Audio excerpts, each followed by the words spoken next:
lot of these people really like to give up and they didn't really have that drive. Envy's bad. Envy's bad. The expectation should be to win first place. Get them to ascend. We kind of just threw at the end. And just winning everything. I'm with a better team now. 30 seconds left. Yeah, MAD, we're winning 5 versus 3. Corner. Oh, lineup. I mean, take what like now over to the first. And they buy themselves some time. It's Spaz that could do it. Look how quick this one. Oh, especially now. By Rebellion Black, your Challengers champions.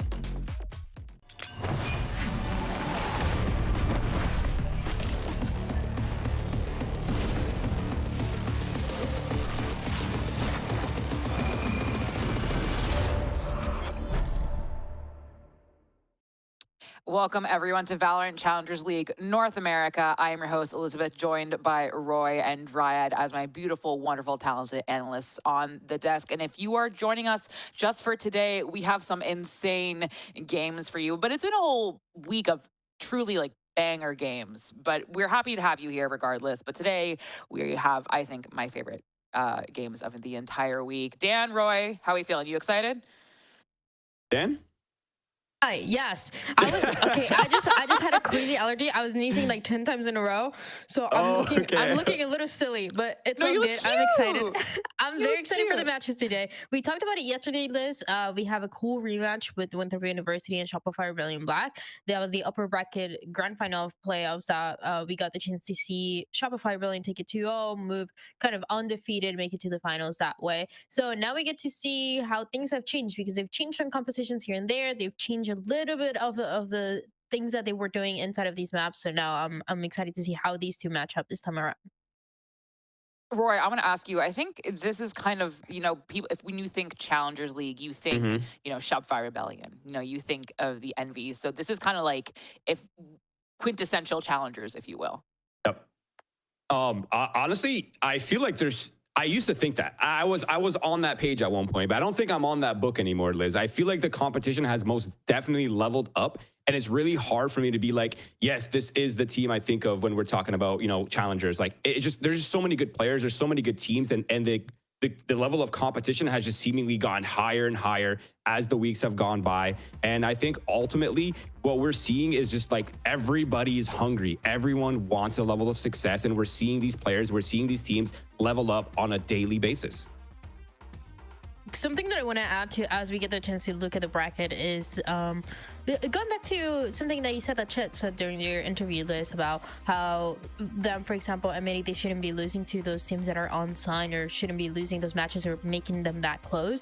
But as Roy was saying, it just really proves that the level of challengers right now is very, very competitive. I mean, the teams that we're looking at today, our first match, the ones that were in the upper bracket final for playoffs, these are teams that you think, oh, we're gonna watch them today because they're undefeated, right? And no, they actually lost one of their matches for both of them, including Shopify Rebellion Black, or grand finalists, the ones who in lifted the trophy, but is what is that, metaphorical trophy, an imaginary trophy, but you know what I mean. Yeah, I got you. You know what I'm saying. You know what I'm saying.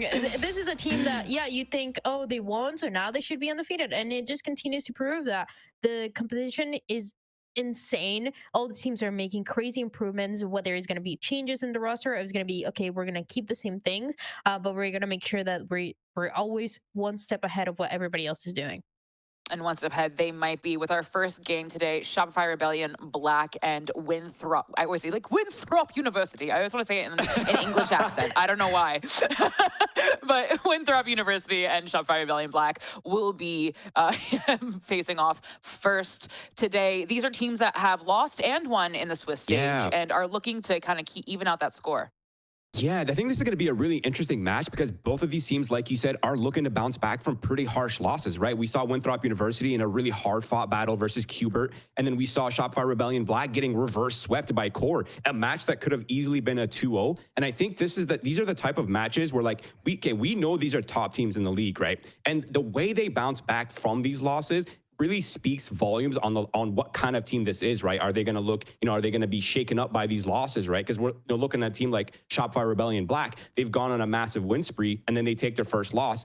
now it's like, okay, now they're being really tested. The team dynamic, the everything that's like the culture, it's all being tested. And what comes out from that loss is really going to define this team for me specifically. Kind of that recalibration, if you will. I always say loss is your best teacher. You learn much more from failure. You learn much more from loss. I mean, kind of bars. Am I right? Yeah, like, no, I'm kind of cooking with that. Poetic. Thank you. Oh my gosh.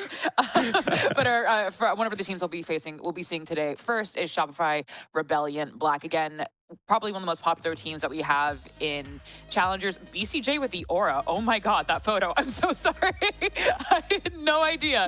I didn't know him like that. But this is a team that, as we were talking about before, they beat Nonverbal, but they lost to QOR.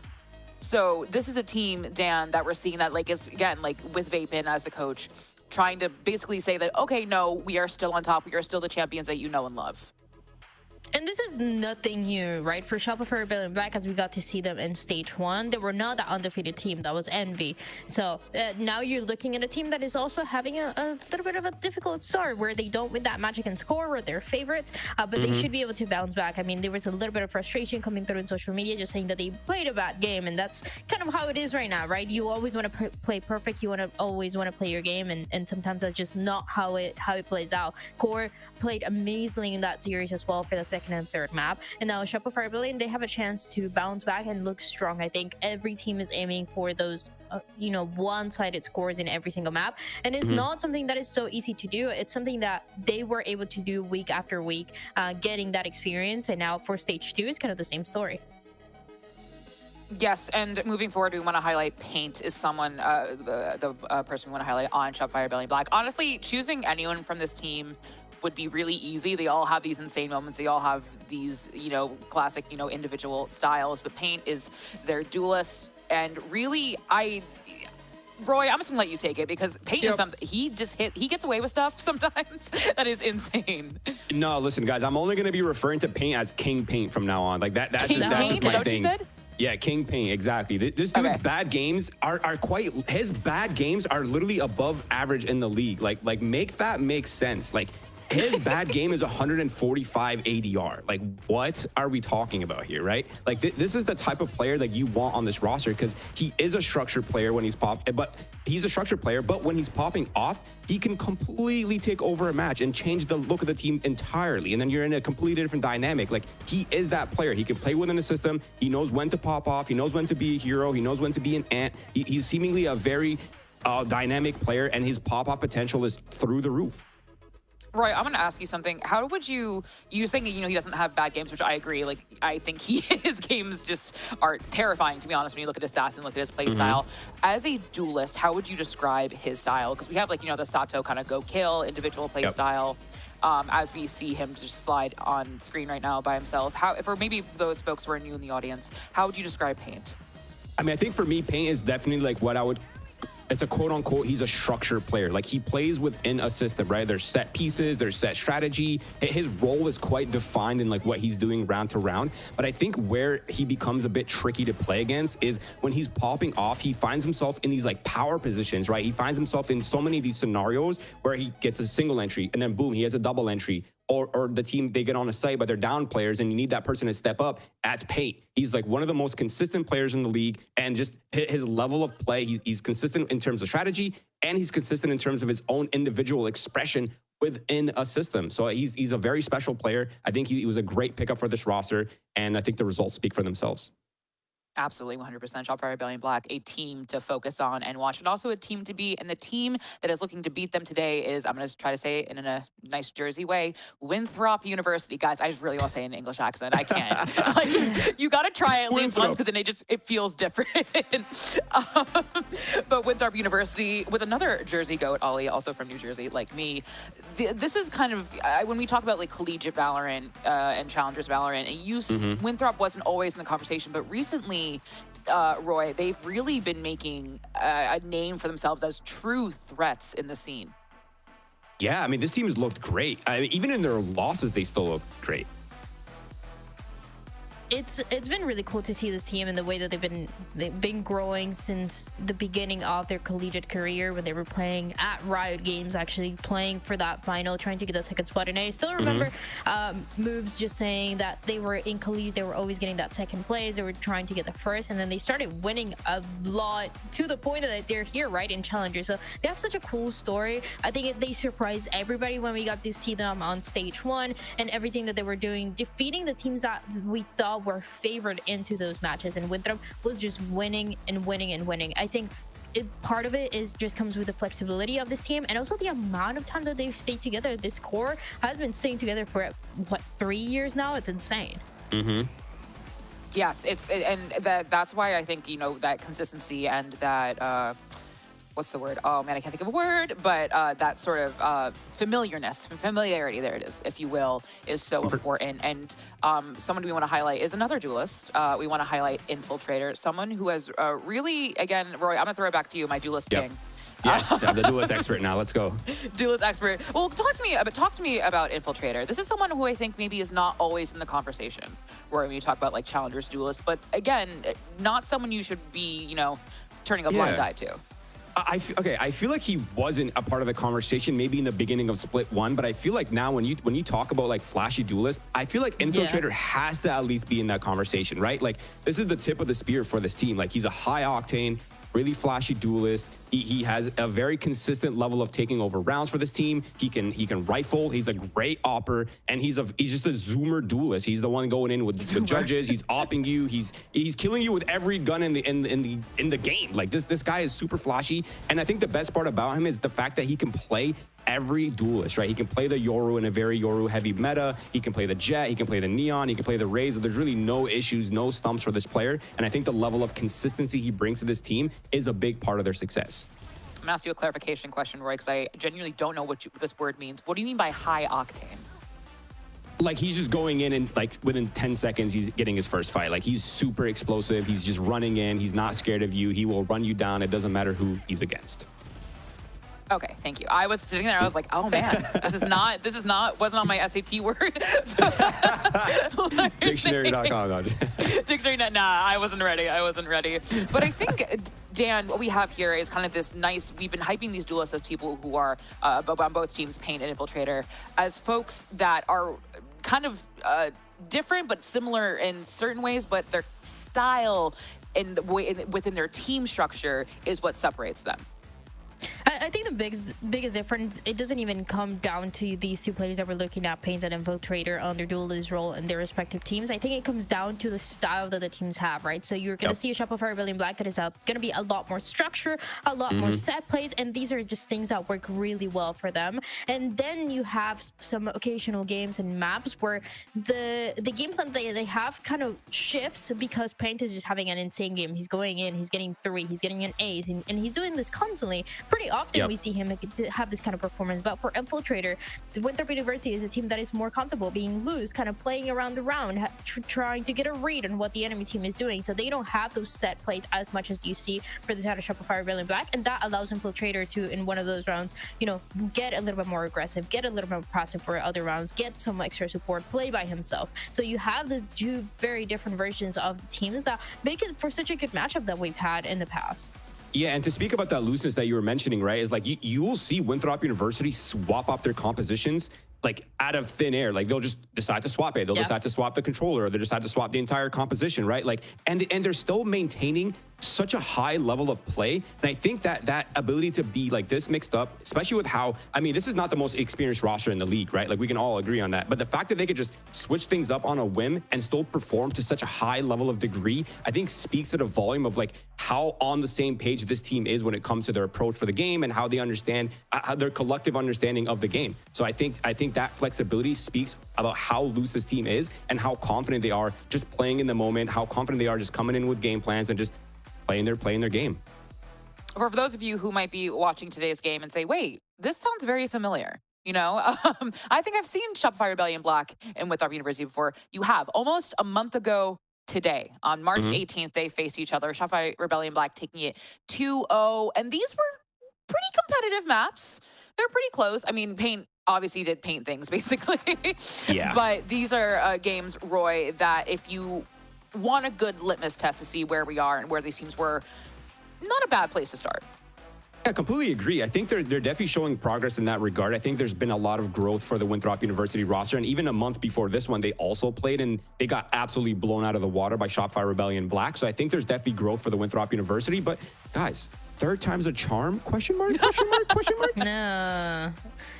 Look, I see what you're saying. Now, do I think it's happening for the third time? Or I don't know. But I you're have such to think a about realist. It's possible. Obviously, anybody can win this game. Anything is possible. But Shopify Rebellion Black, they're just the favorites for a reason. And I do like that since we got the chance to see them in the upper bracket final, both of the teams have presented a couple of things that are different. I think we were always kind of questioning exactly what we're looking at right now. Ali on this club on Lotus, that we've seen teams even at the very top in VCT Americas like Heat, for example, play it. But when you go into this, it just seemed like it was a comfort pick, just an opportunity to get a little bit more aggressive and kind of win those duels by just like that. But now they've switched into those standard compositions or the things that you're expecting in that map of Lotus, and doing those changes that is like, okay, at the beginning we were just going this for comfort. Now we're going for what's best for us and what's best for the team to win. And where we can really see that, Dan, is in those map picks and bans. Amazing segue, Elizabeth. My God. Moving forward. Thank you, Roy. Oh my God, you're so nice to me today. Don't say anything about, but moving forward into the map picks and bans for Shopify Rebellion Black versus Winthrop University. You want to know your enemy as you know yourself. These are teams that faced off against each other twice, and we are going to be seeing Lotus, Haven, and Pearl. I don't think we've seen a Lotus all week. No, am I wrong? Maybe I'm right. I don't know. But Roy, what do you see here? I'm actually, okay, Sierra, I know Sierra's pulling her hair because she hates when Winthrop University first picks Lotus. It's like her biggest gripe with this team. But honestly, ever since they experimented with the Breach Tejo comp on that map, and it wasn't really working out too well for them. And then they ended up reverting back into their double info. So they went back to the Sova Tejo. And honestly, they just look so much better with the Sova and the Tejo versus the Breach Tejo, which to me is like crazy. But at the same time, this speaks to that they are just playing to their comfort. They are just playing to what makes sense for them. And I think because this team is so like dynamic, that double info initiators allows them to play at their own pace and unravel the map in the way they want to. And I think that works really well for them. And I'm not surprised to see that being their first pick.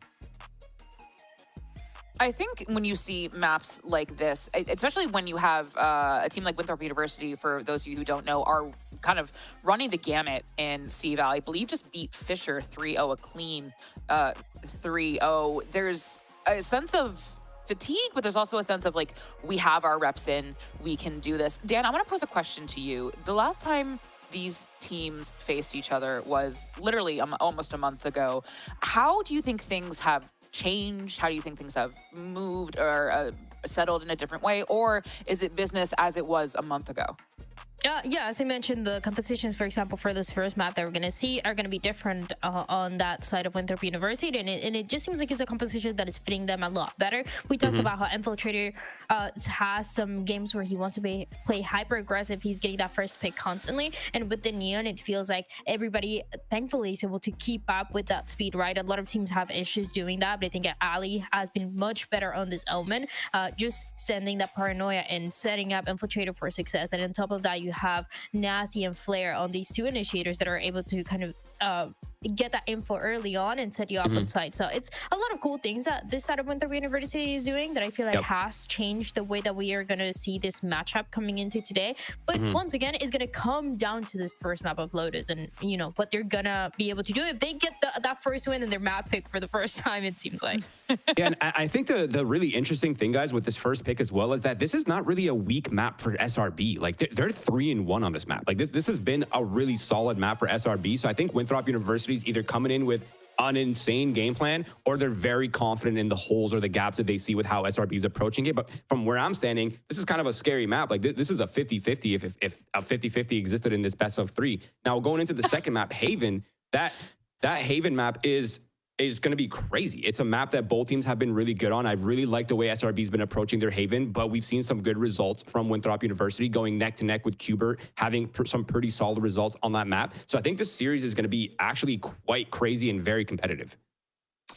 Well, the thing I want to ask you guys is we all predicted something. Now that you've seen the maps, do you want to change your prediction? Does anyone want to join me on the side of Winthrop University? Because I was the only one that predicted them. Anyone want to come with me? The water's warm, everyone. Come join me, if you will. Anyone? Anyone at all? Dan? I see you, Dan. I see you on screen. You're thinking about it. No, Dan's too much of a realist. Okay. I'm chilling.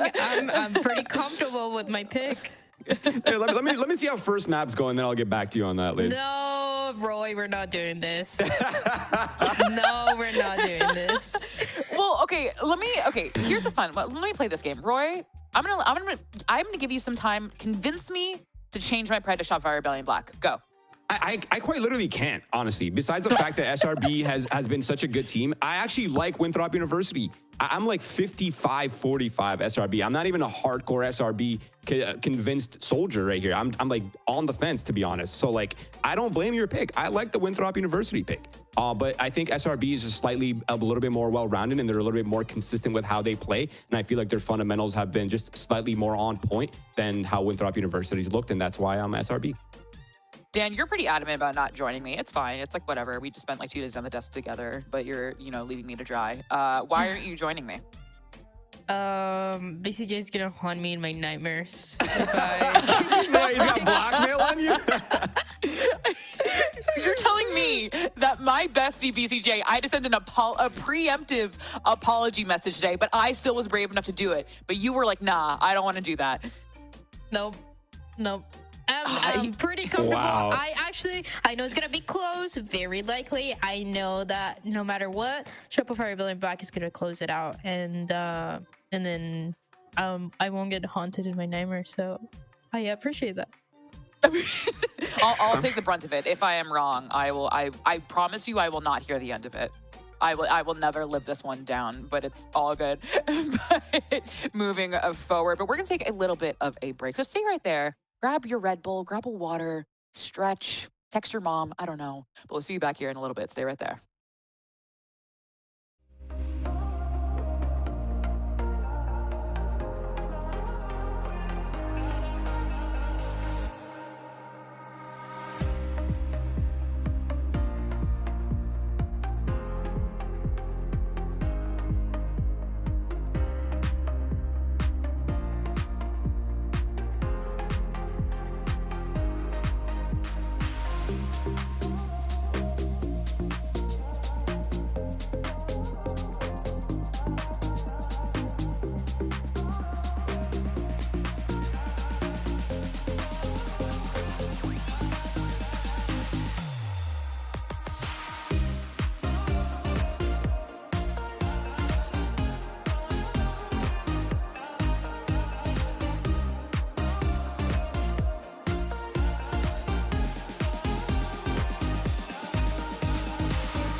Welcome back, everyone, to Valorant Challengers League North America. Thank you so much for your patience while we sorted some things out. We are going straight into Agent Select. Not going to make you wait any longer right away. Winthrop University, and Shopify Rebellion Black here on Lotus. Roy, I'm going to throw it to you right away. Anything that stands out to you? Anything that makes you want to speak a little bit on it?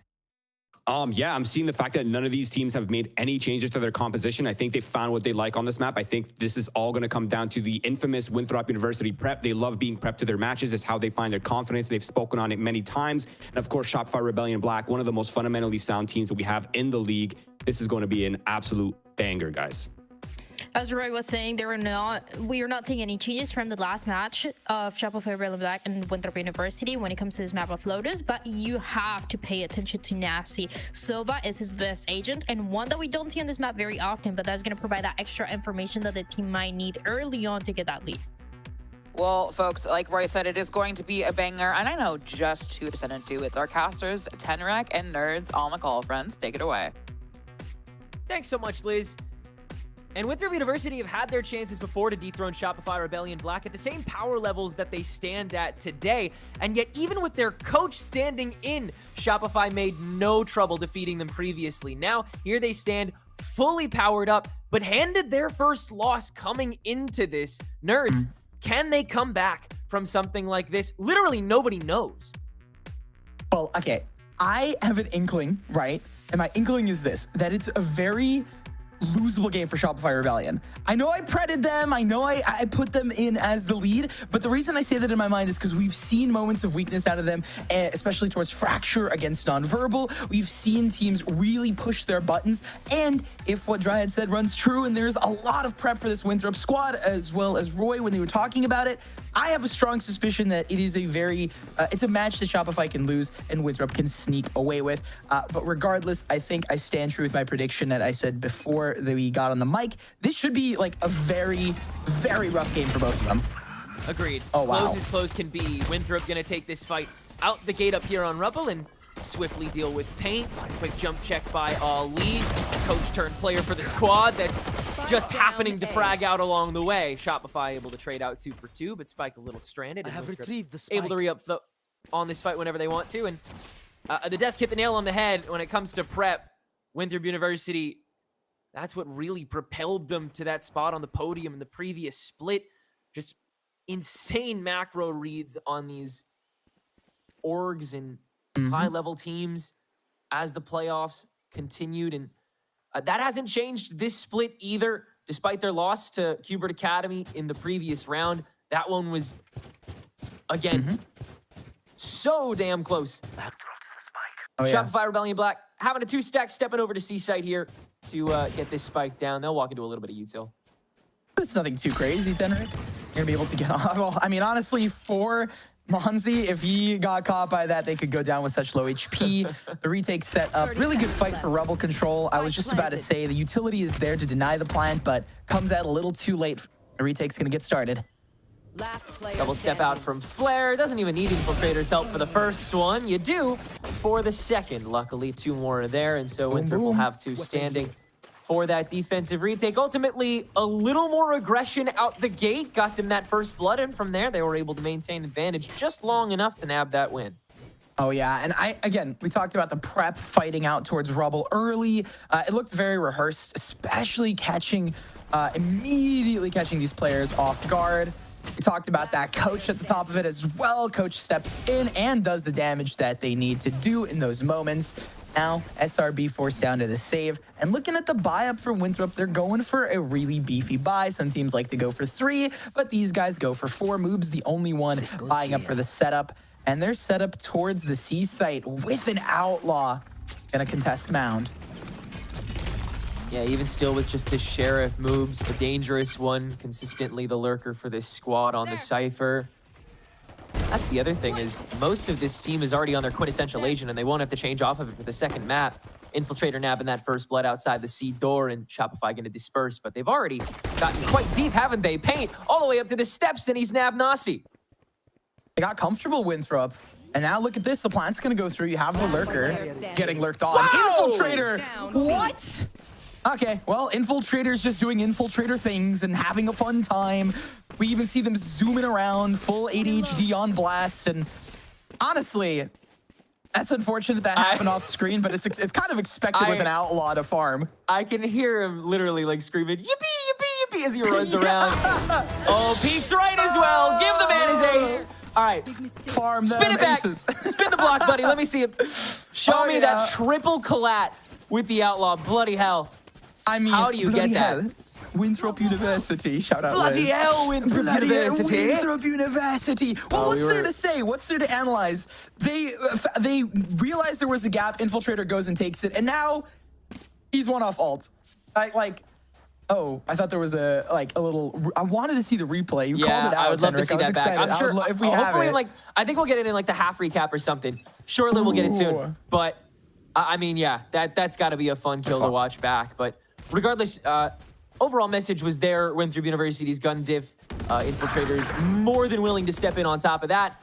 And the whole squad is willing to step in on this bonus, but they'll lose the majority of that fight that Shopify happens to stick around for. Now they'll start to explore this mound stack. They've handed passive rubble control over, but it doesn't look like they'll double back on it. They've got a trapwire set up on the lobby. It did, so that Teo drone did not catch out moves, which was really crucial to maintaining this setup here. And that's going to dissuade Shopify Rebellion. And considering we haven't seen too much out of Rubble just yet, they might want to re-explore, considering that they haven't had anyone push up towards a lobby. Yeah, Ali stepped back after that noise was made with the drone, so he's going to try and gain it back, but already recognizes that this push could be here and would rather play for the Beast Snake instead. Yeah, in case anybody happens to crunch him, play for his life first, and then can play for the rest of the teams once it's guaranteed. Turns around, grabs one in the nick of time, but still a 2v3 for this retake. Now they know where the stack is going to go. And you have moves running into this. Infiltrator's low. This should be an SRB win. It's a matter of if Infiltrator can take some of these players down and get active. Infiltrator jumping down. Outlaw in hand. Slide available. So is the fast lane to divide things on Tree. Moves is now here as well, so they can take this fight in tandem. But with the Guardian, it's got to be precise shots. First step out. Infiltrator nails another collat! And that's good for 2/3 of the team. Moves can nail the 1v1. And now we'll certainly have to watch that one back, won't we? For the bonus stolen away by Winthrop University, Infiltrator, impact after impact round. I mean, it was be off the back of Infiltrator, and it really was off the back of Infiltrator. Looked for damage, found way more. The double on Tree is crazy, and Shopify Rebellion, they just... It's weird to say that it felt like out of form almost. I don't know if they're playing a high-low, what they were trying to do with the crouch, but we'll see it more in the replay. Oh, yeah, they were. Nasty. But the Outlaw in the slow motion catches them both. That is wild. And now, Shopify Rebellion forced down to just a Stinger Rush B. No one from Winthrop even going to pay it any mind at first. They'll play for the extremities. Any outsteppers that might have that hero rifle in hand, they don't. Stepping into the B site full stack instead, full send. Util dump on the outskirts of it, and that'll let at least one inside. Paint here on the baby door is dangerous with some coverage. The drone is going to be able to cover that though, so Paint now definitely feeling the heat. Resting Shopify, holding up the back line. Easy take on the first part of it. Nausey easy on the second from the steps, so Shopify have to overextend in the back link, which they'll grab 2 for, but lower health pool. Pancakes tears not though. With that Phantom, he's grabbed up, and Spaz holding the off angle.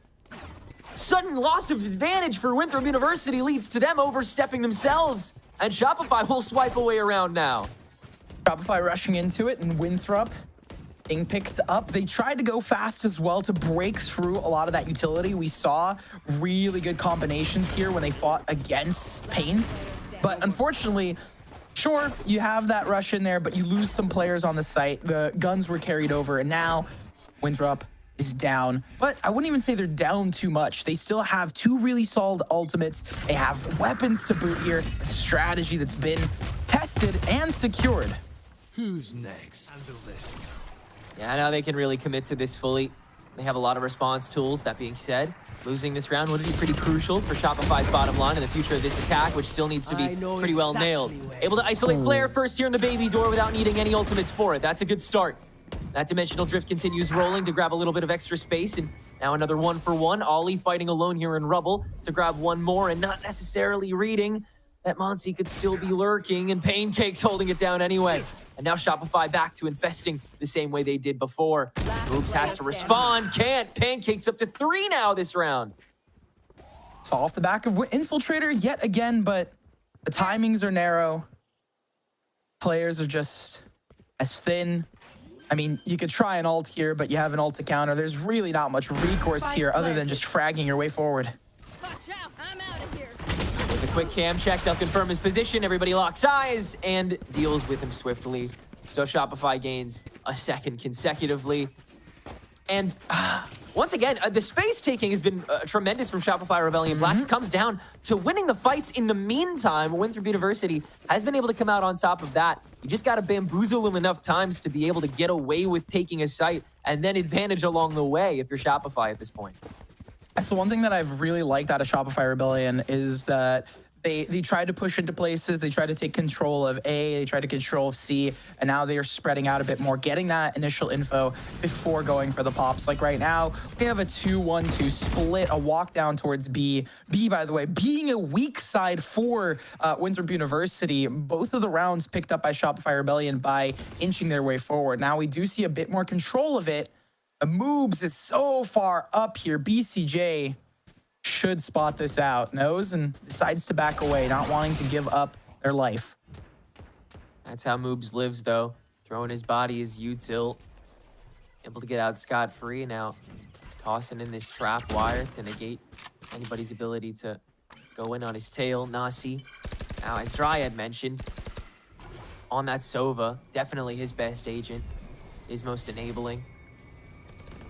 Here to help out. Moobs can't hold it down on his own. Nausey still alone with the Sheriff. The door down C to at least distract. And now the Armageddon onto a river that's completely unoccupied. The clone bamboozled Winthrop University. There. Oh, and now it's just going to make it so much easier for SRB to snatch this third away. The amount of control that SRB have on this entry is going to be another point of interest. First pick through from BCJ, 20 seconds to go still, so Winthrop able to play for time if they can hold this down, but Spaz after the TP upstairs has the drop and the double kill to bookend the third round for Shopify Rebellion's favor, tying us up here in the quarter marker regulation. Go, go, go. There it is, right? We talked about the way that they entried was something that I really wanted people to look at in that moment, and we saw it. They walked up in, they bamboozled, they already initially bamboozled Winthrop. So the fact that they were able to continue that while they entried the TP along with taking down Moobs towards the corner when they were trying to play, there was a little bit of a bait attempt out of Winthrop, but it just did not work. Shopify Rebellion looking a lot cleaner now that they've slowed the pace of this game down. So Winthrop gonna try and get a little aggressive again, take over that control again over in Rubble. They'll plant Holly here and send Infiltrator back over to where Shopify's already rotated to. Going for that mount control again. Gonna play for any lurkers, and Pancakes has been spotted. Infiltrator still this ultimate at hand. Door pressed, Infiltrator for 2. Traded back away, and Nausey tries to press that Hunter's Fury, but can't find anything with it. So Shopify can reset. They tried their best to sort of counter any fast play that SRB would go for a trade, but they still got the trades regardless. And Nausey getting rid of the Hunter's Fury now does not bode well for Winthrop. They do have some other ultimates, but it's a matter of finding positions and timings here for both sides to get a leg up into it. Fight towards A brewing, but Ollie gonna fall back and let Pancakes walk into them. No charges. And do each of these lurkers dare to take this fight, if at all? If the double stack for Shopify is good enough, you could leave. Oh, Pancakes is better beforehand anyway, and both sides will win it all in the end. Nausey now stands alone, unable to protect either end of that, having to hold down any lurker that tried to hold the pinch. 1v3. Nausey fragging IGL does have some utility, but doubt that it's going to be enough to break through. As do I. First step out, Nausey will hold on in the end of that one. There we go. Keeping 3 stable. And now the lead intact for Shopify. I mean, at the end of the day, for that round in particular, you could tell Winthrop is starting to get a little antsy and sending themselves into these punishments that Shopify had to search for previously. Yeah. So the thing is, like, it felt like Winthrop was fighting out so well at the start and forcing Shopify to play at their pace. They were going really fast, Shopify. And now that we've had these slow burns where Shopify can really like think about what they're going to do before they exec, it's tripped up Winthrop so much that they don't know what to do instead. It's almost like I want them to kind of take a step back and allow, you know, the slowness of the round to really work in Winthrop's favor. You are on the defensive side, and I know, Lotus, you fight out towards Rubble control, you fight out towards Mound control, but with a team like Shopify Rebellion, when they are playing this slow, they have ultimates to boot, and they have players that have such individual prowess. You need to fall back onto that prep, and if the prep is just running at them, I don't know if that's going to be the best course of action. One of the big things about this composition for Winthrop University in particular is not only is it so comfort-based, but it's also so heavily based in the interception. So even though this double ultimate is online with the Tejo Breach composition, Winthrop University aren't really scared of holding this front line because they have a way to TP out, they have a way to dash out, they have a way to suppress you with the drone. There's a lot of easy response tools to negate the immediate step-in that this one-and-done type composition that Shopify has to offer goes for all too often. Armageddon down the waterfall, though, will at least give them a little bit of extra time to step onto the C site, and with the smokes, they'll protect themselves just long enough to step in. Infiltrator attempted overdrive, immediately stunted by Pain, and now the rest of the team is going to get active too. Pancakes and the former, good for 2 each, leaving this one coach turned player stranded. Ali, good for only the 1, and Shopify maintain this streak.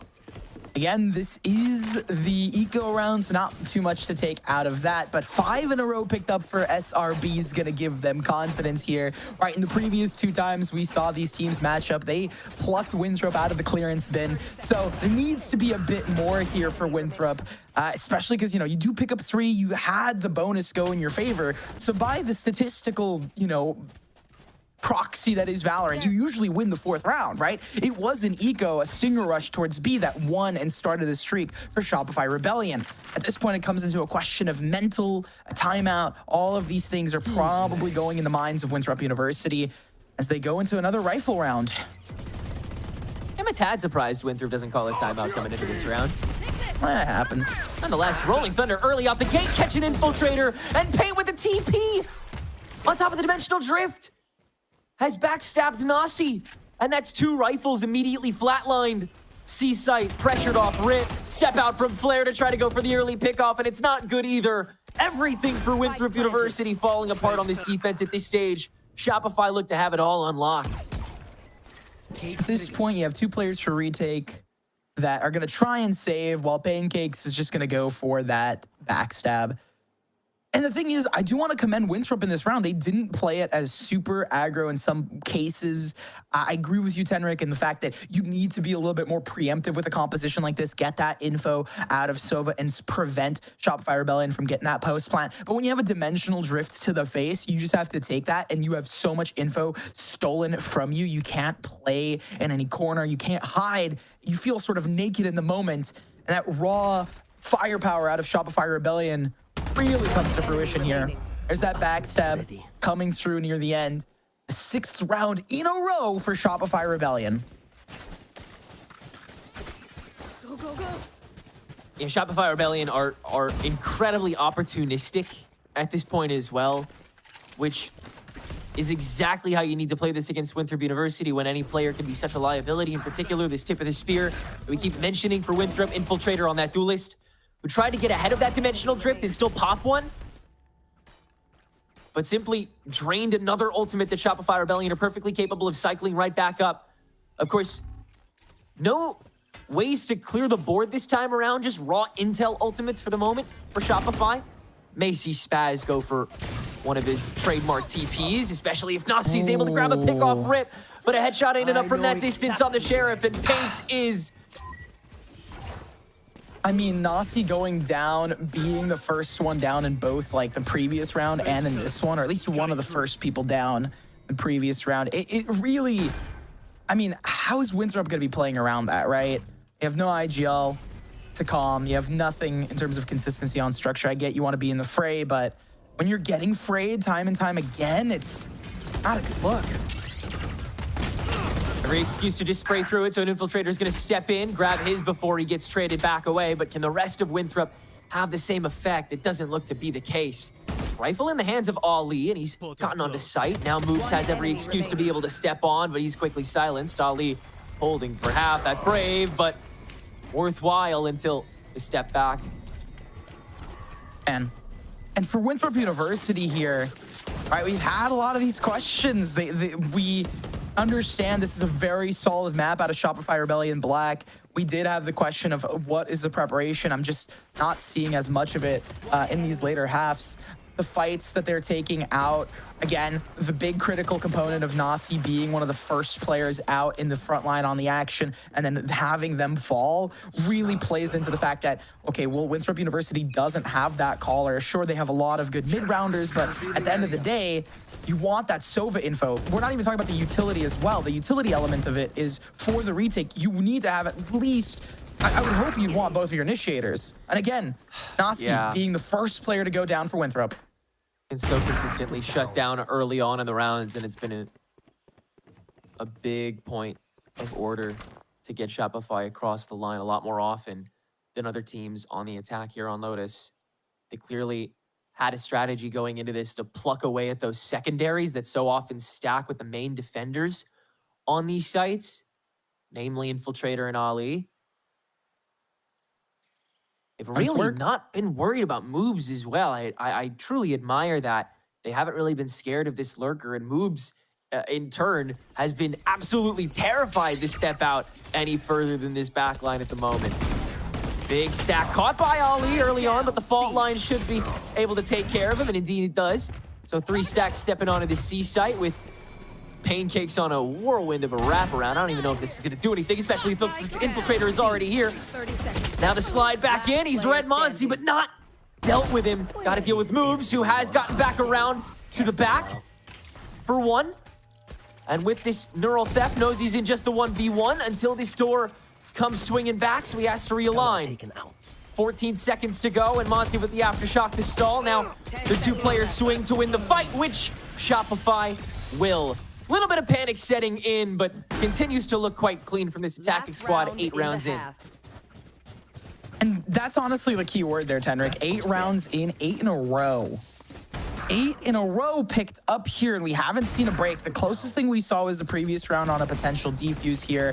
And the timings haven't even been like insanely rough. We do see a lot of really good individual play out of Winthrop. But again, individual, and these words that I'm nitpicking really make sense when you start thinking about it, because for Shopify Rebellion, they were separated. The immediate #1 priority was them, before they even get the plant, before they even take the engagement, is group up and take that 2-1 and win. Because at the end of the day, that's all that matters, is if one goes down, you're unlikely to be Infiltrator spammed. Infiltrator doesn't have an outlaw anymore, so they're not as worried, I guess. That's where he's been most lethal so far. That title will, of course, go to the attacking half once Winthrop reach it. Of course, Shopify still need to be on their toes for that, even if this does go 9-3, which if Paint could have his way, it sure as hell will. 3 now for this Yoru as he's opened up C site with a flick of the wrist. Again, we've just seen consistently time and time again. Weak spots. Paint just going to keep farming on the 4th. Come on, give it to him. Let's go. Where going to help it. Okay. Chasing down. You said utilities. Wow. But I mean, at this point, it's not even a matter of anything else other than just the fact that it's 9 in a row picked up. Mental in the clearance bin here for Winthrop University, and I just gotta have the question posed in my mind of like, where are the timeouts, where are the calls, right? Ollie, coach to player, as a coach, you have a lot of those moments of like, you're the one that calls the timeouts and makes those strats and says, okay, this is what we gotta be doing, this is how we're gonna be playing, and we don't really see that out of the Winthrop squad. So unless they have some immaculate prep and can really make this curse shine, I will be doubting on Winthrop right now, which is just super unfortunate because they looked pretty good at the start. They had solid coordination. I do say I like this look of a 2-2-1 combo. It's very similar to how SRB has been playing the majority of their attack half. I appreciate the willingness to continue flexing and continue that confidence in your ability to win individual fights before pushing on advantage, which is what Winthrop would like to do. They can't infiltrate nearly as much as they'd like to, or as Paint got to on the attacking half with this Yoru. It's got to come down to just absolutely blowing the opponent down. And you can if you're alone. Unfortunately, moves not good for the one. The spike stack caught, and the spike holder dealt with first. BCJ's targeting alerts the rest of Shopify to where this attack is leaning in its entirety. And with the trap wire taken down, Shopify have it fully confirmed. They can go for this retake on a C site in a 5v3. More than that, I just love the way that the utilities being used to displace these players. A lot of disjointness out of Winthrop University. Even right now, Nausey pulled up all the way towards water. Each one is separated in a lane individually. And unless we see them go huge, it should be run through. Yeah, so much put on each player. And it's Infiltrator first. He's got to do literally everything. All five looking at him. Just down to Nausey now. And been ISO'd by the salvos. Now by the stack. So 3 will stay alive for Shopify's first defensive win here. Even earlier than they got in the previous half. The pistol looking clean, which means Winthrop University's chances dwindle so much heavier now. Oh yeah, it's just a matter of like, the way that Shopify Rebellion had played that was so clinical, where they stacked towards the A site, and no matter what position Paint or any of the players were in, it would have worked for them. Now, I do want to give props on one little micro, is that they timed out the Yoru gate crash before realistically going for the push. So there is a lot, again, individual prowess, but when we break it down on the beyond individual, on the synergies that we've been seeing, BCJ has gotten so much value out of disrupting and isolating players that it is almost, I wouldn't even say criminal, it's just very clinical in how he's able to do that.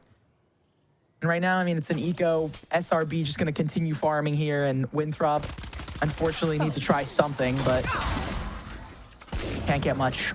I think that's the really hard thing about this whole game from Winthrop University is with Shopify right now. There's not a whole lot of questions to ask.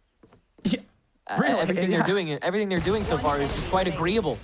That's the way I would put it. It's going to be a flawless round 2 here on the defensive half to maintain all of these guns that Shopify Rebellion were able to buy up, and now then some on top of the util. I mean, you're already 2 out from the dimensional drift. You got a crazy retake game on the horizon already. You know, there's the ultimates and all this stuff comes through and makes a lot of sense. My only question right now for the Shopify Winthrop game is, how is Liz going to defend this now? Because this is 11 in a row. This is 11 in a row, folks. And that is utter dominance from a team that has been dominating. And more than that, I think, if I'm not mistaken, isn't this Winthrop's map pick? Like, this is insane, because we're going on to Haven next, and Haven has been looking insane out of Shopify Rebellion. Yeah, Shopify clearly saw the weaknesses that Hubert were able to just barely poke out, but Winthrop has won out this fight on A site here in the bonus, pretty handily in fact. And Moobs also got his lurk kill too. So it's down to just Paint. I think it's about to TP past the trap wire here. Moobs will catch that too. So everything very clinically done there by Winthrop this time around, with just one gun gone. So they have this setup. They have the streak broken. Could they still have the map is the question. Again, it comes down to being able to win these fights so consistently. I mean, I was in the middle of nerding out there, but I didn't miss it. They fought really well towards Rubble. They had weapons advantages as well as a really solid coordination out of their squad. So a lot of those stuff getting fixed on a just like a stack.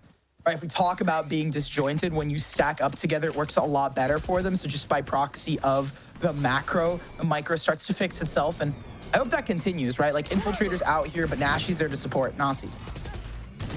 Oh, Infiltrator caught now by BCJ from the baby door again, but Winthrop will re-extend and win again. Nausey, good for the 2.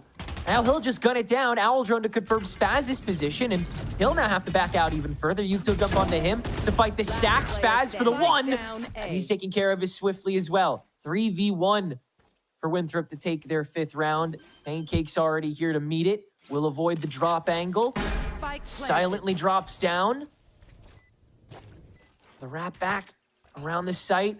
Recon dart to clear here. That'll confirm his position on drop. Pancake deals with him first. Here's the steps from Ali. Now the TP. Nausey's in tree. Checking for moves on the courtyard. He's come back to tree as well. Here's that door swing. First tap. Who's going to touch it? It'll be moves. Dealt with. Not Ali! And Winthrop hold on to a 5th. That got so close off of it. Shopify Rebellion, though, being kind of overwhelmed by the stack of Winthrop University. On the flip side, when Winthrop had fought into the stack of Shopify, it worked in Winthrop's favor. But then when Shopify spread out, you know, it didn't really work out. Now we have the inverse yet again, where the stack works in favor of Winthrop University, and we finally can have a dialogue between the teams of how Winthrop has changed up the way they play. They're going back for this A hit. A little concerning, because now you have a 4 stack laid out on here. Trying to level this back up, and yeah, Winthrop, they can be very boastful this round. First Sheriff taken care of. 4 more to go, and they'll clear every inkling of this A site in the process. Nice shots along the way. Ali staying locked in. Same with the rest of this college squad. They are used to playing from behind, I'll tell you that much, folks. But clawing your way back has gotta be stressful here. Even though it is an eco, we're starting to see a lot out of this squad working together on the entries. Spam to come through, but Pain still shines as that Duelist, and the damage that's being dealt here not only is huge, but also makes it seem like at any moment it could slip away from Winthrop. That's always really how it feels with this team, doesn't it? And so they'll play a little farther forward to give you a sense of relief a tad bit sooner here on the eco round. A 5-round gap all of a sudden doesn't seem too intimidating to most Winthrop University fans. That being said, with 4 ults in the bank and now a full reset and a timeout called, we're back to raid boss status if you're Winthrop University here on the attack. You got to use this overdrive soon in order to cycle properly. You got to have Nausey be able to activate a little more properly in this Hunter's Furies. No doubt going to be able to the tool to be able to do that. Honestly, both teams looking to be able to level up for the remainder of this map at this point. They've been definitely going to address the A-hold as well and how it's been played out here. We did see some signs of retake potential where they fall back rather than fight out towards Rubble. Being a lot slower has always been a helpful tool for the side of Shopify Rebellion Black. And more than all of that as well, Winthrop going to be debating on if they want to continue towards this A pressure, right? If A has been working to this point and they have themselves a good 5 stack, they might be expecting something to come out of the Shopify Rebellion playbook, and they might test their luck towards a different site, or at least spread things out here. And with the spike being kind of left around here, it's definitely a change for Winthrop. They maybe slow things back down. Their tempo control has always been something to admire on this map as well. It's how they were able to stun Qbert Academy so often on the attack as well. Force them to start peeking and punishing themselves the same way that Shopify ended up doing in the middle of the previous half. With this Neon, though, you're able to get the drop a lot easier than with the Yoru to activate yourself. A lot more instant. Did it call for a fake A? I mean, it seems like Shopify Rebellion's biting a little bit because there was noise made out towards A. You have Nacio as well as Infiltrator to try and sell it here, but you don't have any of the Teho util. I think that's what's really keeping SRB here, is because it was a little bit of a rotate. They're like, okay, wait, no Teho. This might be a fake. Yeah, the sirens blared for just a moment, but they've stopped. Everyone from Shopify is keyed back into their original hold, including that 3-stack right up on the front door of C-Mountain, which will now clear out the remainder of that. Infiltrator gonna let this overdrive fly as Winthrop fly into B-side. Oh, Armageddon to stop them as well, delay that plant, but Winthrop is gonna still have more control of the B side as they get that plant. Intercept on top of the salvos. Pancakes out for 2. Hunter's Fury in response to try to play catch up, but Nausey will with 2 kills himself. Spike stranded here on site, and the dimensional drift from Paint continuing to distract and force Infiltrator to fight into 2. Nausey now good for his 3rd, and stacking on top of this Neon. That's now all that's left for Winthrop. His moves is dealt with in the extremities, but Shopify has to back out again. They can't risk any isolated fights, and with 15 seconds on the clock, they reset into 2v2. Get back into positions. Now it's a lot of 1s on the field right now, and the timings are narrow, but I'm looking at that utility. BCG's got a refresh on those salvos, and they can go for a little play here. Definitely the 2 players you want to be able to stay alive on this retake. Last player Completely opening up that site, but not Nausey here in the baby door. An ace for the clutch, and he'll nail it! Woo! Coming up crazy for Winthrop University, who continue a streak of their own on the attack now. Oh my gosh, and both of these teams really just streaky on both sides. I think I almost cursed it calling it round 14 of like, where's the dialogue? We start to see it, right? It seems like instead of a dialogue, it's been 2 monologues spoken to us. First a monologue on one side, then on the other. Very good though, I will say, out of the delay, the timing's really huge. And Nausey, you gotta talk about Nausey. The way that they've just not only been fragging out, but the way that they have had decision-making calls in the moment work in their favor, have really brought Winthrop on this line. Now looking ahead, they're back towards the same shenanigans that they have had towards the A site. Oh, and Paint caught on a whim from Infiltrator too. So now Shopify's got to lean heavy A early. Seems like Winthrop are going to chomp at the bit, though. They don't seem all too scared of what this defense has to offer this time around. So much used there for Shopify, too. It's a big reset round for them. This really could go the distance now, thanks to an insane ace like that. Ooh. Have a couple pieces of utility. Breaks it down, but they have a inkling that B might be the play, considering that they've been, hitting A pretty heavy at the start of their win streak here. The fact that they are willing to kind of adapt their play makes a lot of sense, and even more so that it is an eco for the side and the likes of Shopify Rebellion Black, so time to farm, right? Yeah, just no proper coverage for this swipe back through the courtyard. Winthrop have enough people to cover all the angles necessary. Every contingency dealt with this round. Winthrop will treasure it while it lasts. Spaz. All right, we're toying with our food a little bit, but it's to give Infiltrator a 4th. I think the funniest part of that is that Infiltrator stunned themselves. Like, Infiltrator stunned himself going in for that fight. He also did stun Spaz, so he could have gotten Spaz without having one go down. It's like headbutting the opponent, but knocking yourself out in the process. Yeah. Does that make you strong, or does that make you weak? The question to be asked here. Honestly, regardless of that, we are seeing a strong show of force here out of Winthrop, and have really silenced a lot of the doubt that has happened in my mind. And now, I'm just interested to see, right, that the efficacy of the Shopify Rebellion timeout has not been proven here. They do have another one in the tank, and Vapin is definitely a coach to do something like that, but I'm just concerned here. And excited for Winthrop, actually. Yeah, this attack, yet again, looks electrified. No pun intended, of course, considering that overdrive hasn't really been the thing to do too much. Moves, good catch on a BCJ poking his head out of the sand. Spaz, not as keen. Won't get away with stepping back thanks to the cyber cage coverage, but Winthrop, now this lean over, can get caught by Paint. Timing is good enough with this operator that this Yoru now holds to equalize. Paint has always been really good with an op, right? You have such good repositions out of this player. Really the sniper, it's almost like chamber meta 2.0 with Yoru's right now, where you could just get one and get out of dodge fairly quickly. Whoa. Okay. We do have to get out of that one, don't we? Infiltrator, handed the space, and the operator for himself. He'll diff Paint. Go ahead. Now the Armageddon on top of these steps to give Winthrop even more time to waste. And Nausey more time to extend onto Pancakes. Fight one for him. Now up to the steps. Is he ready for that? No. Monty can clap back. And now in the 2v3, does Shopify choose to fight it? By the looks of where Spaz is headed with this operator, I do not believe so.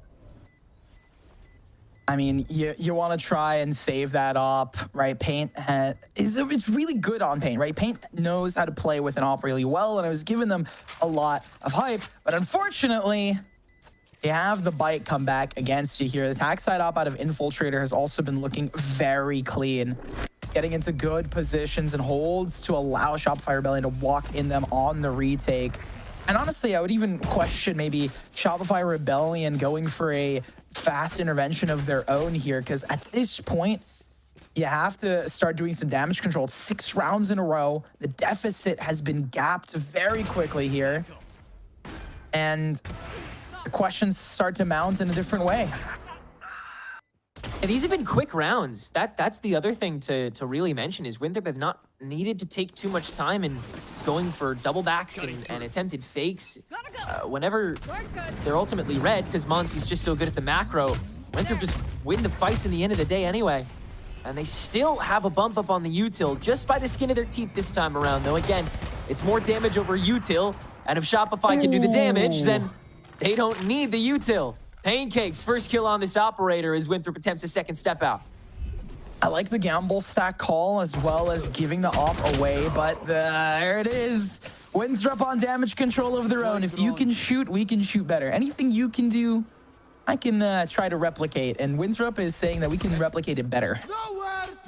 Monty caught alone, and the Hunter's Fury is just going to get used to chase him down. Winthrop University is hungry, but Nausey misses out on that meal, and now the salvos will too. It's got to be Infiltrator to deal with him. The rifle can't even get to him in time, and Shopify encroach a little quickly, but can't do enough in time. Pancakes now sitting with this operator again, and he is going to turn tail and make sure that Shopify can truly play for the long haul here. Nerds, it has become one and done. Shopify become completely discouraged after the dump. It's not even a question of being able to go for that secondary fight. Winthrop have made that an impossibility. The retakes have not been looking good. They try to intersect there, like I was mentioning, did not look good either. It honestly feels like a mix of both mental and strategy kind of falling through. And for Shopify Rebellion, that's really out of character. Pancakes is going to wait for this. That's the op down. I mean, to be fair, there's a huge economy built up for some of these for some of these players. So if they can try and punish Pancakes, it might be better for them. If we see an 8, no timing. If we see an ace, but then you don't get the clutch, the level of discouraging would be crazy.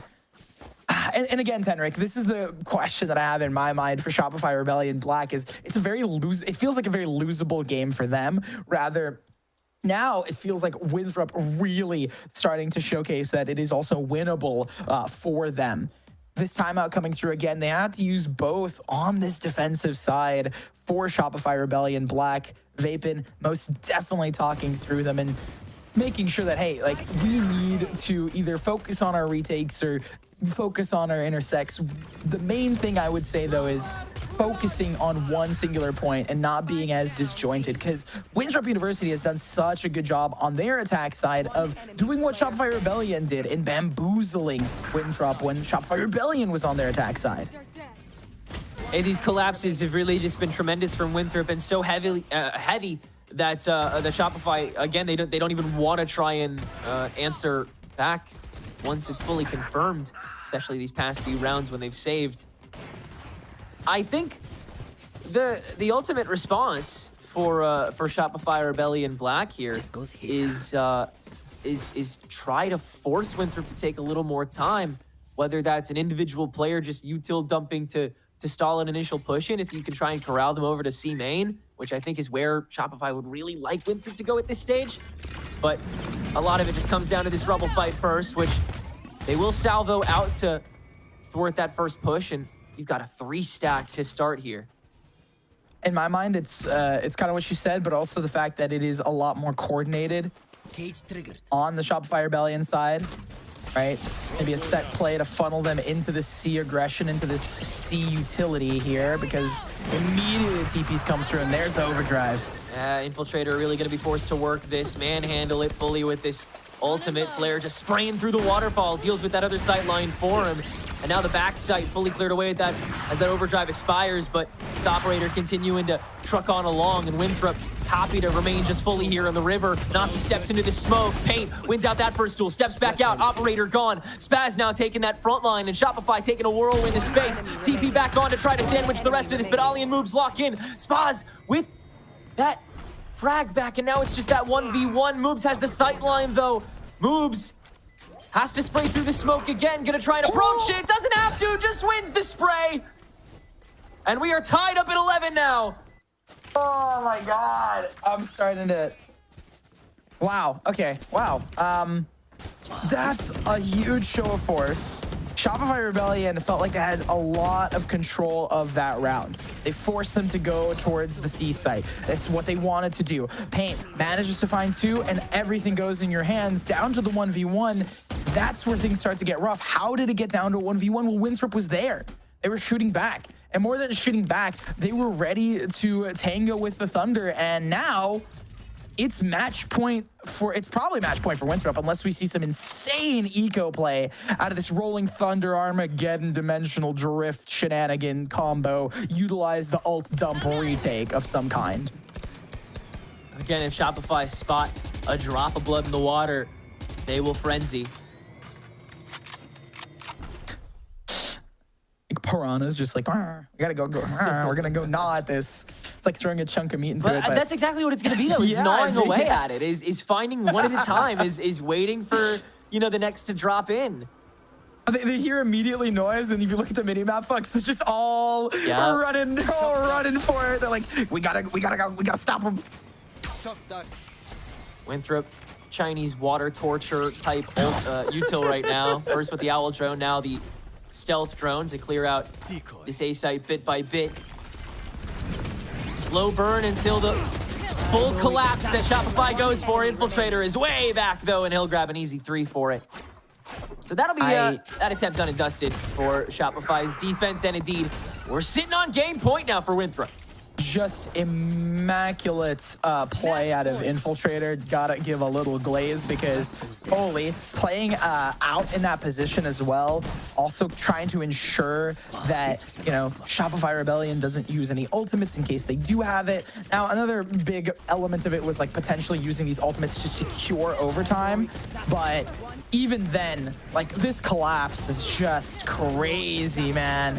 They try to flood retake, jump, get aggro. It just doesn't work. Doesn't work. Looking at the setup now, it's 2-2-1. Similar stuff towards A site. We have Paint pushing up here, trying to take the initial aggro with Spaz holding things down. Killed the Cypher. Cool. First good hold for Paint. Hasn't been able to get these first bloods too often on the defense, but that first step up is good for that lurk, and now has every excuse to go heavier on this A lane that Shopify are prepared to retake for on top of the Cypher util. They just walked up into it. Infiltrator truly living up to their namesake of like, okay, well, I'm just going to take this space. It's mine. These guys aren't playing on the site. They're going to try and util dump us retake, so I'm going to just get in here and backstab. But look who's holding! So brave Infiltrator, and he can't check everything. Pancakes holding all the way back, and CT, and gets Nausey too, trying to step up the stairs after getting Monsey. Defensive Armageddon is a little bit late, but Flare still grabs Pain on the way out as well. The flush won't work, and so you've got to do it with the guns, and they will. Shopify take us to overtime in the bitter end. It's 2 9-round streaks that bookend regulation of our first map of the day here on Lotus between Winthrop and Shopify Black. Oh my gosh, it went from being like, is this gonna be another, you know, bargain bin bash, or is this gonna be, you know, an actual bash? And it seems like Winthrop has brought it back. That was, for any fans of both teams, this has been a stressful day, and just got to give you guys props for it. But now it's a question of who has the better defensive side, right? You could argue that, what's it called? Shopify Rebellion won the 24th round, which was deeper into the game with rifles. They won that off of ultimates. And for Winthrop, when they won on their defense, it was the pistol picked up, just like Shopify Rebellion Black. So it's like another fresh like slate of whose defense is going to be stronger.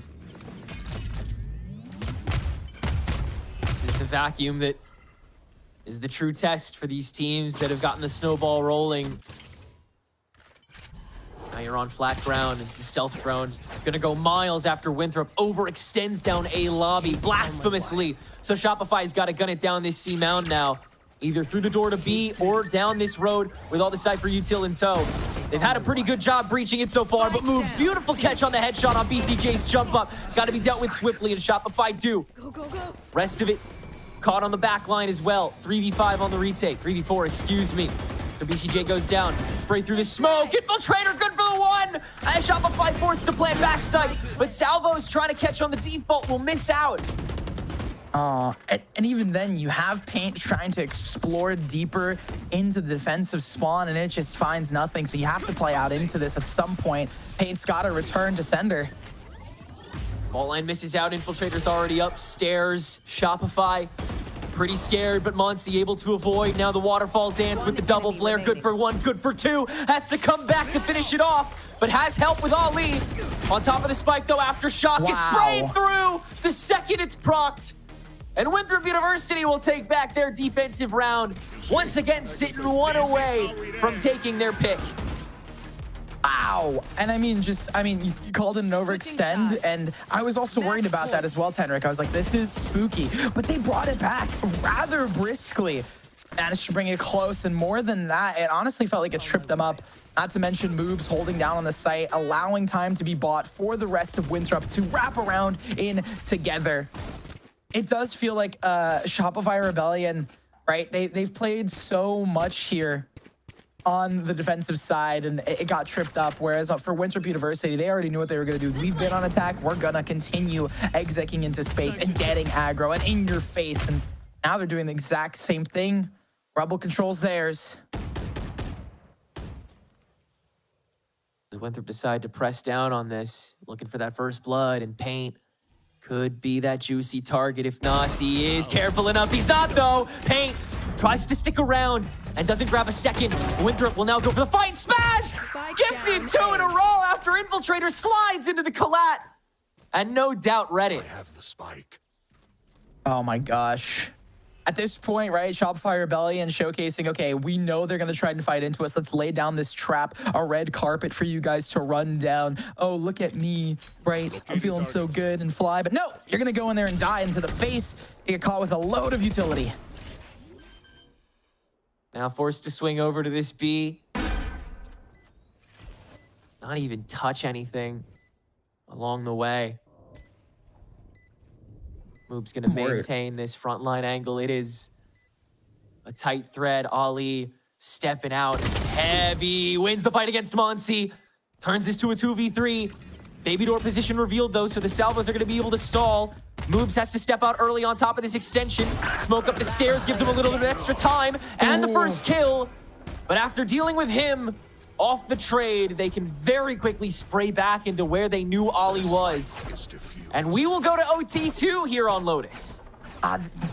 Where was this on the defensive side? Look at that retake and the way that they held that as well. Shopify Rebellion playing it really slow and allowing Winthrop to over-aggress into them, which is something that we hadn't seen too much of. Not to mention the Spaz 2K being sprayed through.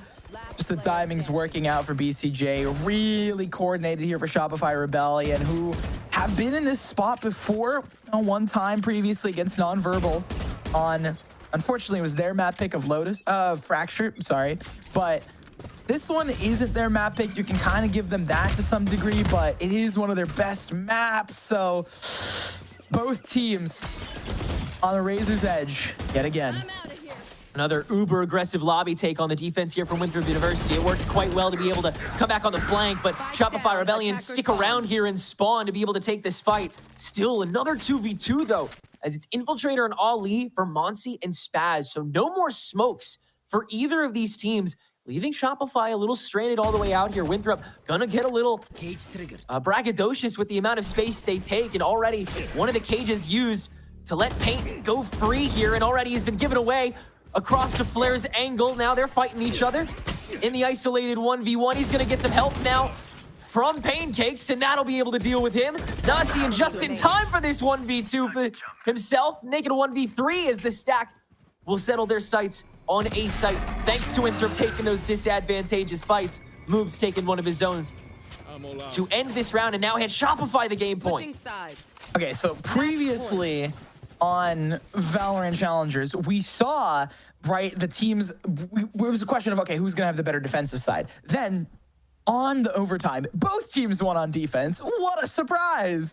It's crazy. Through entire parts of regulation, everything was about the attack, and now defense shines. Here, pick up from Shopify Rebellion Black. They managed to pick up an attack side. Their defensive side looked good as well, adapting to the way that Winthrop is calling through these different rounds here.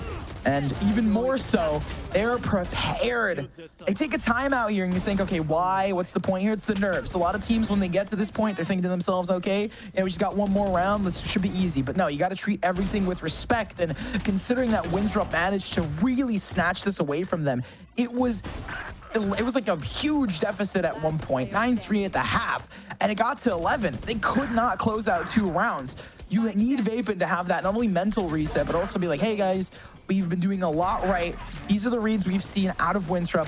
Now let's just go against them and counter them as hard as we did in that previous round 27. I really got to maintain that energy here and aggressively ping in that rubble space. We'll see how heavily they want to take that. Winthrop University trying to gain back that space, that confidence that they maintained on so much of this attack. Fast lane brought up by Infiltrator to sell any amount of players over here, and we'll just start making a little bit of noise as the rest of Winthrop snakes over to the mound, but Pain is holding early on this smoke. The thing is, they did rotate here. There was no other utility. It's just the fast lane to sell the fake. TP's out. Does Paint spot the shoulder? I think he spots the gun or something. Yeah, he sees something in there. So knows of at least one. That'll prompt BCJ to start stepping on over. But Monsi second guesses after no further action is made. And in fact, it looks like we might just anchor BCJ here instead and send Paint back on over to the A site where the fight may end up happening. I don't mind that as well as a call, but they are also, it's like both teams are indecisive almost, right? Like, how are we calling around them? A Brainiac battle through and through, but the exec starts faked towards the C site. Oops. Moves so far up. 30 seconds left. That passive space gained by Winthrop University that got them this far, and moves now wrap around site to trade back on top of that first pickoff that Shopify manages to get onto Infiltrator here. Immediate site control, now fight control onto Pancakes. Ollie in the meantime, long range kill to deal with that. Neural theft guarantees Paint's position, and we no doubt go to OT3. It's 2 attacking rounds that look as clean as can be this time. Both teams sleeping at the wheel when trying to hold it back.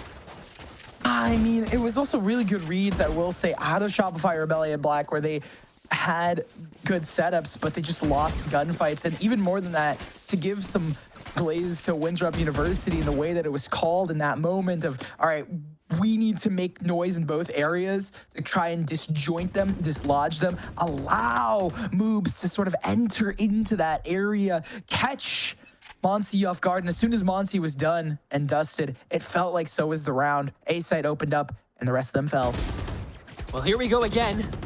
Immediate entry onto B site here for Shopify, but the pull one extensively by Flair. Gotten Paint down to a measly 7 health points.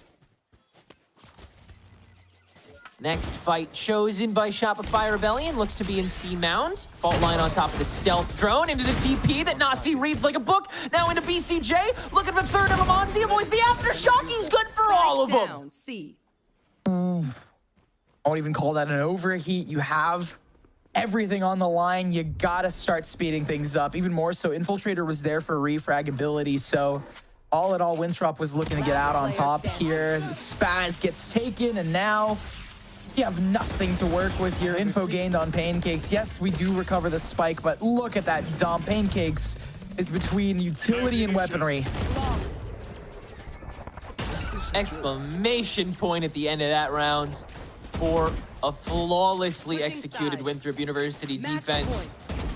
From the very first word of that round as well, Flair winning out that very first little peak war against Paint, immediately boxed out, and Winthrop taking every advantage possible, but Nausey, of course. Spotlight on him for that round.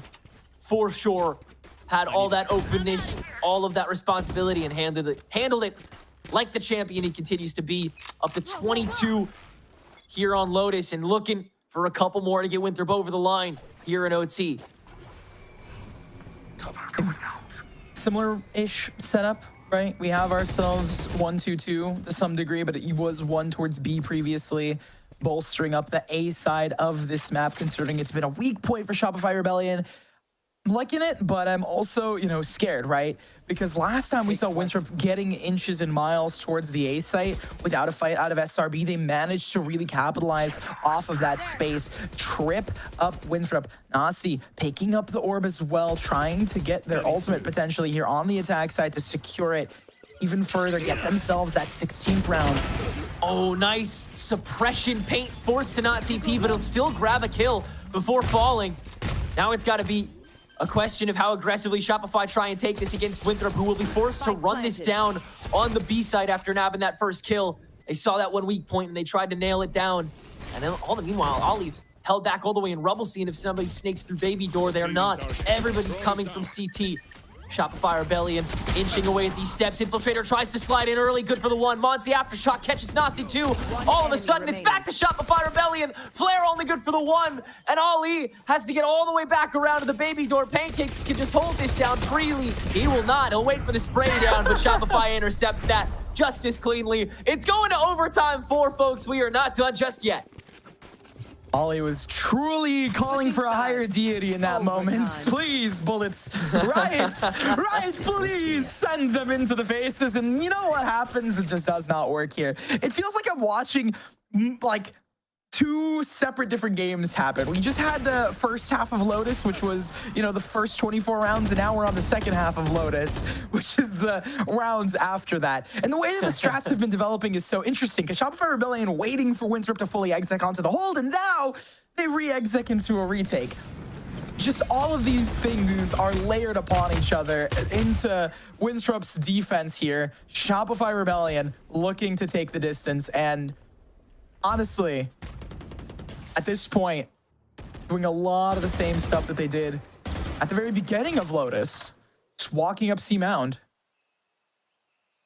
And you got to do a little bit of reheating old strats at this point in overtime, and then flowchart from there, have the better responses in the aftermath. There's your first if you're Shopify. Good kill onto Moobs, who tried to stick around and sneak one in before falling. Now Pancake's gonna try and do the same thing on the Cypher of his own. He is as swiftly dealt with, so it'll be a site-for-site trade here on Winthrop's defense. They're gonna go for the full-blown retake from Spawn.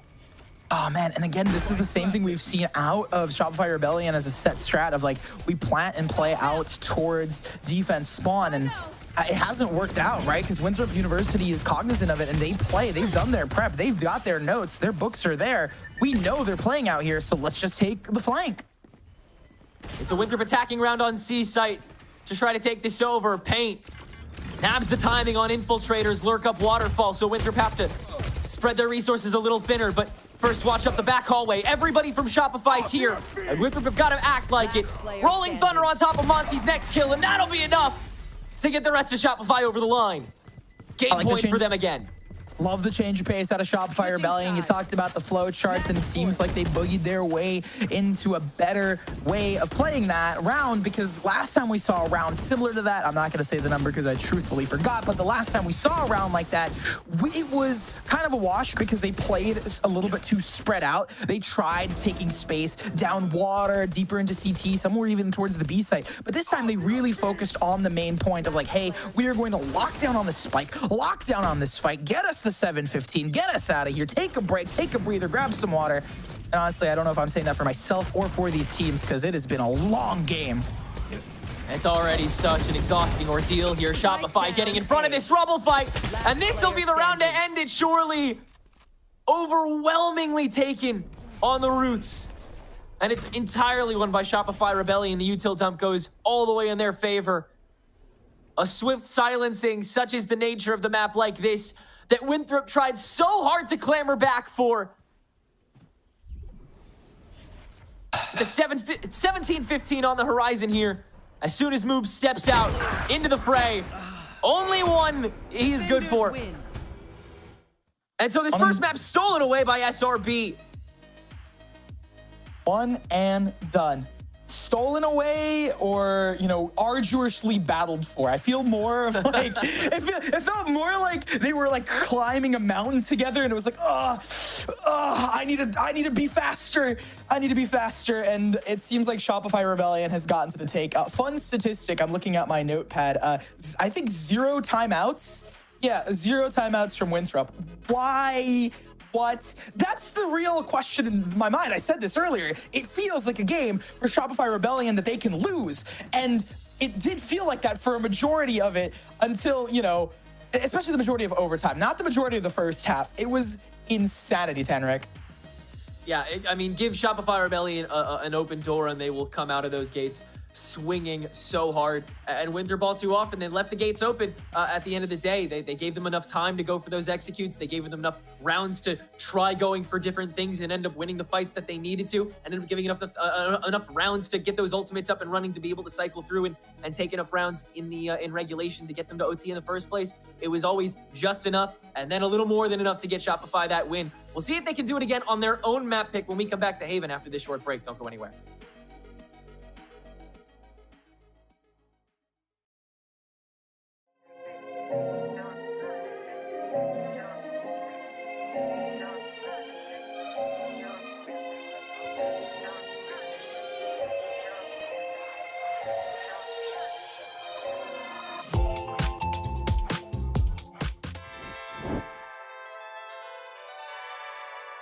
Just breathing. I think that a lot of people don't remember to just take deep breaths during the clutch, and also just like trusting your gut. Multiple times that I've coached players, it seems like they think about 100 different things and then can't come to a decision instead of just like instantly trusting their gut. I try to just like be prepared, and I feel like that's reassuring towards myself to handle pressure and deal with any of like the nerves or anything. Is like the more I feel in control, the more I feel prepared with going to a scenario or a matchup, the less that feels is like pressing to me, like inside of me. There's not as much like nervousness or pressure on it because I feel ready for what's to come, and I feel confident in what I have prepared, like looked at and game planned or whatever it may be. So for me, I think it's definitely like preparation and doing a lot of like prep work, whether that's VOD or like my own game plans or whatever it might be when it comes to practice and any ritual that I have before, especially if it's just like warming up. Even warming up helps to feel very prepared with myself and my performance, and I think that's helped a lot with easing off pressure. I feel like the best way to deal with the pressure is just like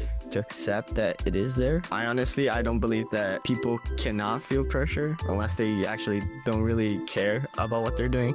Competition should have pressure, right? Otherwise it's not even that much fun. That's where the fun part of competition is, you feeling that thrill of, you know, playing something that's worth it. Maybe I'll feel like the nerves, like of the excitement of the match before. It really just depends on the match. It's just like having like a system and a team that you can trust. So no matter what, no matter who's playing bad or who's playing good, it's something you can hold on to and be consistent with. even then, by like trusting your system, trusting your teammates, you know, that'll open up a lot more actual kill potentials than, you know, playing like you're Lionel Messi. Not everyone is Kane Zero on the ISO, you know.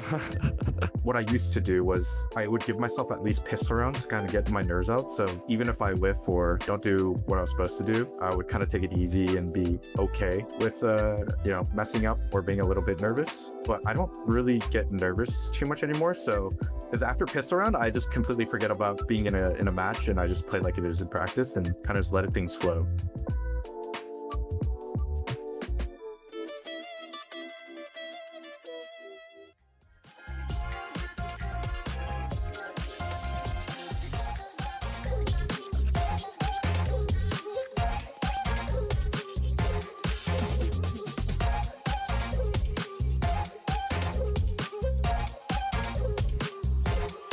Really like to give up, and I didn't really have that drive. The expectation should be to win first place. Get them to ascend. We kind of just threw at the end. 30 seconds left. Yeah, MAD were winning 5 versus 3. Look how quick this one. Oh! Welcome back, everyone, to Valorant Challengers League North America. I'm your host, Elizabeth, joined by Roy and Dryad as our analysts on the desk. And if you're just joining us, well, you missed a long one, honestly. You missed what could have been an incredible comeback from Winthrop University on their map pick of Lotus, but it ended up going into insane overtimes with Shopify Rebellion Black stealing the map pick. Honestly, guys, it was 11-3 at one point for Shopify Rebellion Black, and we were sitting there, and then Winthrop kept getting round after round after round after round, Roy, and then it was a match point, and then it wasn't, and it was just like, is it going to happen? Is it going to not? It was kind of a tale of momentum almost. Yeah, no, this was a classic tale of fake comeback, the triple fake comeback. You've not seen that one before, but if there's anything that we have learned, guys, it's the fact that these teams like to make things very interesting in challengers, and that interesting it was. For me, from where I'm sitting, it really did feel like both of these teams had a very good read in terms of how they wanted to approach their attack sides, right? They knew exactly what the tendencies were on the enemy team's defenses, and it really did feel like they were dismantling them. An absolute read. They knew exactly what the setups were, they knew what the options were, and even in the post plans, they just looked so calculated in how they wanted to approach it. Exactly, as Roy was saying, there were some cool ideas on the attacking side for both of the teams. I mean, if it doesn't tell you that 9-3 into the overtime, that is exactly why. They had a lot of set plays that came alongside, first with the Neon Infiltrator just going in, running it down, and getting a lot of value out of that wall as well to take control of a Robo and then going into side. But before that, Yoru on Paint too, just constantly TPing, being very annoying to deal with on the attacking side, and then just having a lot of utility to work around it. I think it was a cool way to see kind of the entire playbook of both of these teams on the attacking side and everything that they were bringing into them. And on the defense, though, it was a very different story. More than just saying that the defense for both of the teams were bad, it was just the attacking side was too strong. They had very, very cool ideas around it, and they were always one step ahead, right? We went from a Shopify Rebellion Black that was waiting a few seconds before hitting into that side and going for that TP into side with Pain to exactly what I just said, the Infiltrator going in with the Neon and getting those trades into side. So there were some back and forths between the two that, of course, when we go into the overtime, that's when they start winning the defense, right? Of course. for that triple OT, but closes out by Shopify Rebellion Black, and this definitely has to hurt for Winthrop. Something I want to post to you, Roy, is in the pre-show, we highlighted our two duelists. We highlighted Paint and Infiltrator. Paint on the Yoru, Infiltrator on the Neon. I'd love for you to break down just kind of that head-to-head, what we saw out of both of them this map. Yeah, it is I, Roy, the duelist expert.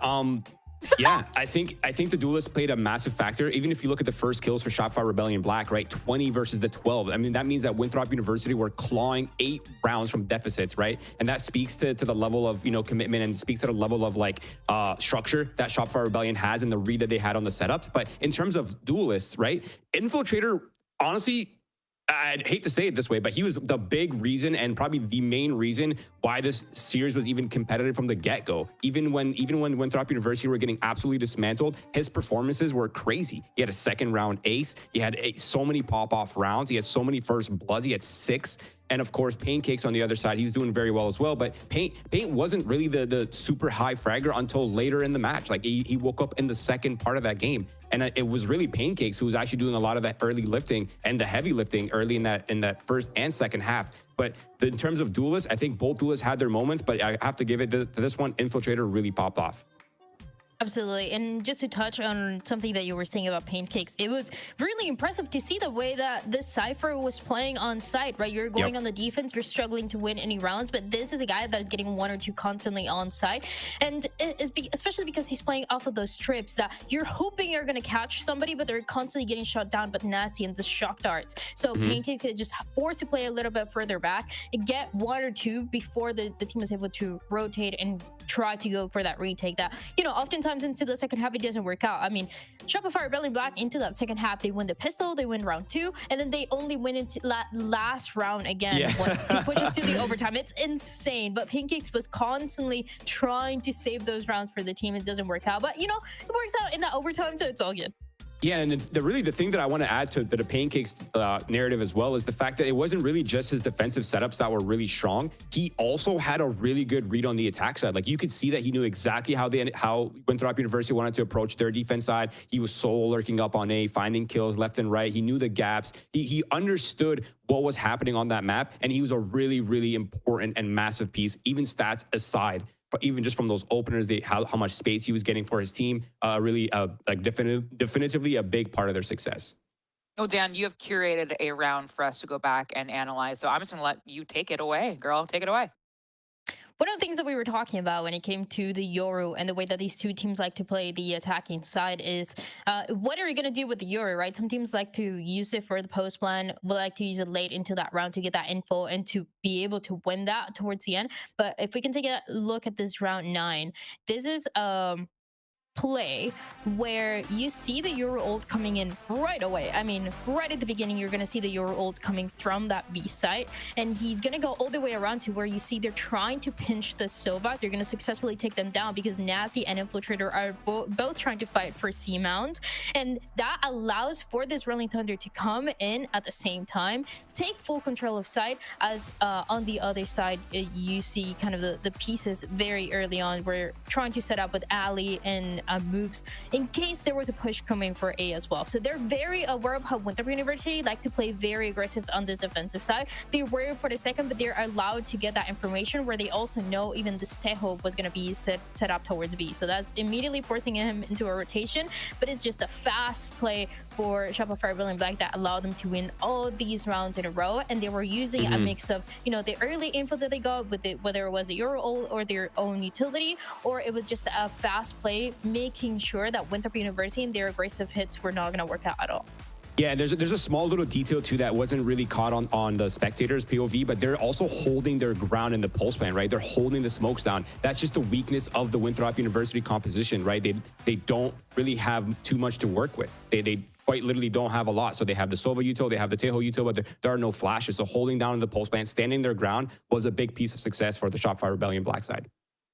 And something you talked about, Roy, that you brought up when we saw the Agent Picks and Bans is that they didn't deviate, right? This is something that they stuck with, but knowing those weaknesses were there, we're still unable to take home their map pick of Lotus, even though it was like a very competitive overtime and almost comeback, but not quite. But we'll be heading to the next map, which is Shopify Rebellion Black's pick of Haven, and Winthrop University will be starting on defense. I was going back and seeing the last time they played Haven, Shopify Rebellion Black, and they actually lost to QOR 13 to 8, Roy, and that was only on the 10th. I mean, yeah, like you said it best, right? Like you learn a lot from these losses, and I'm expecting the same thing here from the SRB side. Obviously, there's a reason why they picked this map. They definitely have a read. I've liked generally how they've been playing the map. I like their compositional choices. as well. I feel like it really fits their style. But for me, the big question mark is, obviously this is not a weak map for Winthrop University, but opting to go on the defense side of Haven is most certainly a choice, right? Like Haven, Lotus, like Icebox, those maps can be so hard and difficult on the defense side, especially if the enemy team has a good read. We saw a little bit of that on Lotus. I'm kind of expecting something similar here on this map. Obviously, the Yoru for Winthrop University does make the defense a little bit easier. Being able to teleport and cover so many different spots at the same time is a very useful tool. And I'm going to be looking forward to seeing that from Winthrop University in that first half. And we're switching a little bit here, right? When we see Paint on this Neon, and then it's going to be Infiltrator on the Yoru instead. But something to take into account that I wanted to bring up as well is that the last 2 times that Winthrop University were playing this map, it went all the way to overtime. Against Fisher, for the collegiate scene that they have, it was at 17-15. And then most recently as well, when they played against QOR Academy, they lost it 12-14. So this is a map that, you know, guys, if you enjoy that overtime on that first map, you could have it for the second one too. Strap in. I think I was looking at chat. They were going back and forth, losing their minds. Well, folks, you might, like Dan said it best, we might be going back to an insane overtime. So grab a snack, grab a water bottle, and get cozy, because I'm sending over to our casters, Nerds and Tenrec. Thanks so much, Liz. And I agree, this map has every chance of going the distance, just as Lotus did with these 2 compositions that want to infiltrate the same ways they did previously. Paint now on this Neon, one of the best on Haven we've seen in North America on this map especially. And meanwhile, this recent comp change by Winthrop University here on this map, with Ali switching back over to the Omen and Moobs switching back over from the Vice to the Cypher he's more comfortable on. This is something that Shopify Rebellion Black clearly still see some weakness in after their recent loss to QOR Academy on it. But even still, I see so much potential in this map for Winthrop. This really could go the distance, Nerds. It really can. And if we're talking about, you know, drawing parallels of the flip-flop of Infiltrator and Paint, you draw the parallels of the flip-flop of overtimes and whatnot. I want to draw a parallel to the last time I got to see Paint specifically on this map just dominating. So I have a lot of faith in Shopify Rebellion still because of that. On the flip side, though, Winthrop has made me a believer, right? Especially with their win streak. I was doubting them. I was like, man, it seems like a really unfortunate loss for Winthrop, but no, I brought it back. So expectations set for players. Actually, the 5 stack for SRB inching its way towards the B side. Rebellion Black and B side kind of rings through there. Yeah, they're going to make a whole lot of noise. Suss out one of the doors, so Nausey will be motivated to push through the second one, and he'll actually grab the first and the 4th kill, while the rest of Winthrop makes do with the remainder. It is a relative thrashing on this B side, frankly, to start us out on the pistol. A relative thrashing. Are we going back to this for Winthrop University? For Winthrop University. Winthrop University. I think also another element of it is that SRB's utility didn't land, and Winthrop played really respectfully of it. They were like, you know what? We don't need to take this smoke. We can just come in and shoot them back. Why? We don't need to fight it. One thing I do want to mention, Infiltrator back on the outlive for history to repeat itself here down towards the C site. I feel like there's something to be said. Nobody's going to poke that bear just yet. In fact, on top of the stun, Paint's actually getting an opening frag onto Flare, and nabs himself a gun that'll immediately get silenced by Nausey. Pancakes swiftly counteracts that, but the fight now being taken on the backside. Extra blind. Ali doesn't care about it. And Winthrop will swiftly take down this riot that Shopify attempted to put on over here on the A site. 2 still standing, but they'll get it done. Yeah, I mean, no one walking down towards C something didn't notice immediately, but they do keep the, Outlaw back up into it. Very good retake so far, and just general execs into area that was once lost out of Winthrop University. And speaking of Winthrop University, again, right, just setting the stakes. They won the first 3 previously, had to claw their way back on I think it was pretty much the exact same size, right? Defense then attack. So that is a big question mark, right? Big question mark going into this is, are they going to be able to maintain that momentum, catch that 3rd round in a row that they got previously, and maintain it? Now, Haven is entirely different of a map, and different strategies do pose a problem here, but Infiltrator already posing problems for Shopify Rebellion Black by poking onto the trip.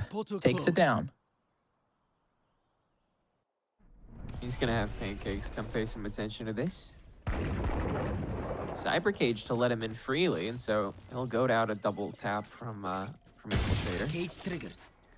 Stealth Throne will flush moves out of Garage as well. That'll have Infiltrator just rotate into it as he's TP'd on back. Very slow round out of Shopify Rebellion as they're just trying to wade and, you know, it's like you're testing the temperature of the pool before going for a cannonball, right? You don't want to pop straight into it without understanding what to do, but they are going to try and cannonball on in here off of paint. First shot taken by Infiltrators in this. Util dump onto the C site. No immediate entry here from Pain. He's stunned away. Now he'll slide in. No slide. Salvo's on top of default plant spot. 10 actually being flushed out. BCJ gets shot by Move. Salvo still catch Spaz on the way in as well, and Paint's down to 10 HP. Shopify's got to extend on top of this with 10 seconds to go, and they will! Shots from Monty and Pancake are good! Paint gets taken care of, though. Ollie on the entry back. Pancakes now traded away by Moobs. 1v1. But the Sheriff versus the Rifle. And Moobs' position entirely known about by Monsi with 5 seconds to go into this fault line. Comes in. Moobs jumps up! And still somehow manages to win that fight. Wild shots coming out of Winthrop University. They find the third here, snatch it away, and I've been here in this place before. You know, not on the street, but definitely in this place before, because 3 in a row picked up down to a 1v1 wire kill really feels like a repeat of Lotus. The only difference being that Shopify Rebellion is playing, I will say, a little bit more like contained on their site exec. I was worried about the time when they pushed in, and it really became a factor near the very end. So stuff that needs to be said, but regardless, Winthrop University not trying to get thrifty like they did previously. They will still have Infiltrator creep up here, up A main, as Shopify have another pile drive, this time from the garage mainly. Ollie very much pinched and pressed, but he'll still grab 2 outside of the cage. And Moobs is now back on site to deal with the rest all by his lonesome. Take what's useful. Makes sense. No thrifty to come through. No fast execs out here. It was a little faster, I will say, out of Shopify Rebellion, but it wasn't like a fast rush towards B like we saw. So the parallels kind of stopped there, and Winthrop really showcasing their dominance. But now we got to talk about some of these ultimates. They're coming alive on the scene.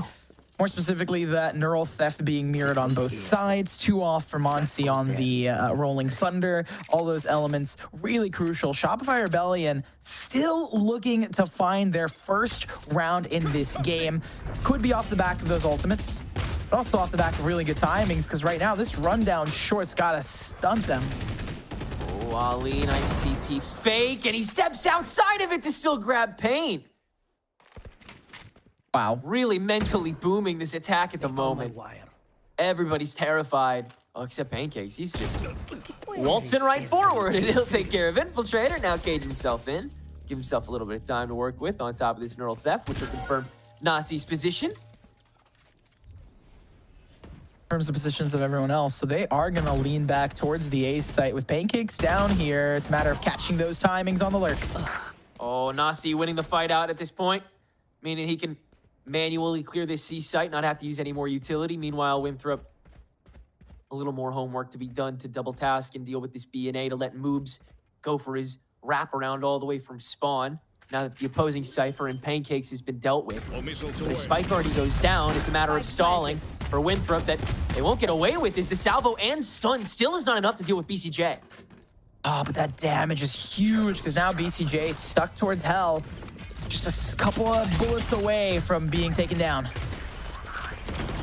Neural Theft now here to confirm this retake all the way. Aftershock will finish off what's left of BCJ. Moves re-entry for Spaz. It's just Monsi, and after his first kill, he's already been found out. Ow. A, one of the harder sites to retake in the history of Valorant, right? You talk about A on Haven, and Winthrop made it look trivial. The wraparound, as well as the fact that they had numbers, really worked in their favor, popping on the ultimate and allowing them slow entry. We talked about, right, the plant going down, and it's like, okay, well, the plant went down. You could have tried and delayed it a bit more off the timing, but the damage that was dealt alongside the trap that was laid out, even though it wasn't perfectly placed, really allowed them to take care of a lot of critical utility. BCJ being caught by even more utility. All right, if the salvo shocks did not work, then we have an aftershock to really stunt you. And talking about breach utility, these ultimates are coming alive. Both breaches with the rolling thunders in their back pockets available, but they're not going to be too valuable here on an eco. By far the fastest attack we've seen so far from Shopify Rebellion, but Moob's completely unfettered on top of these blocks. He's good for an opening 2, making almost 3 if Ollie didn't swipe it away. Now dealt with. Ollie has to get the rest of the kills himself, and he does. There it is. Winthrop just firmly planted on this C site, ready to intercept everything that SRB had to offer, which this time around was not as much. Of course, you'll play a little farther back now that they have the guns back once more. Some ultimates on the table, but confidence skyrocketing for this Winthrop squad at the moment, and a timeout justifiably called. Yeah, because they tried running in on ecos, didn't work. I would expect maybe a run in right now here out of Shopify Rebellion. You do have 2 really solid ultimates for post plant, but all things considered, their post plants have been looking rough. The 2 times that we saw the plant go down, it was immediately defused with a nice retake on both the C and the A site. The B hits were also lackluster, so a lot of stuff that needs to be discussed in a short amount of time. On the Winthrop side, this timeout is also going to benefit them, right? They're going to be thinking, all right, how are we going to outstrat? They have a lot of practice on maps like Lotus and on Haven as well. Considering it's 6 in a row, I'm really... honestly, I'm really impressed by Winthrop. The fact that some of these rounds they were getting close, and even then Winthrop manages to like throw the tide into their favor. The round where Pancakes walked up into mid, I was expecting Pancakes to go huge, but no. Nausey immediately shut all that nonsense, all that nonsense, all that silliness, all that silly business for Winthrop University. I can't get the that out of my head since Elizabeth said it, but realistically, that nonsense has been taken care of, and hopefully we don't see the shenanigans continue. Yeah, gotta keep the discipline here for the attack. Hanging out in the courtyard now after the quick stun fight down A main that has once again let Infiltrator gain a whole lot of space. That's still being watched now by 2 members, but Infiltrator still finds 1. That being said, Shopify Rebellion will fully take over the garage, and although the Rolling Thunder is there, players for Winthrop no longer are. They won the fight beforehand. Still, Nausey grabs 2 post-stun and turns this into a 2v1 that Flair needs to win. Armageddon in hand, though, ready to get on top of this plant, and it's perfectly placed, at least for now. Timing on his side. Gets a couple steps back in. In fact, Shopify might right back through CT after that Armageddon's gone down. Yeah, they're going to fully reset. I love this, going through defense spawn here to kind of bamboozle Flair. Now, I do understand what Winthrop was trying to do. They tried to recontest some of that space. The early ultimate straight out of Nausey was to re-equalize within the round, but it does cause for concern. Paint at 30 HP, peeking for this fight, but still wins it. Cause for concern denied here. Really great round of Shopify Rebellion. It did get hairy, like I discussed. We talked about that Rolling Thunder, but they still managed to really recoup when needed. Spaz going down as well meant that there was a lack of smokes and a lack of, I was going to say, funds right now. If you just look at the economy, they don't have a loss bonus, and they lost a good chunk of players, so that is another element to this. But ultimate economy is thriving for Shopify Rebellion. Hopefully they can sway another round in their favor and continue making this matchup spicy. At the end of the day, when Shopify are able to turn these scuffles into straight up brawls, they will win them every single time. Their targeting is just so much better at the end of the day. But Winthrop have been able to isolate all too often and punish. That being said, Infiltrator's the one by himself this time around, and Spaz quickly takes care of that one. Operator now left on an island that Winthrop will make a voyage to very quickly. Ollie attempted TP, and Spaz about to swing into 3. A nice swing that'll avoid all of that damage, and now Shopify are going to double down on top of that. Rolling Thunder into sewers, but Flare holding it down for 2. First on Infiltrator's swing, and second on Spaz's. Now an Armageddon, though, is going to fully box out Flare. He knows he is done for, and he will fight BCJ till his last breath, which is now 3v2 for Shopify on the attack. Really good brawl. You talked about that prioritization of targets, and they did that well, locking in. And now we don't see too much utility. There is a fault line double stun combo available for Nausey if they want to invest that on a retake here. But on the flip side, you do have yourself the double initiator combo, as well as, you know, Pancakes is still up and at him. Can't discount the extra weapon. Last player standing. Oh, now the 2. And that should do it. Yeah. Nothing available for moves here on this wraparound. Try and get active, maybe find one, but the timing's thin, and Onsi's gonna spot the shoulder. Second round for SRB. Scrappy. But they managed to bring it back, reel it in all of those rounds here.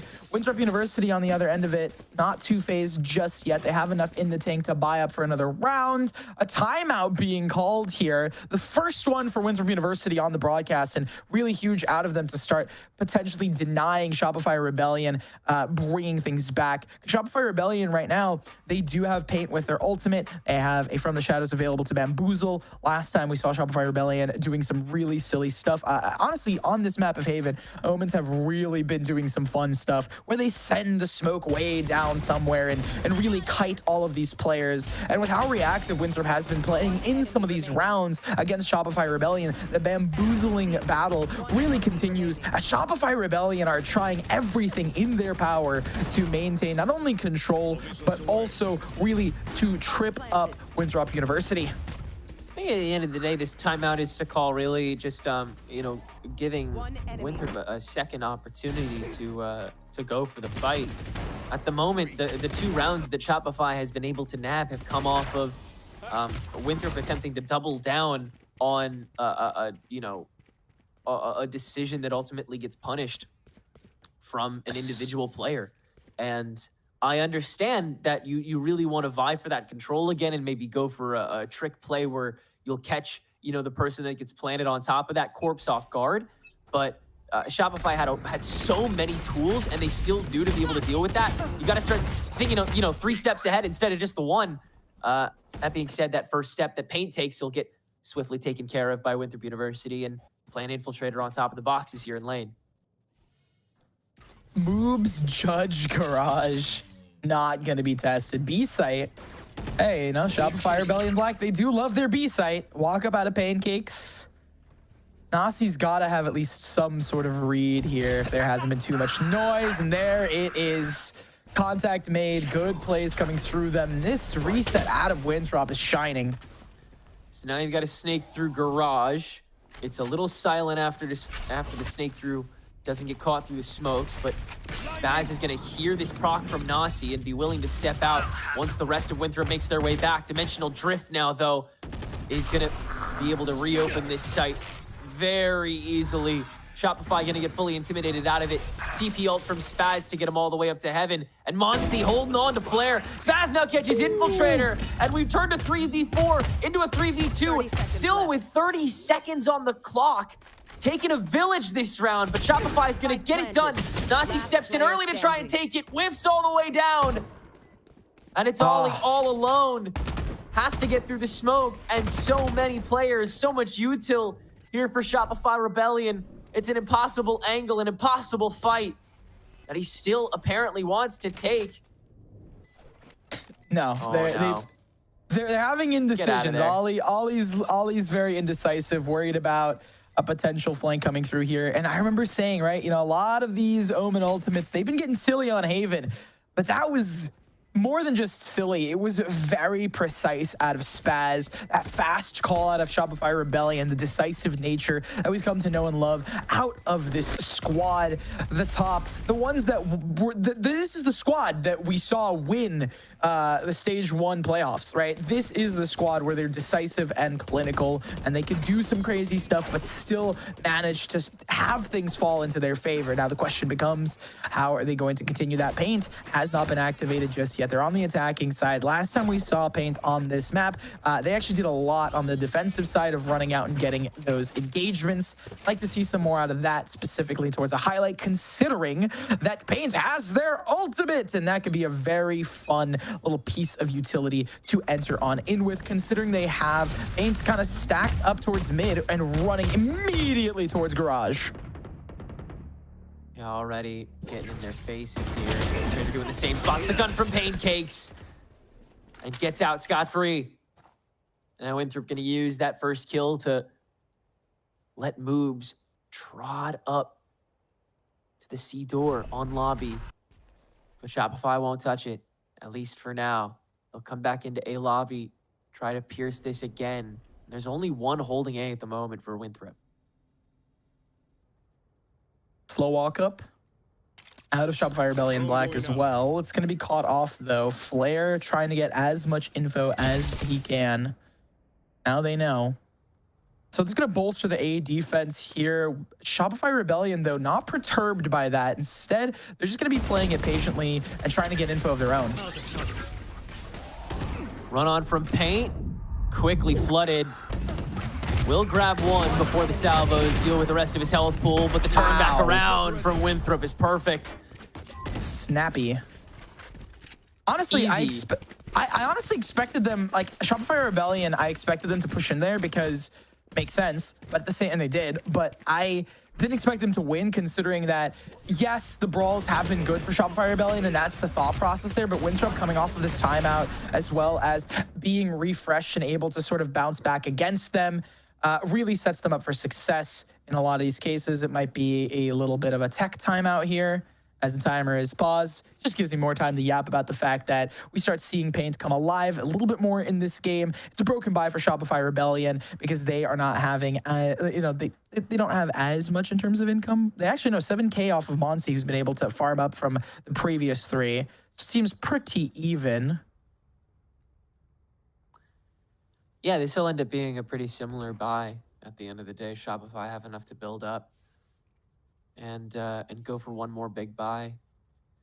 Still an overdrive as well as an Earl theft that they can catapult into this round as well. So they're able to sway this BC depending on what's more occupied, if they're able to get an opening frag, but they'll continue to fight for this A long first, at least with the majority, as well as the spike holder. Oh. The walk up? Oh, and wow. the catch. And the catch. Both times, both lanes. Nothing doing for Shopify. As at least gets the refrag onto Moobs, and they'll use that to quickly run up into Garage, but Infiltrator catches up Nausey lagging behind him. So it's got to be Spaz again, and he's quickly blinded out by Infiltrator, who's now good for 3 on the round. And you should have BCJ on a lonesome lurk. The lonesome hero with the shades on and the cool, brave face. But how are you going to find anything in this round? A minute left on the clock, and you need to isolate 4 1v1s. The players are grouped up together right now. They even set the gate crash available for the backup. Shopify Rebellion, I mean, yes, they lose this round, but they're really going to start thinking about, I would even say the second half here as well. You do want to try and get maybe 8-4 at the end of the day, but yeah, that's all she wrote. Would be nice to grab one more round here if you're Shopify. Yep. I severely doubt that they'll be able to find a way to punch through again. Oh man! After unfortunately not being able to get anything done this round with that ultimate. Do you know what premonition I have, Tenric? I need a drop. I think we're going to be seeing a very similar thing that happened on Lotus, or Winthrop is going to win. Those are the two choices. But my call is good. Yeah? I was just going to say, Shopify's defensive half in their past 2 rounds of this Swiss have been overwhelmingly better than their attack halves here on Haven. So it's True. 100% possible they can True. make that resurgence. I have a feeling it's going to be the same thing that we saw on Lotus. And the gut call is there just because of how these games have been played today. It feels like something's in the air for really one-sided defensive sides, right? It's like, my lungs are filled with defense today.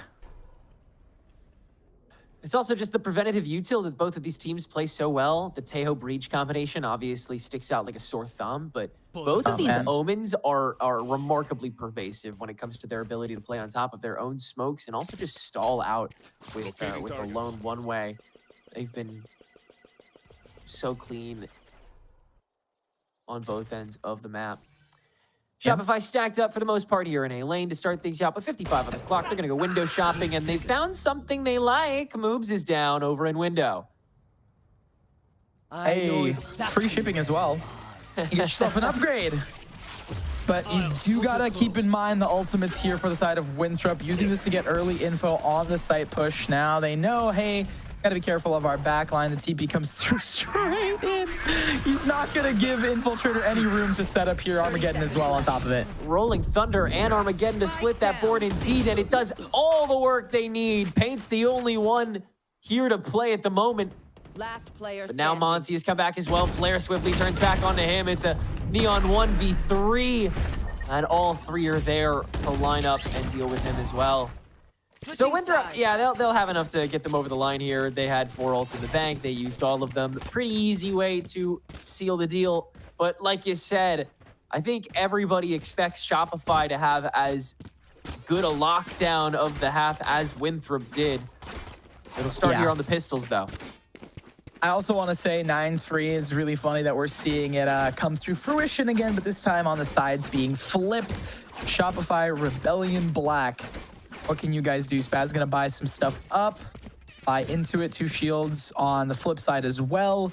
I'm also just wanting to point out for Winthrop University how well they played in terms of being reactive. For both of these teams, I feel like the reason defense is good for them is that when the brawl does start, if they're the second one to dump all the util and take those fights, they're usually the one that wins.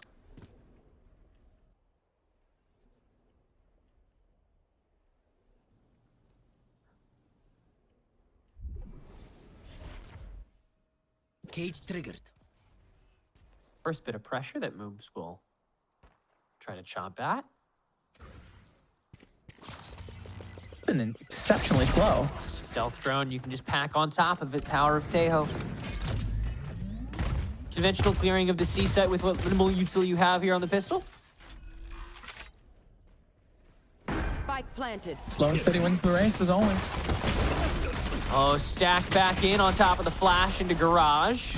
Early fight taken here by Winthrop, and Ali's trying to re-up on it. He will actually grab one more. Double swing back in, and Spaz is up to 3. Nausey now stands alone with 4 HP. And yeah, nothing doing there. Again, So, I just feel yeah, it feels really similar to Tenrek. Yeah, Oh, you it first. does. I agree. This is very similar. we're both just watching this like, yeah, I mean, yeah. Well, yes. Well, yes. Well, maybe, but most likely yes. Oh, but of course. Oh, how could I forget? How could I and forget? of course. Oh, yes. It feels very, very I agree. Polite. I agree. But like, honestly, is it not just like our retakes are good when we fight, we use our utility second? Because they're playing entirely off site, then they're immediately going to dump util. Winthrop's using it to try and scale up. But it doesn't matter because Shopify Rebellion is God knows where. They're having a fun time partying and vibing. And then immediately when they run on in, they manage to go for a retake. So in my mind, I'm here like, yeah, this feels extremely similar to the way Winthrop was playing on their pistol rounds and how they just work around the map. There's that Paint subscription. Needed to deliver it, and it seems like we got it. You can always count on him coming through. No more meddling. I don't recommend betting on over-unders for Valorant players, especially in Tier 2. But if there's a way that you can bet on Paint without having to spend money, I recommend doing it every single time, because he'll come through. Gotta get them channel point predictions in Twitch Yeah, chat. the channel points! Yeah, the channel points! That's exactly what we'll do. all the co-streamers right now. Shouts out to them. And honestly, shouts out to everyone here in chat sticking through with us. But I want to shout out something else here. Shopify Rebellion has been looking good on the defense. It's really like, is it like just small shields floating in the air that's really been inhaled by both of these teams? Because realistically, that's what it seems like here. Speaking of, though, Shopify Rebellion on a solid buy. Paint putting on the Infiltrator cosplay with an Outlaw of their own. And I don't even want to say that. No, Paint, scratch that. Paint has been really good on the Opping role and on the Outlaw role on the defensive side of their own. The head-to-head between them really does still stand. And both of them have come out on top at one point or another. Infiltrator will get backed out by Pancakes' jump peek until we do it all over again. Just stepping out. Oh, they're waiting on the high-low for him to jump again. Making my way downtown. He's not gonna bite. Stepping on top of the smoke in heaven. Oh, the cam catches him. They know Infiltrator's up. Cyber Cage to isolate him, and Infiltrator wins the fight out. But now low, no bullets. BCJ smoked away, but he's still able to win it out. Rest of the team, though, storms onto site, and Winthrop University have a whole lot of the map control here. Paint, though, wins the first swing, and now has to go for the second flare. Has it locked down, though, and the gun diff will pierce through this round. Winthrop taking the bonus and double digits. Solid out of Winthrop. Another thing to note, Winthrop did use a lot of that utility on the actual fight, which allowed them to really engage and win it out. Solid stuff out of them. Now, look at the state of the game. There's some ultimates being brewed up. We have weapons for both sides. And I mean, look at this replay, right? They've walked up onto the site. That's when the paranoia stun combos come through from the defensive line. So they're not really using it to clear. Instead, they're using it to prevent the retake from getting started, which is just so fun in this brawl meta. All the refreshing utility. It's always the refreshing utility. Yeah. Like stun salvo, and then you have it for the rest of the fight on the site take.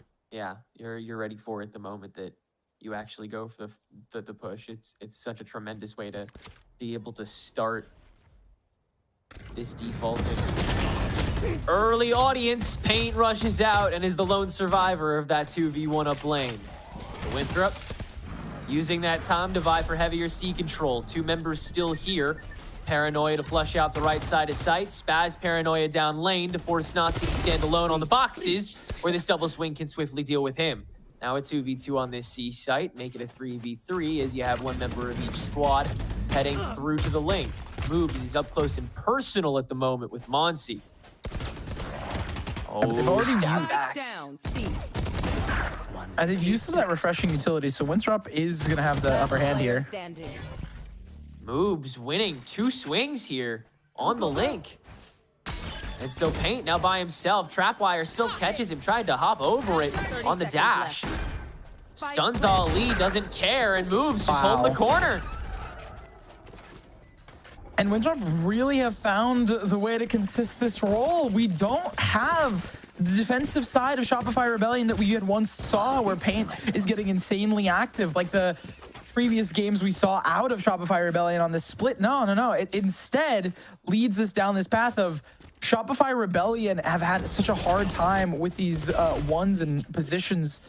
Honestly, in my mind here, Tenrik, I'm just surprised that Winthrop University is able to brawl out so consistently here.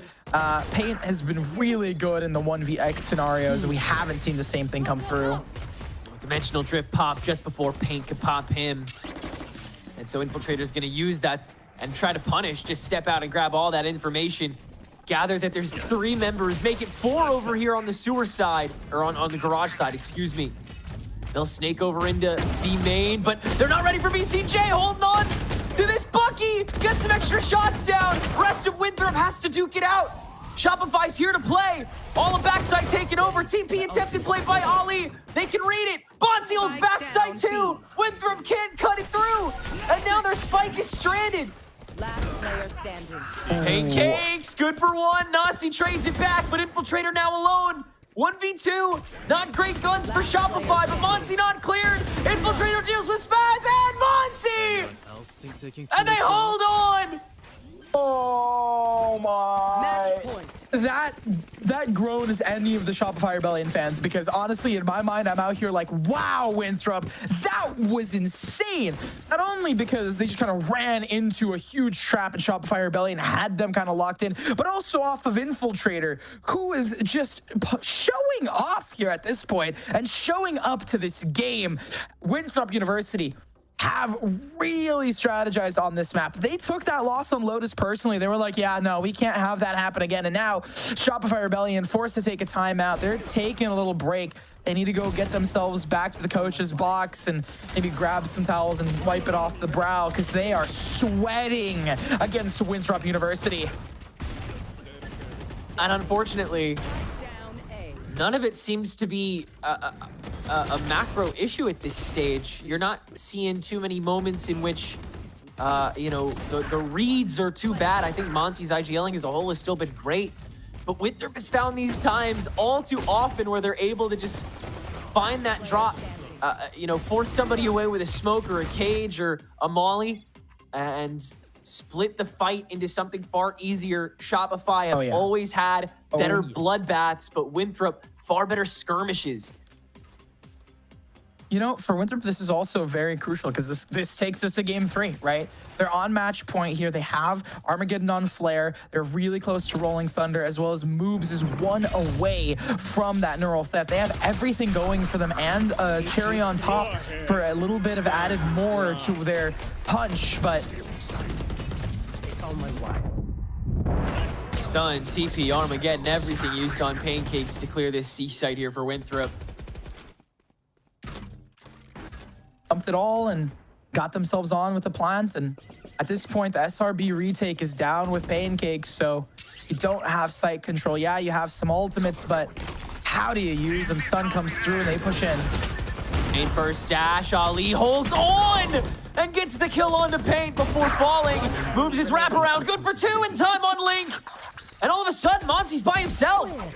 They're gonna ulti this, in fact. And if for good reason, Monty's ultimate is dangerous, but right on top of Spike, Nausey gets that kill and holds it for Winthrop University, who will get a 13-5 victory on Haven, taking us to map number 3. Wow. And it's been back-to-back that we've seen teams win on their opponent's map picks, but it's 2 different stories, right? We saw 2 games of Lotus, 1 game of Lotus, and then 1 game of Haven here. But it felt like it's been an arduous journey regardless.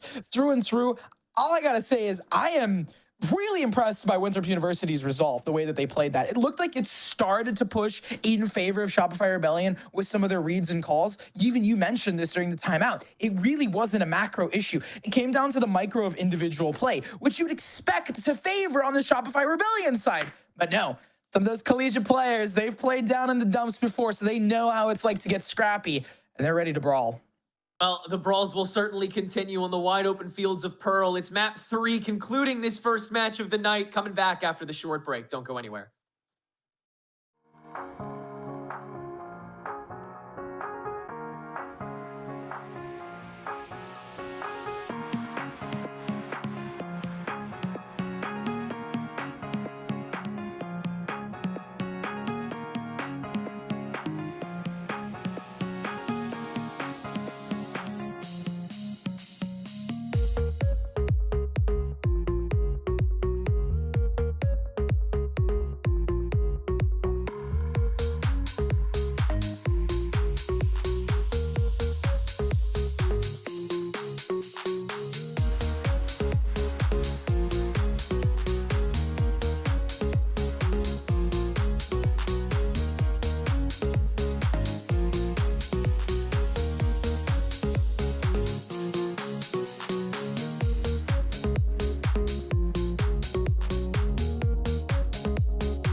I don't think I have a favorite, but I am a fan of many cereals, I won't lie.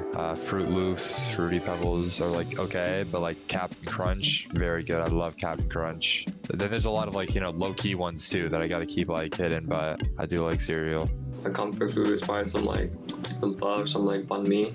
Like my mom's like a really good cook, so she makes like a lot of good Vietnamese food. My comfort food would probably be poutine. I miss Quebec. I miss the food there, so I said poutine will make me feel at home and good, straight up. For me, my favorite comfort food would be like a nice warm soup.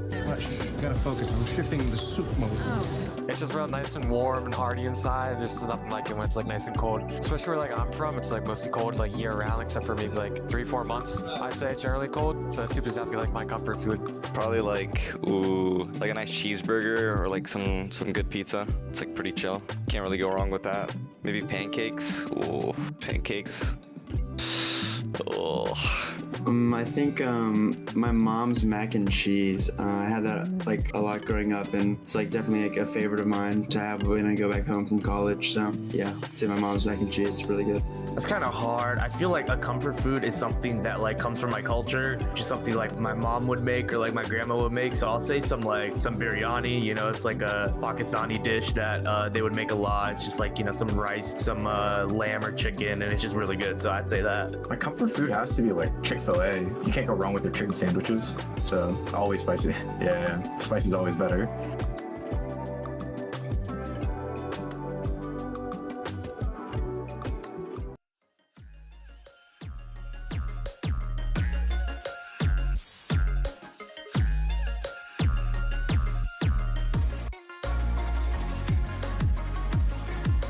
Really like to give up and didn't really have that drive. The expectation should be to win first place. Got them to ascend. We kind of just threw at the end. 30 seconds left. Yeah, MAD were winning 5 versus 3. Look how quick this one. Oh!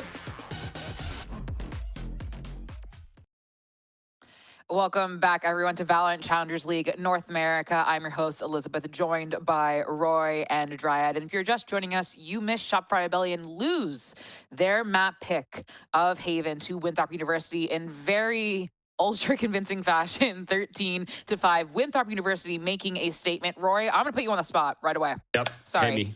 It's okay. You said starting on defense was, quote, a choice for Winthrop University. Yep. Was it the correct choice?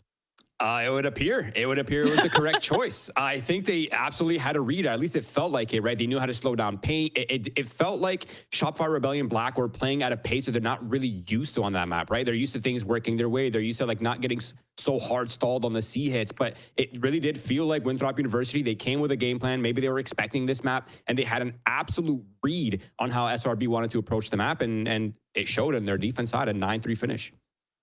It was interesting to see, especially going into that first half. We say, okay, Winthrop University, they won the pistol, they won the bonus. Wait, they keep winning and winning. And there was an attempt of a recovery after you see that timeout, round 6.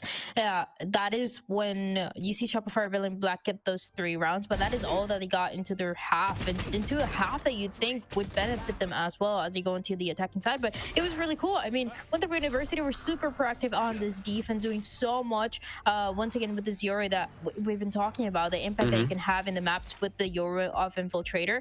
In a lot of situations towards the A side, he was set up for something like this, like a one and done if it was any other agent. But he does this, gets that one pick, backs up, and everybody else has already been flooding that side, making sure that the attempt of a hit for Shopify Rebellion Black is going to be ineffective. So it's little things like that that it seems like Shopify Rebellion Black were not able to adapt to in time. And I mean, just not what we were expecting at all. I mean, we talked about the Winthrop overtimes. We talked about how this was the Shopify Rebellion map pick. And it was just complete domination for Winthrop University. Yeah, this was a great response. And I think the one thing that I'm learning more and more as I watch more of Winthrop University is the fact that there's just so many hard carries on this roster. Like if it's not Infiltrator popping off, they have moves, they have Nausey, the IGL who can put up numbers, right? They have Ali. There's just so many players. They have Flare. Like everyone on this team can pop off, and whenever 2 or 3 of them are sort of having their time, they're in their flow state, it feels like their matches are just so easy. And I also would like to say that this honestly felt like a little bit of rock, paper, scissors in terms of style, right? Because whenever Winthrop University are feeling it, they're in your face constantly. They're challenging you on every phase of the round. And when you have a team like SRB who likes to move as a unit, they like to play a lot more macro. They like to have these sort of like checkmate moments. It can be a little bit awkward when you're feeling like the enemy team is disrespecting you. And honestly, if you look at the first kills here on the scoreboard, you can just tell that Winthrop University were absolutely dismantling them, getting 12 of the 18 first kills, guys. That is absolutely insane by Winthrop University. Something I want to point out as well is that we saw our first timeout from Winthrop University today, even during Lotus when things were really not going their way. I think it was 6-2. Winthrop was like, hold, please, we must talk. And you know what those are?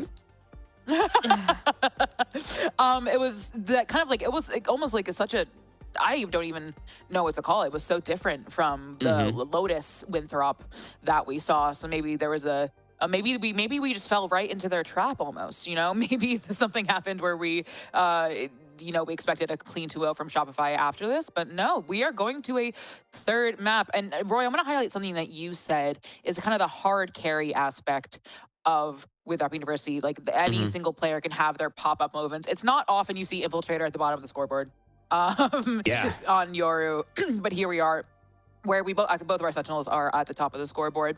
But I'm gonna toss something to you, Dan. Pancakes, I believe, has been the MVP for both games today thus far, correct? How do you think he's finding that success?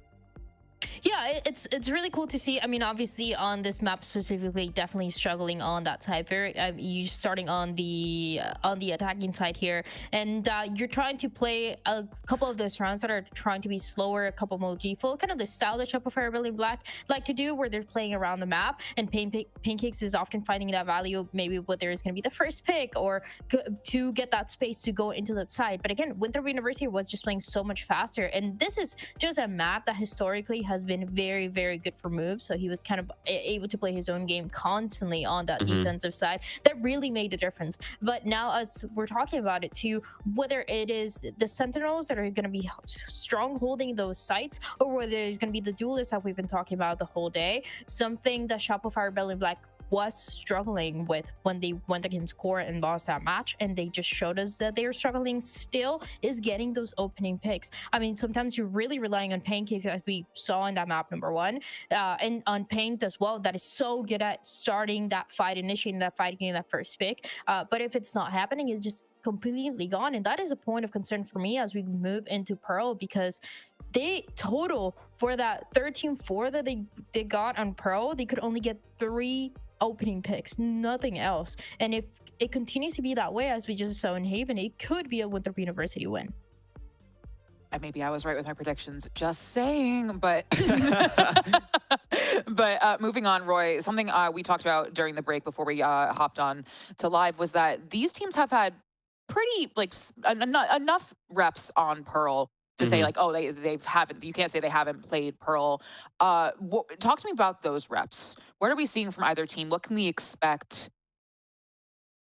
That's honestly a good question. I think from their previous history, they've had some decent results. I can see that Winthrop University has been playing even outside of VCL. They've been actively competing on the map, but not even a week ago, about 8 days ago, they played against Prosperity. They looked great on the Pearl side. On the Shopify Rebellion side, they've also looked pretty solid. They played it recently against QOR. They did get dominated, but before that, they had a clean win versus Fun Havers. They also, that's one of the maps they took away from M80 as well. It was 13-8.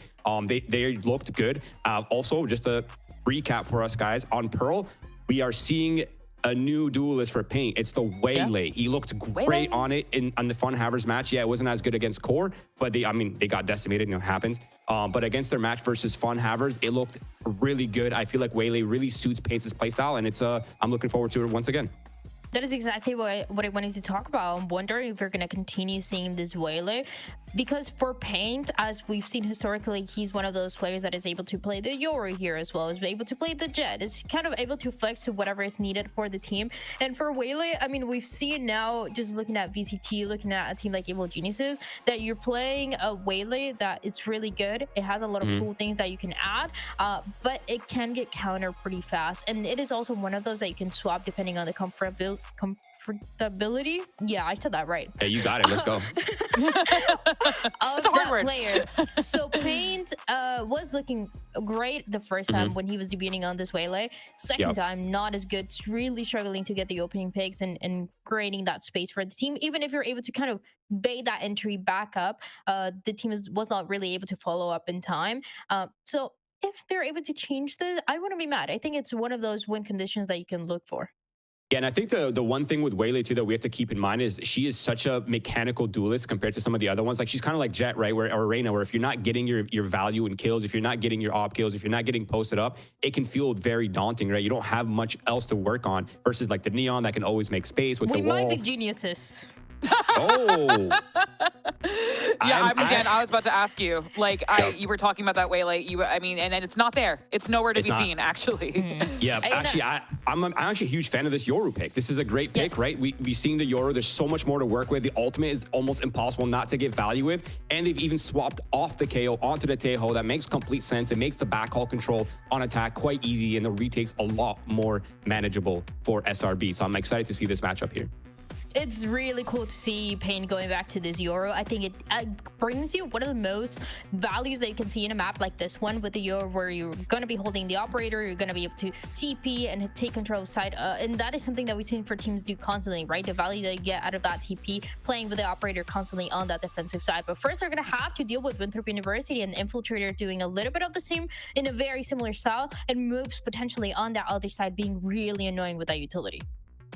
Well, folks, only one team, excuse me, can be the winner of this one. I almost said one of us can win the game, and I was like, we are not playing. But I know who's casting.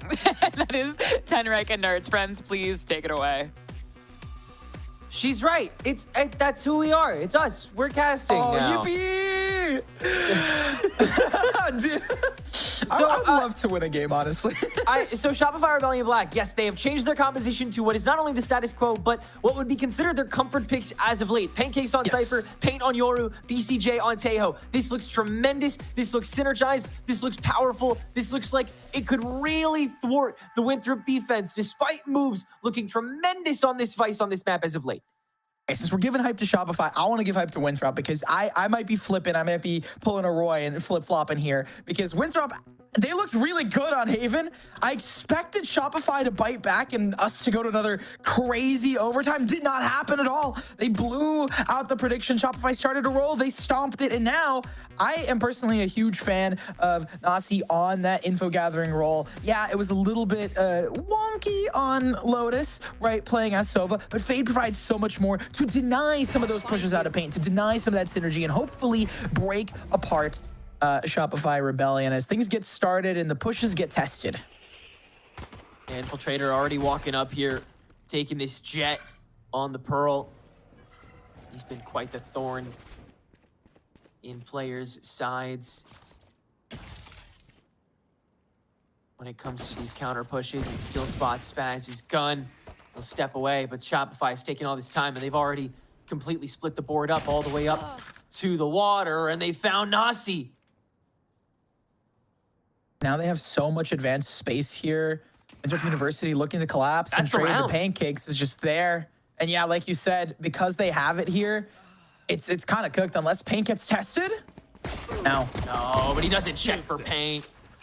At this point, right, Infiltrator's got to go huge for something to change. Yeah, there's just lines of defense that really matter here, and Infiltrator always does, doesn't he?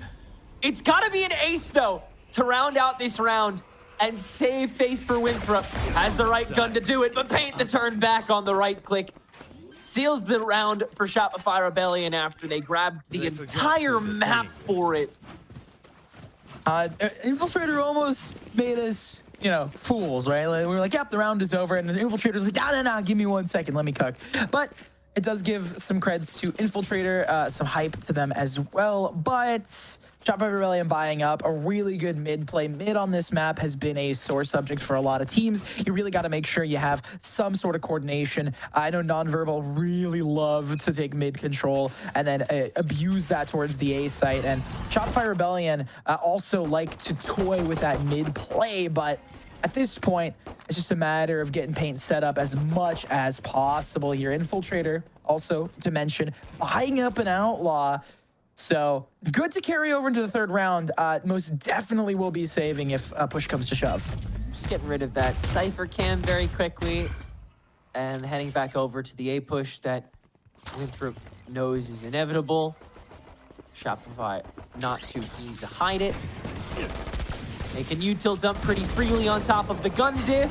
Paint trying to TP into the gate crash and actually doesn't get a soul. Just a little bit of damage onto a couple members, but no more than that. It's the rest of Shopify that has to breach through, and they can't entirely. They can only grab one along the way. They'll disperse back open across the mid lane, but that may be enough space to garner them the map again here. And they can kind of swing back wherever they choose to. Nausey gonna step into it, and that's probably the only bear trap Shopify needs to set up to take back the safe site with confidence.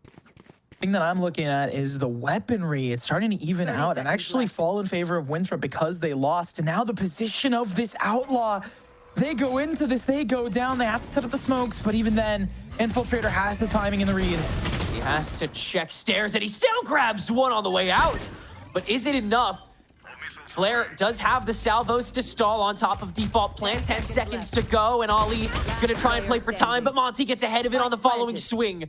And that should be all the damage control required for Shopify this round. Indeed, 3 stay standing for their second round. Thought stuff out of them, but again, it looked rather dicey. Even more than that, though, BCJ is going to pick up that outlaw. So you carry over even more weapons. Weapons that you didn't buy, but you can drop over. Paint is going to trade with them. Right, you know, I wanted to make the call of like there's laws, right? We had the Bogdan's law, but here it's the Paint law or the Sniper law. You give it to the Yoru because you want to be that mischief maker.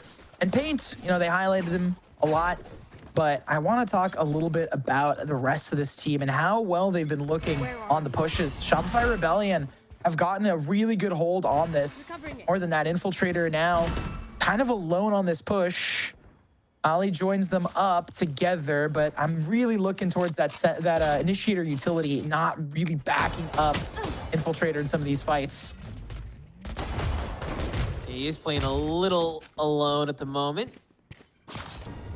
Whether willing to part with that if it means taking that extra space, by the looks of it, at least for this round.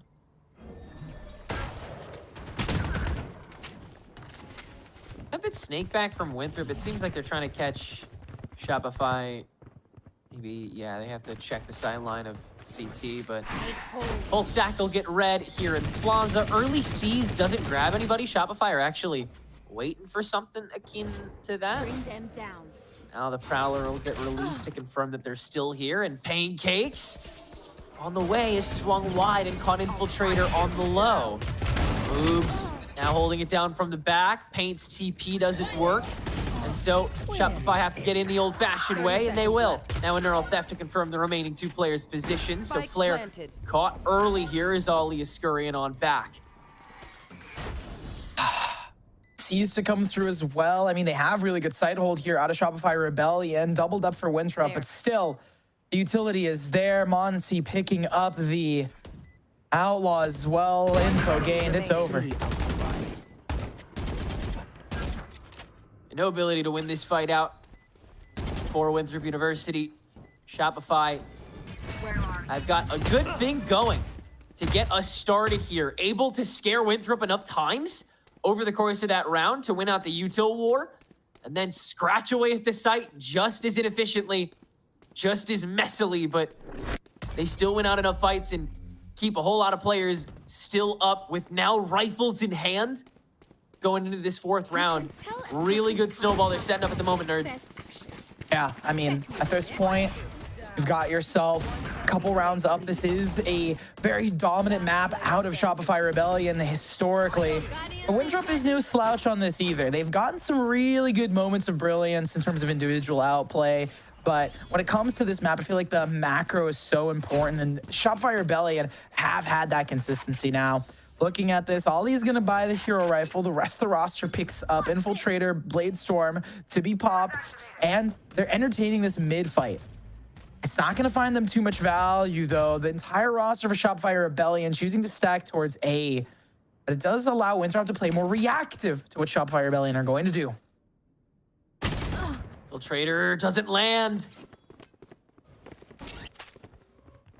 That's probably the one undercut Winthrop have the privilege of going for this round. Ollie's hero rifle going to be unable to suss out anything until after this spike goes down. The rest of Winthrop is here to play for it. Salvo's a little bit late. Monty only takes a hint of damage, and Paint's already locked down the entirety of that angle. Drops down, searching for more. Dimensional Drift already in the tank. Nausey momentarily caught here on Art. Now just trying to fully confirm his position. Moves not found out, not found yet. 2 down on the Sheriff, and suddenly it's interesting again. Steps out of the smoke, grabs a rifle for free. Now we're on site. Nausey stepping on top of the first half of the spike. Monsi quickly deals with him. And from there, you got too much on your plate. Shopify, hold on to the 4th. They managed to creep up on them. Pancakes as well, lurking in through mid. And now that was an eco. They buy up into it. And that's what I was discussing, where on the individual level, Winthrop does have good outplays. I hope to see more of it. Sometimes allowing individuality to thrive can really allow a team to coordinate in a really wonky way. But regardless, Shopify Rebellion knows how to hold things down. Yeah, they lose a couple players on the site, but they know that they have that Astra utility. They know what players they have. They always play that, you know, jokingly referred to cringe post plant of just spam utility on them and prevent them from getting that spike diffused. Who's next? Dimensional Drift used here by Paint. We'll confirm the placement of that shear, and so no one will be attuned to it. Now he'll just open up sight, get on himself, try and fight it out himself. And can't carry that burden. Not allow enough time for the rest of Shopify to get on either, but Moobs found out. Taken away by BCJ. So a solid trade that now leaves Plaza reopened. Forces Flare to stay up on it while Pancakes continues to be choked up on this Art swing, making sure that nobody gets aggressive for the mid swing. Another important note is the ultimates here for Shopify Rebellion as they decide to convene on mid. If you could take one of these down, it'd be huge. Spaz the first to peek, but nothing to found just yet. Engagement start. Fall off. Gonna set up the wire there, and Shopify gonna step into Art. Now the salvo's in reaction from Winthrop. Early response, and they'll be stacked on top of this fight. That has to happen. Shopify have no other choice. They can't double back again, and Ollie has the hold on steps. It's a guarantee at this point. Winthrop fully boxed out, and Ollie goes absolutely crazy. Let's go for Winthrop. Ollie, the anchor on the site as they try to flood in. Shopify Rebellion playing that a lot slower, trying to have the mind games of, oh, we're going B, we're going A, we're going to be kind of meandering around mid. And it all comes down to just one really good moment out of Ollie and the rest of the squad. That's that individuality we've seen, but a little nod to Winthrop. They had a lot of backup for Ollie. So immediately after Ollie started taking that fight, you see Flare, Infiltrator, the rest of the roster, Nausey as well, running in to make sure that you're not stuck alone like we've seen them times before. Now you've got some ults on top of that to supplement. Really aggressive into Plaza this time. They'd like to deal with this shear the old-fashioned way, and they will. Jump into it. Now Nausey just going to plant himself on top of it. Be prepared for this head peek that BCJ goes for. Traded back away, and Nausey ults on top of it. Catches Paint and Monsi as well. And it's all Winthrop University in the kill feed here over on the Plaza door, where Spike is now stranded. Doing a great job of just holding on to their angles like we've said before, and I think I nodded to this, alluded to this within our storyline of, you know, individual prowess for these teams, but unfortunately, swarm and surround. Pancakes is still gonna catch a timing. I thought Nausey was trying to swarm and surround, but did not come through. It's this a really annoying setup here. High-low, however you want to call it. Ollie's gonna grab it. Ollie also has their ultimate. Most of the Winthrop squad has, actually no, sorry, 2 people have ultimates here. Most of them are close. At least some of the real major ultimates. We're talking like Armageddon. But now we did see the Nightfall used by Nausey to great effect, but that 3K is going to start charging things up for them. Enough about the ultimate debacle. I want to talk about this debacle that Shopify have found themselves in. The slow rounds into fast pops haven't been working for them anymore. They have to change up their pacing here. I mean, it's only been 2 rounds, but it's still the early parts of this game. As I think we are in a tech timeout. Yes, it is. A little more time to think about how you're going to flip the script if you're Shopify Rebellion, because I couldn't agree more. I don't think that you can kind of spring into action as effectively as you were able to in this first quarter. Winthrop are far more prepared to jump on top of this. Rather than not approach the Vice util at all, instead, they've attempted to try to egg it on. And to that effect, unfortunately, Winthrop have been too quick to react to it. Like, they're too quick to react to everything. So I think Shopify need to prioritize having less steps. So I think continue going for the least common denominator. It just comes down to either finding a proper lurk or a proper flush, or, you know, just getting that crucial first blood that either this Duelist or this Teo is searching for. Walk up here, not as disjointed as before. So that's really nice, right? Playing a little tighter, which is what I was worried about initially. And now it's going to be a true brawl here. Ollie has been solid on the holds, but you don't want them to go down. That's going to be a lot of stall potential out. That ultimate, you can't get rid of it. So they have to crawl back towards A's side. A lot more consistency out of Shopify Rebellion. That tech timeout might have given them some room to rethink. Oh, Paint playing close in front of the Prowler and almost fully tears Nausey down, but cannot completely chip him down. Well, now in the mid stall, Shopify Rebellion looks to make the call to where to go. Pancakes is in. Yeah. Oh, and he's taking down Nausey. Now jumping into the back. Moves prepped for it. But the Neural Theft is going to confirm these positions, and so Moves is throwing down a pretty proactive steel guard, and Flare in the 1v1 wins his in Plaza, and the remainder for Winthrop pretty easy to deal with. BCJ alone in the 1v3, 20 seconds to go. Flare caught early and can't even take care of him. So 3 straight rounds now for Winthrop in response. Yeah, return to sender, return to the, like Winston Churchill back into the English debacle, but at this point, the debacle is on the Shopify Rebellion squad. They haven't been able to mount much here. I mean, it's not like they're playing super rough. They've had really good hits. They've had really good control. But it seems like Winthrop University is very content with allowing individuals to thrive and having that 3-stack so consistently fighting towards A. Feels like a repeat over and over again for both these sides. Fight out for A main control and rotate out potentially. Big stealth drone proc that lets Ollie just fire away. Infiltrator does the same on the wide swing, and Winthrop can just completely tear this one apart.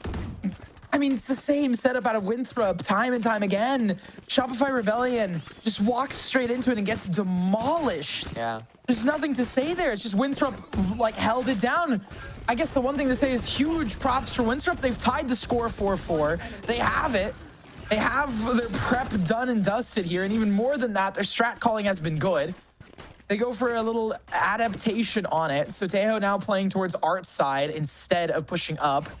Because now that you've done it so often, Winthrop can allow Infiltrator to play individually, or at least a little bit more individually, without needing that Teo initiator support. That allows Nausey, as well as the rest of the Sentinel line, I mean, sorry, Vice more specifically, is the only Sentinel line to play further back on the B site. A lot of independence afforded to Infiltrator, which is always what you like to see, but there's always still never that there's never that disconnect from the rest of the team. Infiltrator is never disjointed, but always so out there. Oh, now Moves has found a way to creep up and get Pancakes quite early. But BCJ, sightline down Plaza, at least takes care of Nausey. Now SRB have control of that lineup to B as Winthrop continue to stay packed in with the slight man advantage. And the thing for Infiltrator that I've always noted is the fact that you're tradable, right? Super important to be tradable on the defensive line. Oh, like that, right? Spaz, but yeah. Just immediately. And that's the cleanup that Winthrop have had. And SRB, and because they're also really good individual players, Winthrop has been getting a lot of first bloods. It's something that I really will be excited to see when the analyst desk talks about it. But 5 in a row, it's really been a game of, like, you know, all the way from Lotus of like one-sided thoroughfares. It's like a one-way street ever consistently that's being flip-flop around, forcing SRB, Shopify Rebellion Black into this timeout where they're going to be discussing a lot of the small mistakes, how they're going to use some of these ultimates and what pace they're deciding to take. Paint I wouldn't be surprised if they go for a potential fight to try and grab an orb somewhere. A site has seemed nigh impossible for Shopify Rebellion to take, especially out of a main. It was a sore site for Winthrop. Early within this game, Winthrop was losing a lot towards the A site. A site just felt like, okay, well, we need to bolster it up. And now that it's been bolstered, Shopify Rebellion are a little bit worrisome. They haven't been able to take the B site. B long seems like a very arduous journey. The last time they tried to do it with rifles, it didn't work out. Really specifically, to be more specific, last time they tried to do it during the Winthrop win streak, they got retaken on rather quickly. Yeah, there's just no complete response, no setback that Winthrop can't throw that can eventually get caught in the back end of Shopify. Moves with that implant on lane. It was watched for, it was checked for, it just was not beat. Here. So Shopify giving him another shot. A little bit of attention paid to mid. Infiltrator Here. now on this operator, staring it down.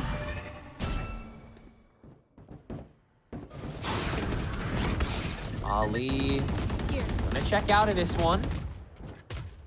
Infiltrator still waiting for this walk up, and now here it comes. Checking is Spaz. Wow. They have enough money for Infiltrator to have a rifle. Man, bougie out here. But it honestly makes sense. We're deep into the game. Like, it's round 10. I mean, go for it. Because now they're expecting an op. They don't know exactly where to go. But you have Infiltrator who's ready for any retake and be adaptable. It's literally a Ditto who can go in any way that they want. And it creates this apprehension out of Shopify Rebellion. Like, where are we going to push? How can we push into this? You also understand, like you said, the Shopify are playing to end up with more resources in these last couple rounds of the half, so they're playing to be richer, they're playing for these orbs. And so Winthrop University have every reason to continue playing so static here. Infiltrator is going to pick this rifle back up and not land a damn thing with it. Maybe he should have kept that op in his hands. Yeah. Oh, goodness me. Nausey going to try and hold it down on site. Rest of Winthrop is doing okay. And Flare good for the 1-for-1 as the stare angle persists, but the spike is left. And BCJ has to run out of it. Pancakes kills from steps. 10 seconds to go. Nausey trying to play the stall as well as the kills, but he can't do both at the same time. Spike can be held on to. Nausey lands for 1 into 2. The flick back with the pistol lands all the shots onto Spaz. Impossible round for Winthrop to clutch up. To keep the streak going. Nausey, you are unbelievable.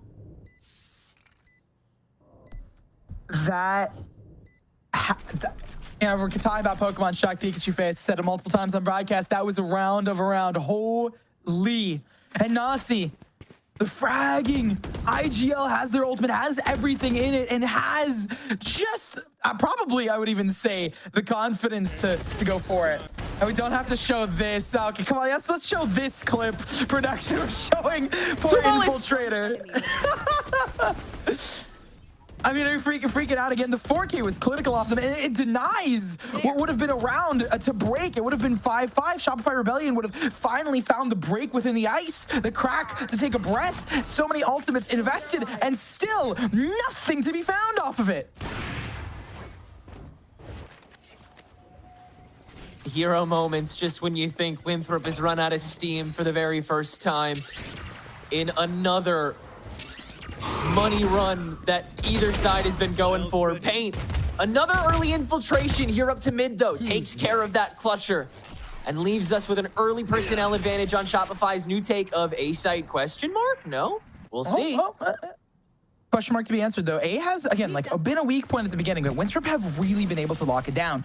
Now, we did see Shopify Rebellion trying to poke that bear yet again, but the hero play still comes through, and that factors into Shopify Rebellion's apprehensiveness here. Spaz on the other end of it. Waiting. Timing's there, needs to run away. They have just a stinger in hand, so there's literally, I mean, I would say there's just no point in taking that engagement. They're fast enough they can go for the pinch here from Art. They just haven't been able to check dugout clearly enough, and they've already used quite a bit of util. Now Ali gonna throw the Nebulas down, pretty confident that this is where the push is going, and indeed it is. Now that that util has been recharged back up, they can confidently take this. Spaz still not checking this, has to wait behind him, but the rest of Shopify's stack can quickly deal with it. And so now it's a far more traditional A-take. Infiltrator's operator doesn't land on anything but a clone. Now has to try and take this default on the shorty. Monty gonna go plant on the outskirts so that Infiltrator can't swiftly deal with him. Now still searching for that, instead sprays out. Actually, BCJ takes a lot of damage from that. And with Ollie down, every excuse to pick up another rifle, Infiltrator and moves into 2v4. Spaz quickly deals with Infiltrator's first swing through that Cosmic Divide sandwich that's been set up. And it's all down to Moobs, who no longer has that protection, gets the ping, can get swung out on at any moment and has a world of util to deal with in his stead. The win streak surely ends here for Winthrop University, and Moobs fully aware of it. Will step away and wait for an exit as Shopify Rebellion will nab 5. My ultimate's ready. I was gonna say, huge for them to just wait on the exit, considering that you are now able to get yourself. Oh no, Spaz. Oh no, you interrupted. Man, that interrupted my point because that's so silly. That's so silly. They needed the economy. They really needed the money for that. I mean, not like it's an insane deficit here. They did pick up 1 and they've had the loss bonus, but it's like, are you going to be able to buy up full stars? You are. Okay. I was worried. My concern is for not. Back to the point at hand, though. Breaks through the timings of it. Breaks through. And honestly, it would have taken a lot for Winthrop to maintain their streak, considering BCJ was still alive with salvos. The thing that now needs to come through is that SRB needs to pick up 2 in a row so they can get themselves a bare of 6-6, a 0-0 heading into the next one. But Winthrop University is not out of it yet. They have a 3 stack towards A. It's the same one that they've had. It's worked in the past. And retake B, I mean, I'm trying to remember. We have seen a couple of retake fights out of Winthrop University, and they've been pretty solid, so I wouldn't be surprised if they could do it again. It's going to come off the back of if they decide to go B, which they don't. They're just going to leave an insert on Pancakes. Staying quiet for now. As those vines get procced, he'll step away. Shopify maintaining that mid control, seeing how much they can tear at this Vice util, see if anybody is close on it. No Flare taking those steps back. Proper timing as the clone gets launched to trade away that util piece. We'll try and peek back into this, actually relying on Flare still not being there. The Prowler confirming that they have in fact stepped into this, but Ollie, his lurch forward has been detected by the drone, and BCJ attempting to fight it. Utter failure there. Now the Nightfall perfectly placed on the Plaza to confirm 3. TP in just a tad bit late from Paint, but it's gotta work. And Infiltrator first trade through on the Plaza backstab, and there goes Spike. Now you're forced to back out again as Paint, and as Pancakes, you're forced to come forward. Neither side of it will fully work out, and Winthrop will make it a 7-5 half. Again, right, that B side just has not been as good for Shopify Rebellion Black. Yeah, B's in the name. They were talking about it on Haven. I was making alludes and jokes, but at this point, it does not matter. At the end of the day, B just seemed like a too arduous. And they did have a pretty good setup there, right? I want to give Shopify Rebellion the credit that they deserve because they wanted to go for that lurk in. But immediately off of that, if you look towards mid, there was a rewrap coming out of Winthrop University who was ready with a read of their own. So we don't get the 6-6. And now Shopify Rebellion desperately need to pick up this pistol to get themselves to even footing, right? If they pick up the pistols traditionally, they get the next round. That gets them that 7th. And now it's the time for them to do it or face the music. Winthrop picks it up. That's really close to double digits. I wouldn't be surprised if they can carry that into double digits for Winthrop University. So the stakes are set. It's a matter of if Shopify Rebellion can pick it up or if Winthrop is going to continue their dominance on this map. You'll already see how Winthrop is going to try and approach this attack. Moobs trying to wreak havoc on that lurk here on the A lane while the rest of them go for the very quick take with Infiltrator being the tip of that spear. Ollie now going to get fully pressured by the Shopify stack. They see these isolated ideas and know that they're coming. So Winthrop in response have to try and take back as much space in the back of the map as possible. Here. Intimidate the remainder of Shopify Rebellion, and they're doing a pretty good job of it. They're forcing this lesser stack to back away, especially since they haven't confirmed Moobs' position just yet. Because of the walk up here, oh man, this is such an insane play out of Winthrop University because they're going to pinch these players. And now that they've tucked in towards Art, Shopify Rebellion is hoping for a either exploring into mid or playing reactive to how Winthrop is going to go. Just basically preparing to retake here on the A site. Yeah, we'll have to be a 5-man retake. Arkrose getting shot to confirm that they're already here. The 25-second window to give this a shot now. So on top of the Prowler, we'll give the first swing a go. Salvos into the back sight, and already a little bit of the health pool gone, but Move's still standing, can swing outside, and Nausey grabs the first blood of the fight. Monsey trades it back, and now we're back to looking for those opening peaks. Shopify losing a whole lot of health along the way, though, and just now they can step in. Just now they can get sprayed into, and with minimal time, minimal health, it just seems unlikely, but that's what they do. They just continue to trollops forward. Such little health, but Pancakes holds it out. Is there enough time? I do believe there is. Shopify Rebellion Black. It's 4 HP that separates them, and 1.25 seconds of Spike, for that matter, that separates them from a pistol round. And there it is. Shopify Rebellion pick it up close to getting the even footing that they wanted to pick up on the previous round, but they couldn't get. And now, honestly, I just love the way that Winthrop played that. Even though it was kind of a loss for them, I want to highlight the fact that they planted it towards backside. They even had the setup for Flare backside. And it shows, right, they could wrap, because they got so much of that space.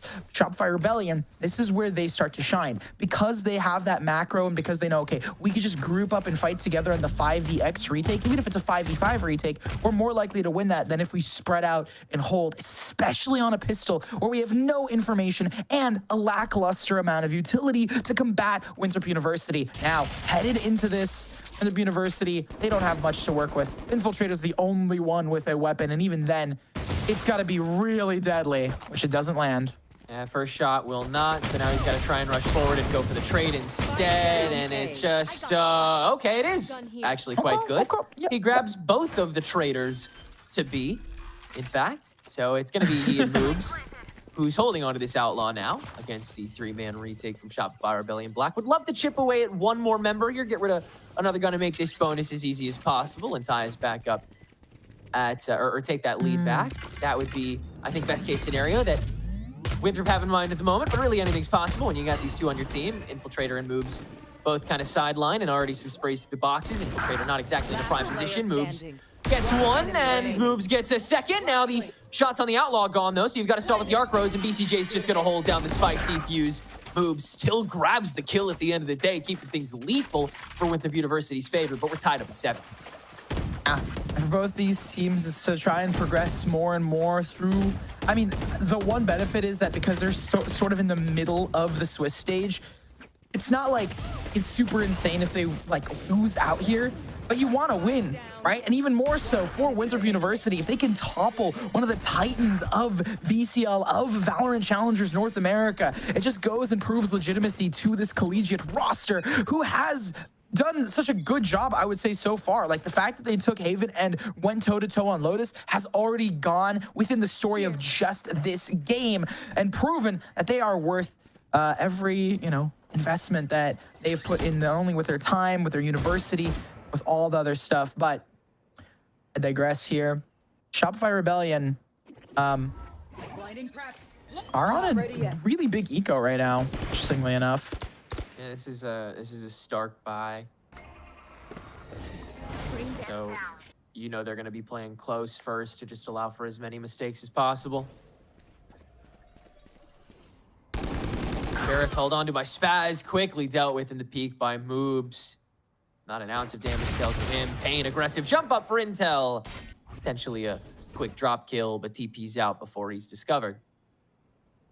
Infiltrator's turn to receive the spotlight. The Cypher setup here. Yeah. I love it, right? Because now you have a lot of support here for Monsey, but you can also play towards the B and pretend to sort of anchor onto that. It's a nice little setup, but unfortunately, again, the gun differential is going to come through. 30 seconds on the board. Winthrop's just going to get this plant. They plant defaults with utility. It makes sense. They don't have a lot of advanced control. Infiltrator's going to find it, but again, for Winthrop University, this means a lot. Right, they can prove a lot here on the stage in front of everyone. They can get the revenge that they've so desperately wanted. I mean, they've already picked up a map against these Titans, so it's just a matter of if they can clench it out here. Shopify Rebellion is not out of it yet. The two found. And Payne's been able to deal with the rest of Flare's health pool, and VCJ quite low at this stage. Nausey holding it down on the spike and moves from spawn. quickly the threat dealt with. And I couldn't agree more. Winthrop University continue to make every match a proving ground, every test, you know, one that keeps you on the edge of your seat. Always the comeback story, always the ones to really come out swinging for the fences. And in the way that they were able to climb up to that third spot in playoffs last split, the way that they've been able to constantly keep fighting up against these top caliber teams here in the second split as well. This 1-1 record is a fluke against any team other than Hubert Academy in Winthrop fans' eyes. But they're looking to try to make that thought a reality. If they could take down a team like Shopify, these previous champions, that would be the ultimate proof that this team is maintaining not just the confidence, but the skill level that they had previously. Ultimate's gonna come out. TP out as well. Site take for Winthrop ensues.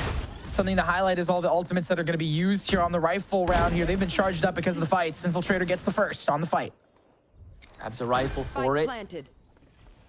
Ultimate linchpin now for Winthrop University. Can try to get another fight going or trade another one off of BCJ. Rest of Winthrop trying to get inside now that the Armageddon has gone off. But Winthrop re-extends. And Paint alone with this operator. Good to start out for one. Now blind expired. Wrapping around this site, so dangerous in the 1v2. This looks pretty cooked, but first turn on to moves. Nausey close enough to silence that. Winthrop will grab their 9th. There it is. They pull ahead yet again for Winthrop University, doing an amazing job on the rifle. A lot of ultimates expended for the Winthrop side, or a lot of big ultimates, right? We're talking about the Blade Storm that was popped, as well as the Armageddon. I think actually, sorry, that was for BCJ. So, you know, both sides expending ultimates. Not a lot on one angle, but the scales are tipped in their favor ever consistently on these rifles. Paint looked very poised for it, but unfortunately, the Paint delivery service is experiencing some delays, so you gotta make sure to call corporate perhaps and get those stuff sorted out. Regardless, Shopify Rebellion down to an eco. They're gonna have some time in this round to talk about and figure out what they want to do. Yeah, this is a powwow of a round for Shopify Rebellion Black, just trying to hold back and play for this time, see how much they can interrogate out of Winthrop University's attack playbook. And already they're doing some good poking work, forcing them to kind of dance around the issue here. Playing towards mid, that'll be closely contested pretty immediately by this Tejo, and BCJ can do a lot of slowing work as long as he doesn't peek his head out, which he won't. I mean, like I've said, Shopify Rebellion, they like to play things a little bit slower. And Winthrop is playing into that as well, considering that it is an eco for Shopify Rebellion. But again, they have this A-hit split with an insert on Nausey. Nausey's just waiting down towards main. Interestingly enough, though, Nausey is making a lot of noise, so it's not a slow roll out of them. They are trying to be known that we are going A. It's going to cost them. Eventually, they'll spray through on that. On this eco, it's definitely more clear for Winthrop as well. They're a lot more confidently taking this, so Shopify just responding in kind of a little early to see if they can find an early pickoff. Now Paint trying to do the same for the post plant. We'll grab one more, but that's all Shopify is going to be able to get this round. Winthrop continue to stay confident in this A take. And it seems like they can, they're able to kind of cage out Shopify from taking enough space to make the post plant really dangerous, at least for now. We talked about tests earlier, Tenric, and honestly, they are going for that A+, because it's literally been A ever so consistently. The B side of the map was tested a little bit, just like the waters were kind of, rippled, but it wasn't necessarily like a full hit. Something that I would like to see as well is the way that Winthrop played it earlier, where they stack up into it, and it's exactly what we get. If you look at the minimap, folks, that's exactly what they're going to do. They're brawling, they're fighting, they're setting their initiator up with the Duelist for support. Yeah, out the gate here. It's all right, Paint on to Infiltrator. Now the Armageddon into the dugout. Winthrop are going to try and commit to this despite the first loss. They spray through onto BCJ and find him holding close. Now a Steel Garden to go for the fight itself. Only one really caught in Nausey, and Shopify can't step out of the smokes here to try and protect the president. Prowler onto Ali. Paint catches him first with the operator, but still Winthrop making space. Moob's able to grab the cut pick. Dimensional Drift and Cosmic Divide used from Shopify to gain back this site now. And an Earl Theft. They're going to launch it all down. If they lose this here, it's so over. But Pain steps right into Moobs. Ready for the turn back. It's got to be a trade. Nausey aggressive and Flare. Good for his. Nothing doing for this retake game for Shopify Rebellion Black. Winthrop University might just have this match unlocked.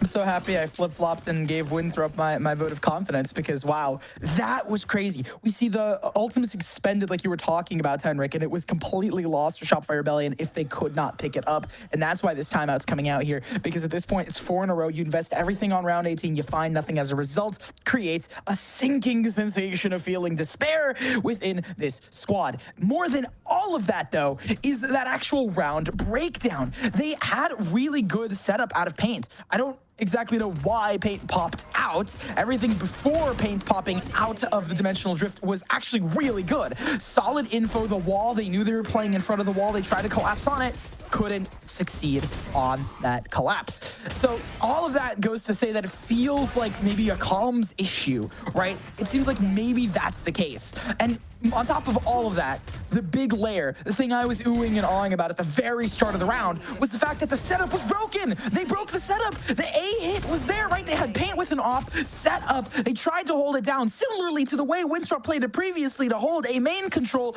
They lost it almost immediately. Paint got out of dodge because you have a one and done op, whereas previously when Infiltrator was playing, they had the slow walk up into a stall with the rest of the team. Paint almost felt similarly to the way that I talked about Winthrop way back when they first got onto A main. They didn't, it felt disjointed in some cases, and they immediately had to back out. So all of this culminates into a save for Shopify Rebellion, an almost guaranteed match point for Winthrop, and a really big upset if they do so. A major one indeed, the second consecutive for Shopify Rebellion. The question walking into this match is, how do they respond to defeat for the first time?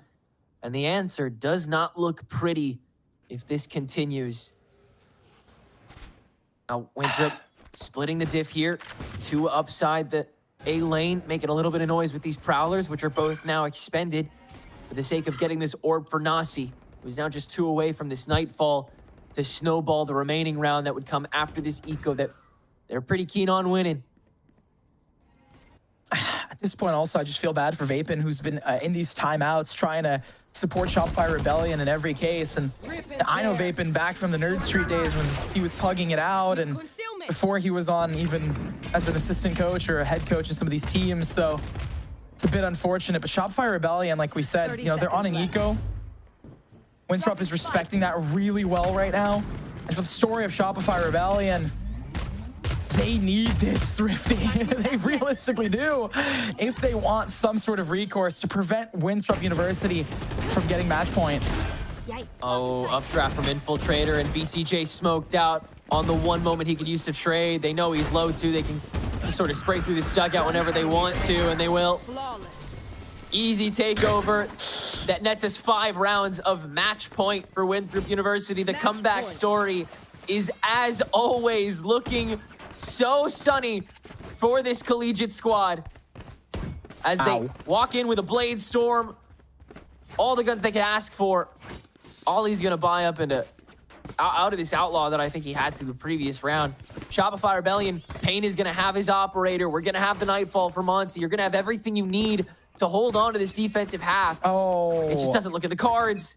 I mean, no, Tenric, they're You're now walking doing into this the lane fight. Yes, but no win, no Duelist. It works, no Duelist.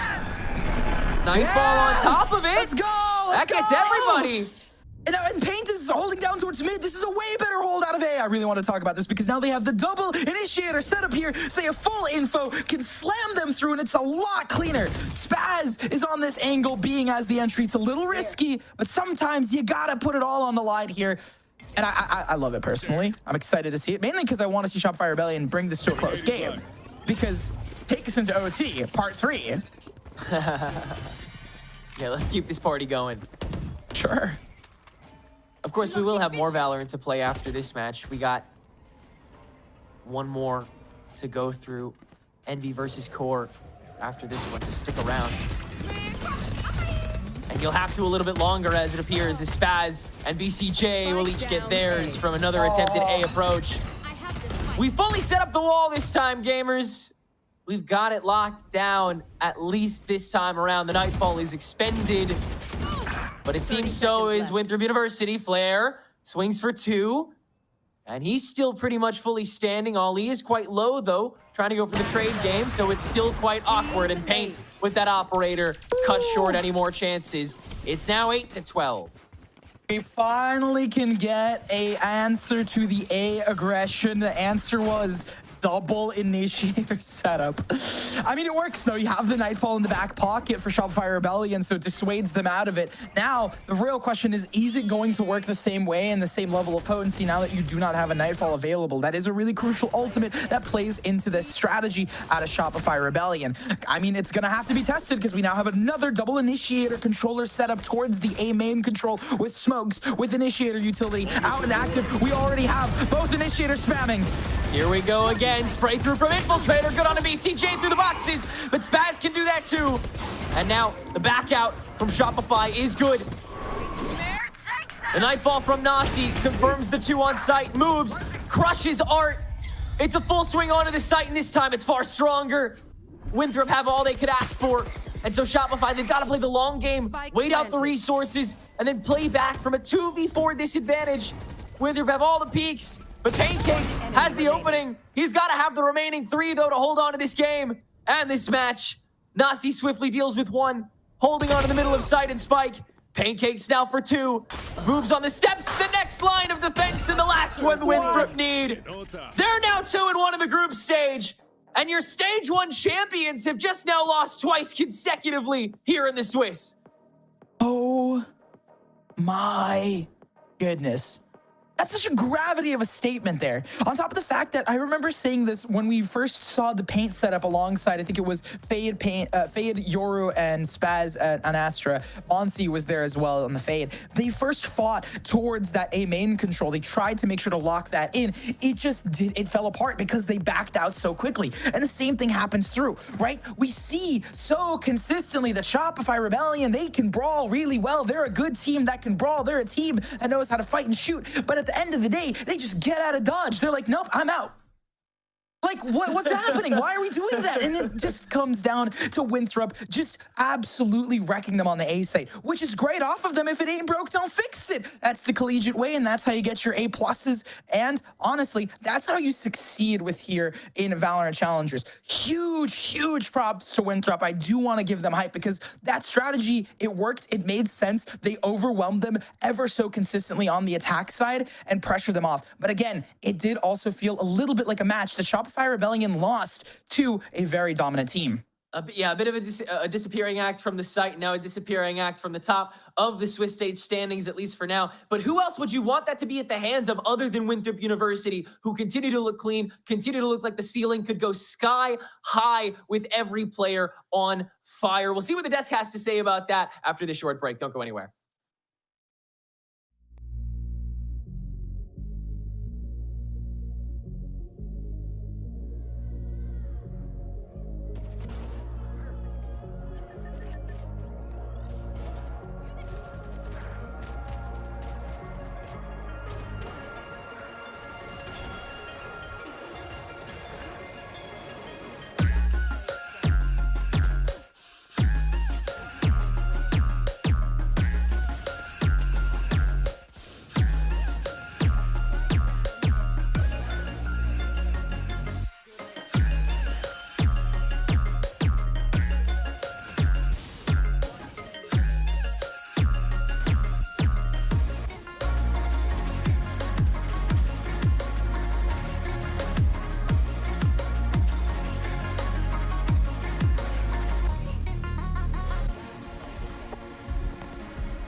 People really like to give up and they don't really have that drive. The expectation should be to win first place. Get them to his end. We kind of just threw at the end. 30 seconds left. Yeah, MAD were winning 5 versus 3. Look how quick this one. Oh!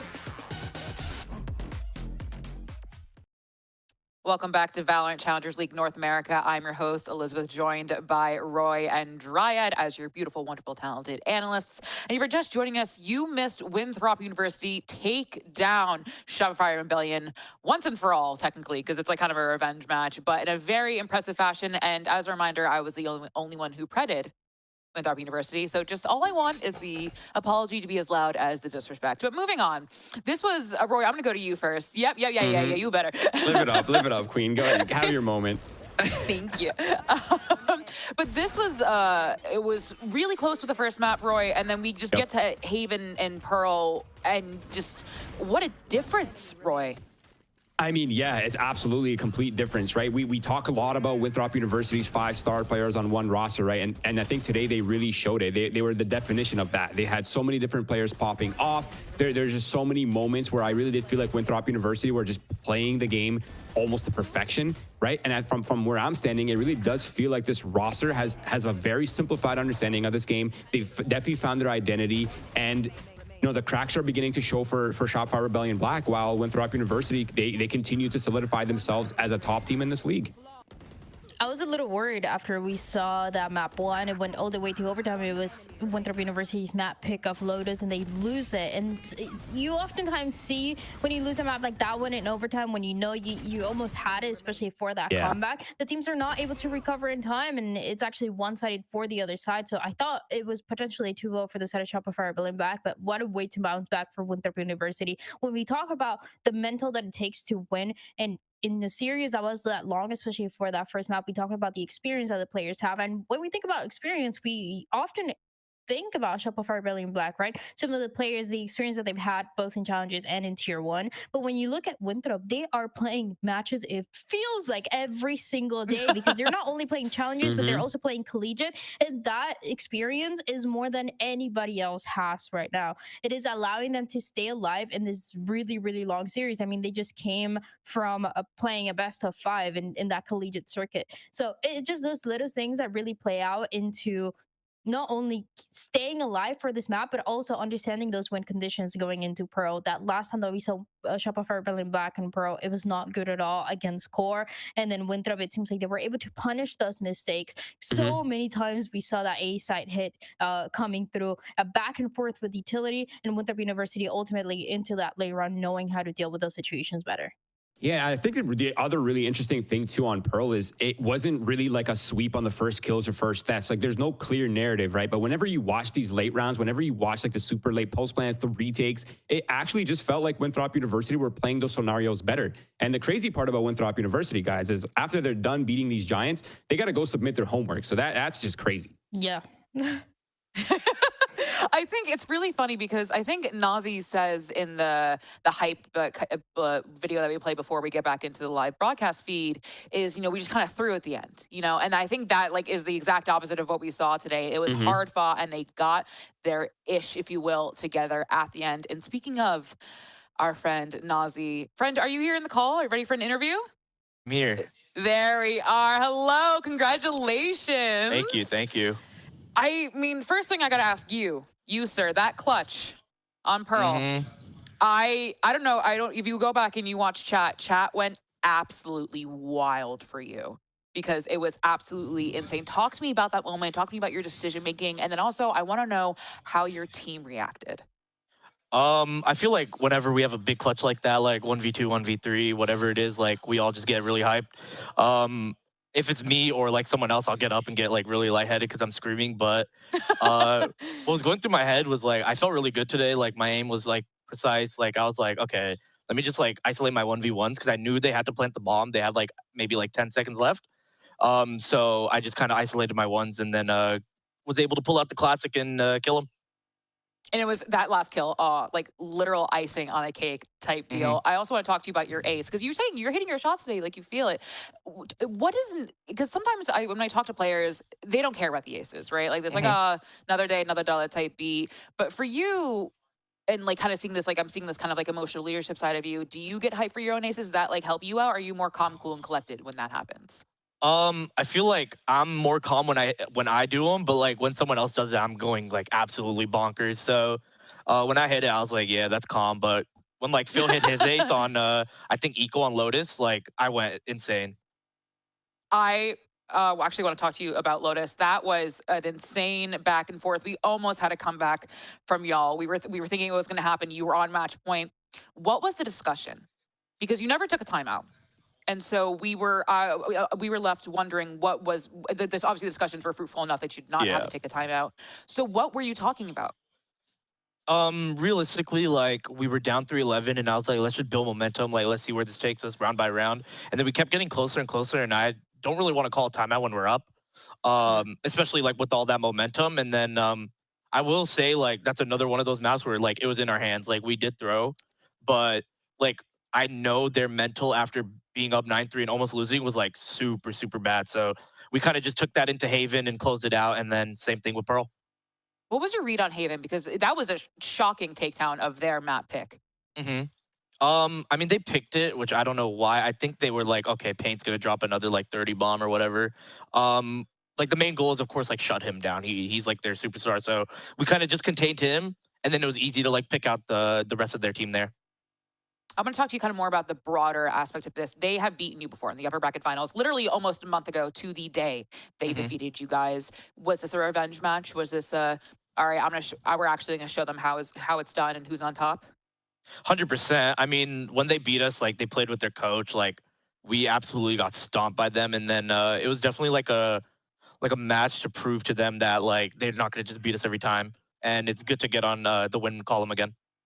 Well, the win column you are, and congratulations, Nausey. Thank you so much for joining us, and enjoy the rest of your day. Thank you. Well, folks, if you're just joining us, you missed an incredible best of 3, but we will be right back with Envy versus QOR. I know y'all in chat are waiting for it. I see y'all. All right, so be patient, get a snack. We'll be right back, all right?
Well, I told you we'd be right back, and I was not joking. Welcome back to VALORANT Challengers League North America. I'm your host, Elizabeth, joined by Dryad and Roy. We were gone for so little time, it feels silly to do that, but I always got to welcome you back wherever you've been, where you're coming from.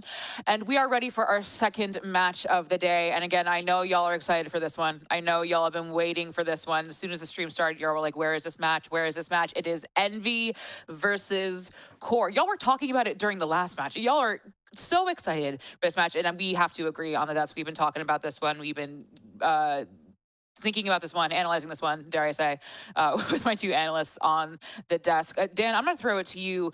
This is our undefeated column of the Swiss stage bracket, if you will. These are two teams, Core defeating SRB and NBG, and NV defeating SAD and Plug. This is kind of like the creme de la creme of challengers, if you will. Yeah, this is going to be a good one for Envy. This is nothing new, right? This is the only team that we had on the stage one go undefeated, go 4-0, and make it first seed into playoffs. But now my question is, have they been tested yet? Because yeah, we talked about it in the Swiss stage one. Oh my God, they're gonna win playoffs. They're gonna win that grand final, and then they didn't really respond when it came to playoffs. So now they've had a little bit of extra time. They're doing a couple of different things. They're still running it down like always. But this, it feels like, is the biggest test that they've had yet, right? Going against a Core that just recently beat Shopify Rebellion Black, our favorites, our grand finalists for stage one. So it should be a really, really good match. I think that's why everybody's excited about it. I want to throw it to you, Roy. What do you think about Core's strength of schedule here? Because have they been tested? Have they proven themselves? What are your thoughts on that? Yeah, I think Core's a really interesting team. They've been forever underrated. No one ever gives them their flowers. But I think ultimately this team, from where I'm sitting, is a really well-rounded, very dynamic roster. They have a lot of vocal players. They have players that are very good in their roles. They're all specialists within their specific areas, and I feel like their dynamic works really well for them. And honestly, this is my personal dark horse of this split. I feel like I've liked what I saw from them even in split one, despite their the lack of results. But I feel like they're building and they're evolving, and the level of form that they're getting to slowly but surely is getting to a point where I can almost consider this team a top contender in this league. I mean, these are two teams that we were talking about that are undefeated, right? And it's no small feat to defeat Shopify Rebellion Black, like we were saying before, like that true test. But someone we wanted to highlight moving forward is Snarly. I just love the name Snarly. I have to give a shout out. Snarly, if you're watching this, I love your IGN. It is so flipping cool. I mean, looking at the stats, Dan, I'm just going to throw it to you right away because this Snarly, he's different. Has been really, really good, especially on this Tejo, as you get to see. There's a lot of, and the teams in the current meta that we're seeing right now, you're paying a lot of attention to what the Tejo players have been doing and how they're going to the side hits, how they're using the Armageddon, and things like that. The for Core were incredibly, just insane when they were going against that matchup against Shopify Rebellion Black. Super proactive, and I feel like we're finally past that era of trying to figure out Tejo, trying to figure out the things that really work out. It's just a very clear understanding of how Core wants to play with it and how it allows them to play a little bit more aggressive into side. And I actually, one thing I want to mention about Snarly is the fact that, I mean, so many people were questioning why this player is off the Sentinel role, right? But to me, it makes complete sense because this player is he's very active player. He always wants to be part of the team fights, and now he's on a role where he can be in that sort of space and bring that confidence, that the challenge people confidence, into a more of a team fight dynamic. And between him and Darkest, two players on the team that are very vocal, with Timotino as well at the tip of the spear, I think that trio is a pretty dangerous one. I'm glad you mentioned Timotino, also a great IGN on Core. Man, they're just full of great names today. Timotino, who also was born in 2007 to 8. I remember that year, but moving forward. Oh my God. I know, right? Timotino on the Duelist role, on that, we talked about that Your mode. We also see him on the Waylay, Roy, sometimes on Jet, but really just, he is so scary and has a great name. Yeah, I mean, this is a Duelist that's really coming into form now, right, as time goes on. At first, the conversation was about how this player was a space taker and how Core didn't really need a superstar player, right? And he wasn't necessarily the superstar player. But now, I feel like he's finally starting to put up those performances. He's starting to put up the superstar performances. His stats have looked great. He's really finding his form. He's really finding his place within this team, and he's shining bright.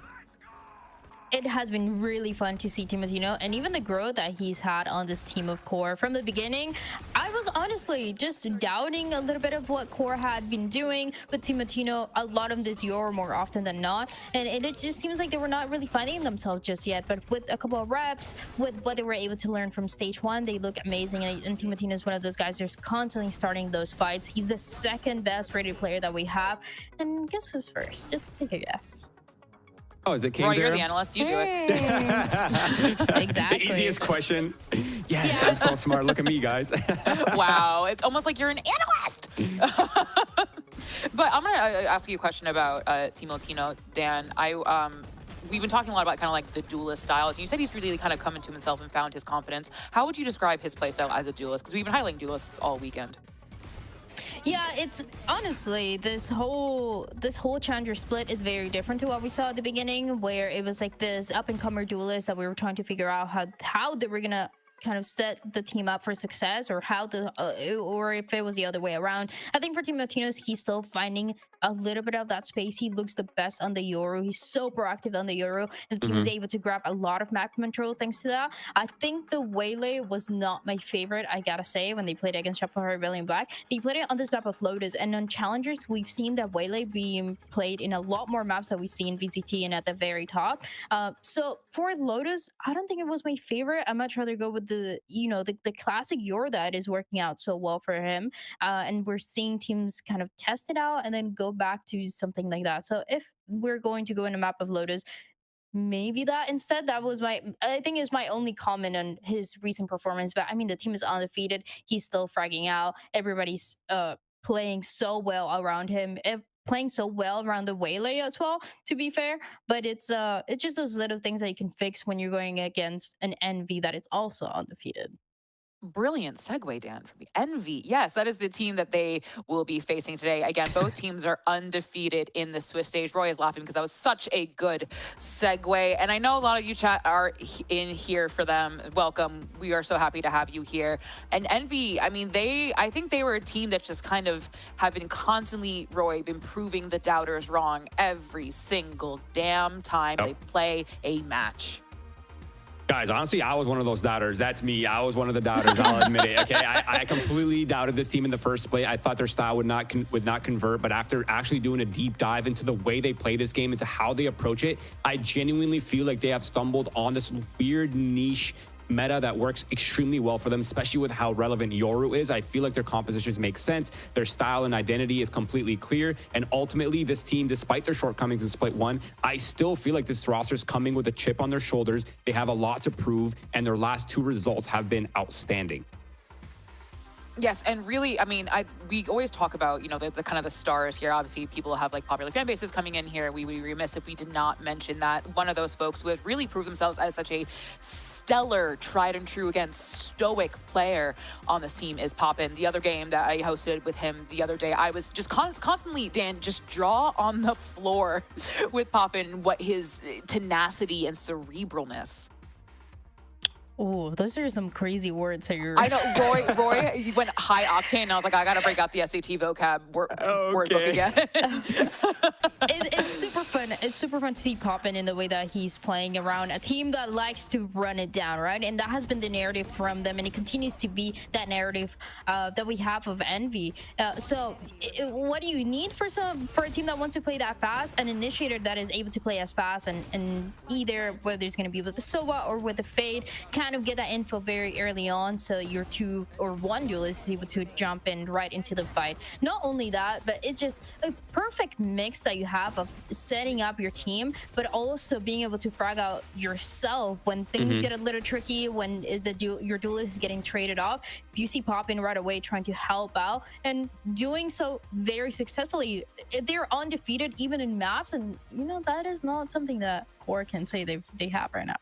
Okay, and to add on to that as well, Poppin, you know, first split, he wasn't really having the best statistics showing, right? But there's a heavy IGL tax, guys. You got to pay your IGL taxes. And I feel like now it's a split two where they've doubled down on their style instead of like swapping things around and reforming everything. Like, no, they're willing to accept their identity. They've doubled down on it. And I think that playing within their comfortability, playing with what works for them has allowed Poppin to just like be a lot more focused, a lot more in the moment, because the mental load is just getting easier and easier as everyone's on the same page with how they want to approach the game.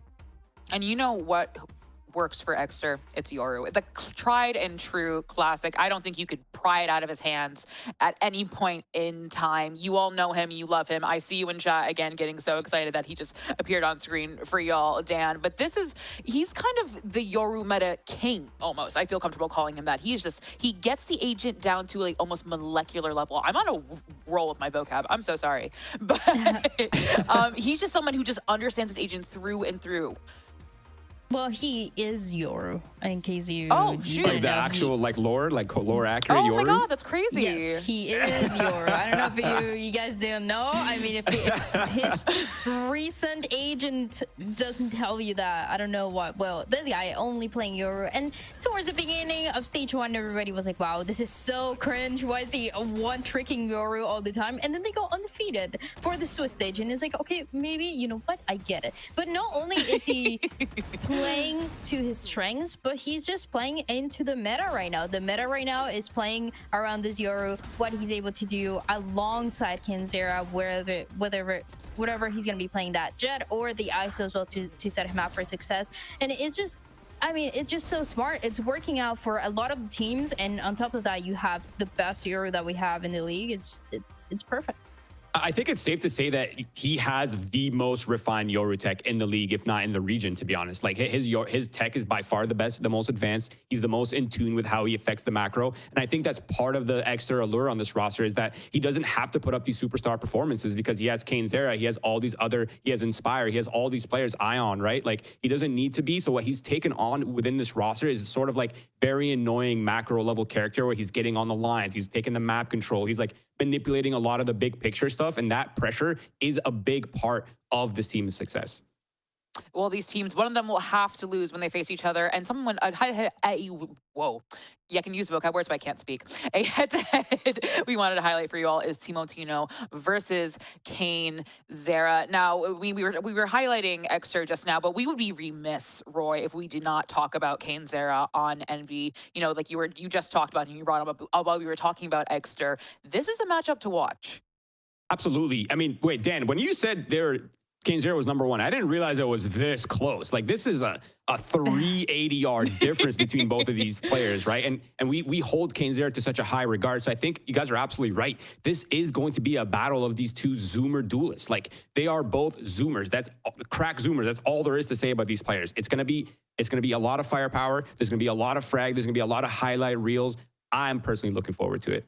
It's so fun. It's the #1 and the #2 rated players that we have so far in the couple of weeks that we've had of Challengers just yet for stage 2. And it's for a good reason, right? What I admire the most about Kinzera specifically is that it just seems like he has no fear of anything. It doesn't matter what the situation is inside of that round. If your Yoru is getting taken down, if it's a clutch situation, whatever it is, Kinzera is able to clutch it more than anyone else. And this is also super young player. So as you were saying, these two Zoomers going against each other to see, I mean, if Kinzera is going to get that #1 spot still, or Timotino wants to take over, it's great. It's going to be, honestly, a great game. It's going to be such a treat. And Dan, I do want to highlight, you and I are both technically Zoomers. I just want to put that out there. Like, by technicality, we are one of them. Sure.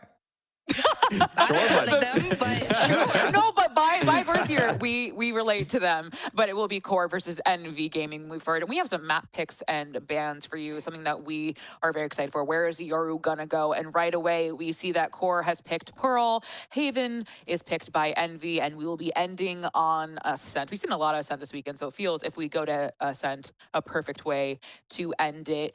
I mean, Roy, I see a Pearl, and I think that's a Yoru's playground. Absolutely. I completely agree. And I think both of these teams have the Yoru on this map. So it's going to be quite a battle. But I'm not surprised to see this map getting picked by Core, right? We saw them play it against Shopify Rebellion Black. It was a 13-4 victory against that roster. They absolutely blew them out of the water. And historically speaking, Pearl has shown cracks for the NV side. I'm not surprised they've picked it. But that being said, we really haven't seen too much from NV, guys. They've in both of their matches, they have been complete sweeps. We've even the maps that we did see from Envy, we didn't even get to see that many rounds. Like, there's so much of what Envy is going to be coming up with on this first map. We don't really know. Are they comp swapping? Are they still playing the same composition? Like, what is happening? How are they approaching the map differently? There are so many looming question marks, but I'm not surprised to see getting picked by Core, and I'm curious to see how Envy is going to be approaching this first map. Yeah, like you said, Roy, they just haven't really played it as much, and that leaves us wondering if they're going to be playing the same. It feels like it's just not one of those teams that is changing things drastically just because it's a composition that seemed to suit them. But they did lose that in overtime against M80 a long time ago. So I'm wondering if it's going to be the same. I do love the double Duelist on Pro. It's just something that fits them. It's something that has worked for other teams. And even though there's a possibility of changing things around, I'm happy with this Envy comp. Yes, and we have some predictions for you all. As a reminder, I was right. I was the only one that was right earlier. Will I be right again? But we are more split than last time. Tenrek is joining me on the Envy train. Chat, I must say, you've convinced me about Exter and Cainzera. I'm on the train. I'm with you all. But Roy, you said last time for the SRB Winthrop match, that was more of like a 55-45. Is that similar for you right now? Yeah, no, I think this is like a 51-49 for Core. I'm actually surprised to see so many Core picks, to be honest. I feel like Envy just has shown insane form. So Core must be doing something right to win everybody's hearts. But yes, I do think Core has a weird dark horse energy to them. I think this is if anyone's going to beat Envy early on, Core's the underdog team to do it. I'm here for it. I'm ready to see what they're going to be bringing to us. If it wasn't because of that Core match against Shopify Rebellion Black, I would have just put Envy 100%. But the way that the map played out, this map of Pro specifically just gave me all the indications of what they were gonna be. Oh my god, they're playing right now! Oh my god, they're playing right now! I'm so sorry.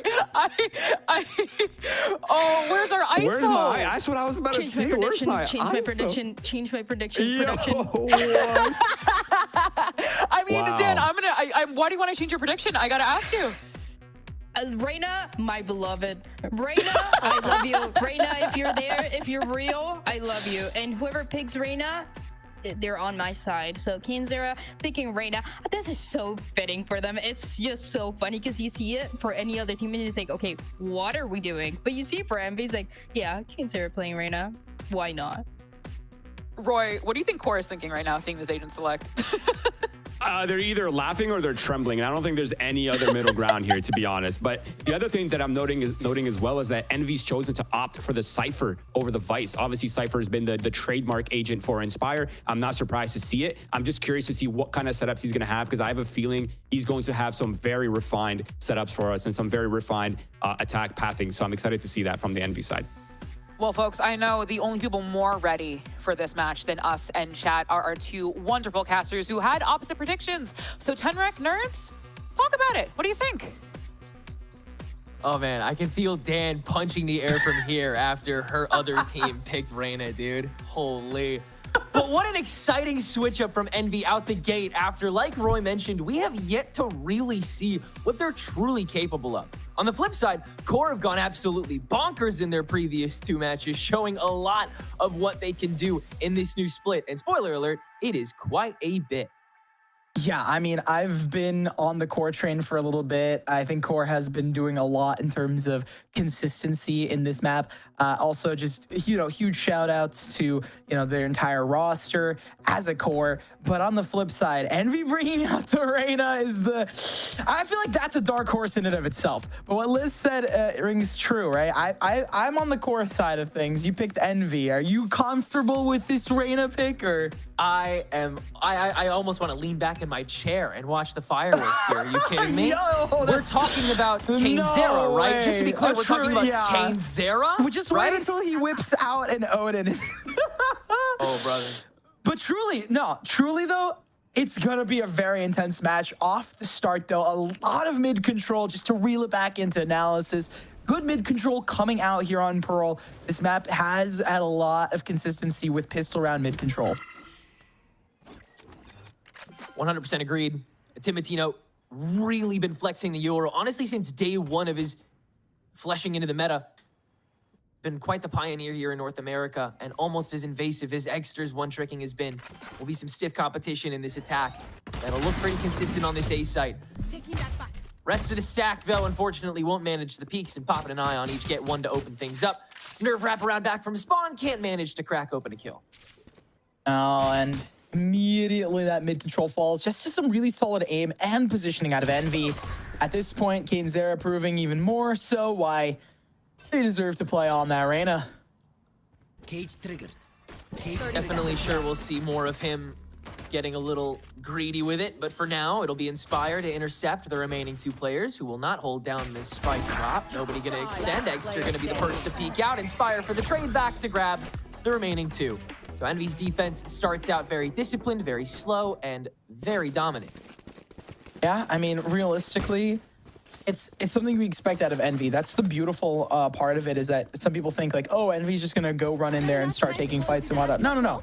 They're very good about being consistent, and the signing of the roster to a professional org only added legitimacy to a lot of their strategies and the way that they've been playing, and honestly bolstered them up here. Now going into it, they're gonna buy up, popping on the Ares KaneZera with a rifle in hand, and this is where the run-up really starts. A lot of aim control, really similar to the previous game we saw. Your first attempt at a real ramp up here. Timotino attempts to gain some extra space with the TP behind the boxes, but Envy will quickly take it back. KaneZera gonna walk out with this clear, gonna go ahead and get a little greedy. And wow. With a spray like that, I'm sure that you have every reason to feel greedy. I'll give the man his ultimate. I mean, yeah, just one-off Empress at this point. I mean, think of it this way, right? If we have Yoru being this, you know, yokai, this trickster, teleporting all over the place, and then we have this, like, greed incarnate. It goes from, like, a very... I mean, honestly, it's like a bunch of different gods almost clashing against each other, from tricksters to greed to...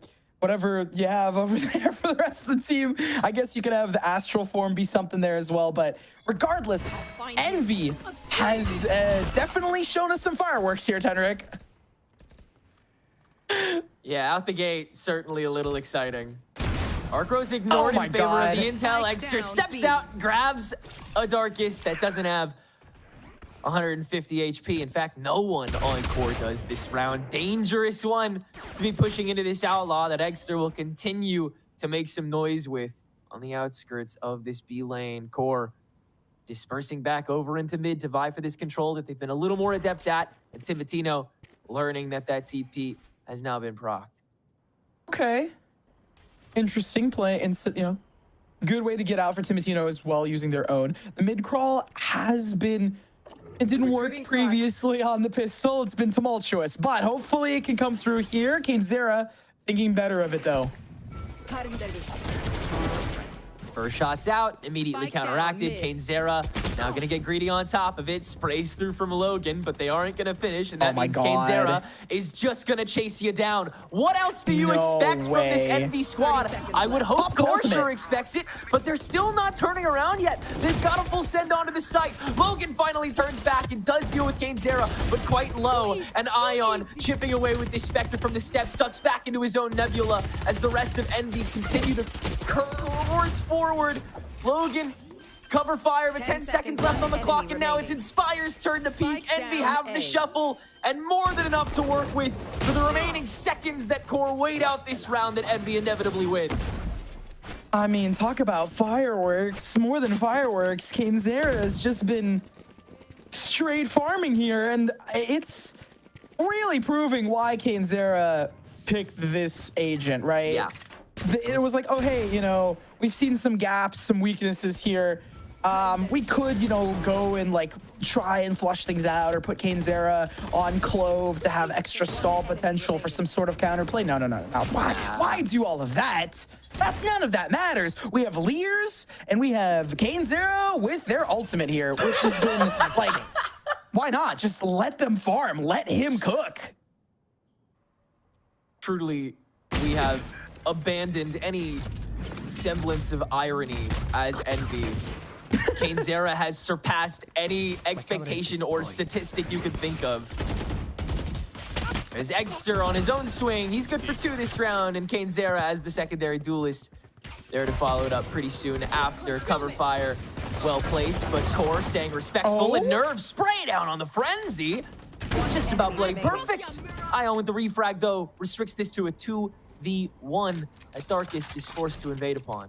Locating targets. Big benefit, though, out of Darkest is they pick up an equalizing weapon, but everything else is stacked against them. The utility does get refreshed, so salvo's available for this post plant. It's going to be going down. A double up, though, out of Ion and Eggster really starts to ramp up here. You're waiting for a lot of that Astra utility to be refreshed. Darkest up close, waiting for the fight. Here's the steps, ready to swing into it. Immediate first blind. TP out. They tried to bait it. Now the stun nade. They'll confirm his position, and now the salvos will force Ion out. Ion still wins the fight. I mean, oh my God, that's so crazy. He doesn't even need the help. Are you kidding me? That's crazy. Yeah, I think it's weird. It's crazy that me and you are on the same level right now, because we both were thinking like, why did Eggster's gone? Like that wasn't played well, and he still wins that. Eggster's gone. He's gone. He's out. He's out of here. He's gone to Timbuktu and back. He's flown across the globe, and still Ion wins it. I mean, we're talking about a dark horse. It's a dark day for Core at this point. Like, 4-0 start. It's been what has felt like less than a minute into the game. That's not like accurate at all, but it feels like we haven't even been into it. If Lotus on the very first top of the day felt like 2 maps, this has felt like not even the beginning of one. This has felt like 1 round, and it's been consistently dominated by Envy. Time to jump. One slip up, of course. The kryptonite here for Envy. They miss 1 Invader, 1 Timitino, 1 Darkest. That gets inside. You are cooked. Whole reset can get activated here, but you keep winning fights if you're Envy. And KaneZera is going to take another one. I think at that point, that's just like that's just an unlucky moment, right? Because you're holding out for them, which is the correct play in the moment. You hold for such an over-aggressive team, but still, KaneZera just wins. It's just straight up a diff in the moment. And at that point, it's less of a like analytical moment and more of like a unlucky moment. Yeah, genuinely. So much of this you just can't do anything about unless you are truly better at the game. That's the kind of aura that Envy gives off at this point right now in the Swiss stage. It's the same kind of vibe that the Rankers did back in the first Swiss. Decoy. Core, Cutting through. give the approach on to be a try here. They'll have the TP gate crash off the blind into Inspire, and he gets the kill off of it. Timitino single-handedly can open up this B space. Envy is ready for it, and there's 20 seconds on the clock, and you know for a fact they're going to be able to fight this. Darkest holding down this spike, though, and there's enough coverage for Envy to stay away. Armageddon now on top of this plant to force out these members of Envy a little bit longer. They'll all channel into help as this Owl Drone comes out to confirm Timitino's position. Logan holding from Plaza as well. Personnel advantage. Eggster pops out first. Good kill on that. Timitino stunned in the back. KaneZera for there. Trade away off the Cosmic Divide. And it's just down to this 2v2 now. Eggster steps inside the divide. Jumps up. Heard by Snarly. And that's caught. Just down to Ion. Not much more time to work with on this ultimate. Not much more time, period. Wins the fight, though. That'll be the round, though, for Core. An operator is what Ion will escape with. Oh, he won't. Tragic. Oh. Even when Core do everything right, they have dropped everything. Not only do they lose all their players, but they still manage to come out at a deficit, which is truly the aura, right? We talked about that earlier, that Envy has brought to the table.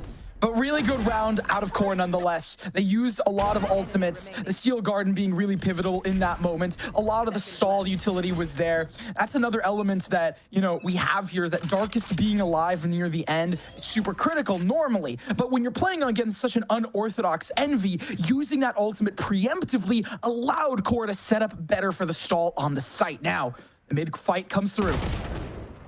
Immediately swung upon. KaneZera will lose out on that. And the moment Envy are forced to try to switch things up, Core are ready to respond to it in kind. Now, able to fight even more passively for that mid control, which they can infect upon so viciously in the future. because that initial fight also went in Core's favor, they're starting to ramp up some of their steam. Snarly with the Nightfall as well as the Dimensional Drifts could be a solid combo.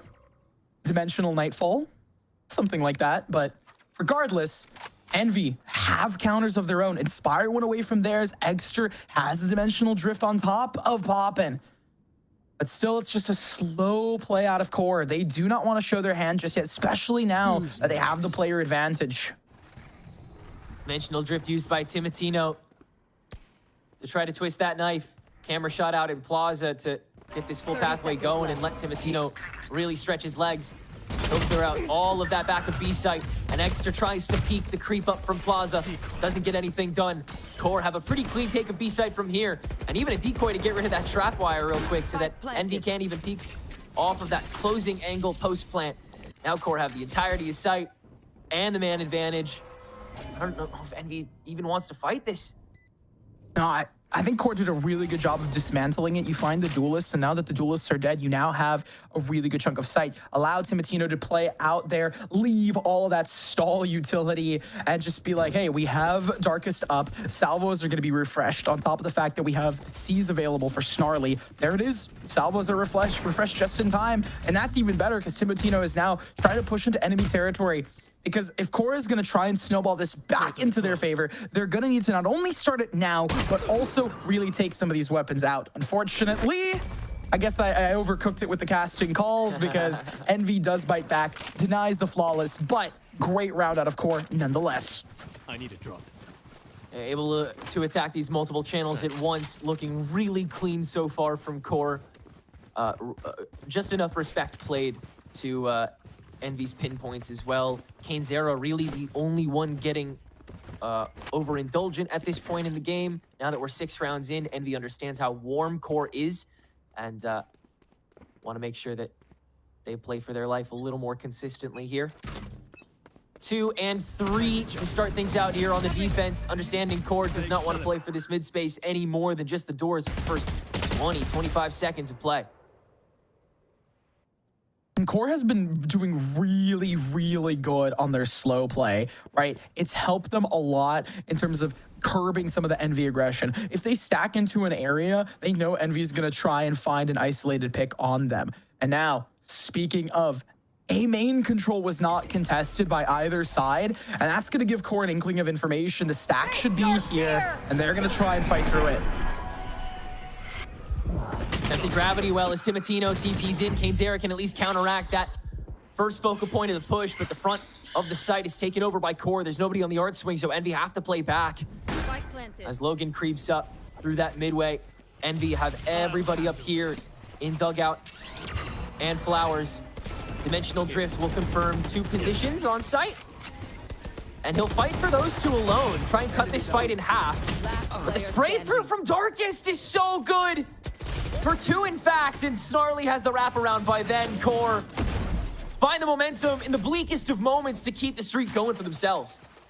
And we're not starting to see some of that same power out of Envy that we saw previously, right? The first 4 rounds felt like a flash in the pan because they were going and fighting out so well and finding Core in these moments. Core doing a really good job of saying, hey, if we're going to be caught off guard in all these moments, just don't get caught off guard. We need to play the game better. Fall back. If they're going to be unorthodox, we're going to make sure to be unorthodox. Well, actually, really orthodox by being very cognizant of playing on that back line. They're not necessarily pushing in or fighting into A main early. They're not going for early B control, B main control specifically. They're not fighting anything early. And because of that, it's tripped up Envy, who were sort of half expecting that. They did try to adapt some things, right? Not fighting out for A main control, but leaving the Cypher setup there. And because that didn't work, they just fought straight through it with some crucial ultimates on Core's side. Envy now need to take a timeout. I also am enjoying the fact that Envy, because with the added coaching staff and all that stuff, can take timeouts like this, a preemptive one. It's gonna be a slightly weaker buy for Envy, and more than the weaker buy, it is a form of concern. Core is most likely gonna get their 4th here, and they're gonna be on even footing. Preemptive timeout like this could be called to see if they could find around with these ultimates. Poppin known to go for these chase downs with the Hunter's Fury, and of course with the Neural Theft, you can get the early read that Envy love to work off of so fearlessly in the mid round. So trying to find some structure in a round where normally Core would be able to very easily farm, and so they'll still play back despite the fact that they know it's likely that caneZero won't be getting too feisty this round. In fact, he's holding with his buddy Poppin. Oh, really good discipline out of Timo Tino. Wow. So smart. And I think that's another thing out of Core is like they're gonna give Envy all the respect. That's how I think Core was able to upset Shopify Rebellion and do so much is because they are now being such a disciplined roster, right? It's crazy to say this. And even crazier to see on the kill feed. caneZero finds Timo Tino. Yeah, I'm not sure how he wins that fight, to be completely honest with you, but he does. Ion now stuck inside this Nebula. Snarly sprays through the intuition. Nabs a kill for free. And Core once again have their pick of the litter with sight. 40 seconds on the clock here. caneZero trying to chase down another one, but Core on the run. They'll make it back to a two-man infected site. Yeah, they're just going to run towards B. They do not want to fight caneZero. It feels like a avoid the caneZero moment, which honestly, fair enough. But even more than that, caneZero is the only one with a weapon, so it makes sense. Salvo's really going to sting Eggster as he tries to contest the Cosmic Divide. Beautifully placed C's to nab Eggster in the back hall as well. And now you can get really abrasive with it. Snarly just kind of getting disrespectful. And that actually lets caneZero cut through as Logan is stuck outside of that divide. But the rest of Core from lane should have this fight wrapped up. caneZero has to get the ace to clutch up. And I think they have a smoke to cycle through as well. Minimal health, and Darkus can just spray it down to tie us up at 4 now. Yeah, but a lot closer out of Envy at this point. Playing a bit more for the retake and reactive to it. caneZero really being that difference maker for why it got so close. But 4 rounds in a row for both sides. And again, right, it's a stark difference that I want to highlight between the teams. Core was playing it slow, whereas on the flip side, Envy likes to play it fast. And now, this is truly where the timeout is going to be tested on round number 9 after the eco buy. Another little element to kind of throw into this is the fact that you have Armageddon on Darkus and 3 ultimates on Envy. We have Inspire's Neural Theft, Poppin's Hunter's Fury, and an Empress online for caneZero. Envy have a whole lot of tempo control at the moment. They can spring the trap at any moment or multiple this round. The main thing to do is just shut down Core one time to get something started one more time this round. Extra aggressive as always on top of the flash. Good for just the one. And Core see the sign. They have to run forward now or never. Armageddon into the back hall. Inspire stuck inside this cyber cage. Not found just yet. Just a little bit of chip damage done, but he can't step outside at the moment. Hunter's Fury to distract, but he can't find the finishing kill. Luckily, Poppin can though, and he does some cut into the remainder of default as well. Logan though ready for the peek from caneZero, and now some more from Poppin below. But the angle timing is okay for him to at least get on the site. Snarly from the back call for the peek out, and now it's effectively a 1v3. Then Poppin might just win! He finds both on top of Spike! Snarly at least finds the wrap back, but now in the 1v1 against Ion, who will win it? Oh my God. It's never clean, but it's always entertaining as hell. Envy have the lead back. They snatch it away. Snarly just delays, all I gotta say, and this poem just ends in a melancholy way. I don't know what else to say, because you have the fight come through. It's down to the wire. It looked very clean out of Core, right? Yes, it's super unfortunate Eggster managed to take down your Duelist, and then you had Poppin come on in. But Poppin pops out, immediately finding the 3-piece out on the, actually the 2-piece on the site and 1 with the ultimate. But I digress. That's 1 ultimate in comparison for 1. And more than that, they now have pretty even footing yet again. Since Core managed to pick up 4 in a row, they do have the money for this. But if they don't pick this up, and if the Timo Tino glass op does not do enough damage, oh, well, then it's going to be a very slippery slope for Core. Lot hinging on where Core can spin this. Ults on the horizon, and so Envy held on to quite a few of theirs. Time to jump. Good old-fashioned Q battle, potentially. But hopefully not. They're just walking up in mid.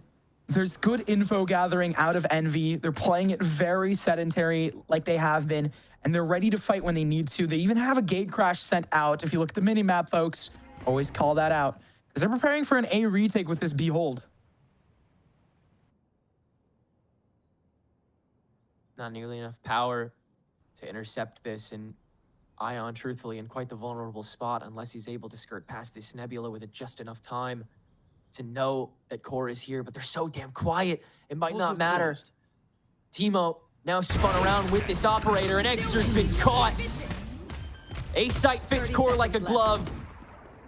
The dimensional drift to suss out Ion. The ping war will almost do enough, but now popping back on to cover for his buddy, and he's gonna do it. Darkest jumps up to finally deal with that swiftly, but 15 seconds left to go. Not spiked down just yet, and Darkest, they know where that spike is going, so he's quite low at this point. Nerve steps back out, though. He's good for 2. It's got to come down to Kane's-Zera, who's popped that Empress now. Another clutch potential for this Duelist that just continues to do the impossible. Can he do it one more time to get Envy to a 2-round lead? Steps out, 1 gone for Logan. 1v1 versus Darkest.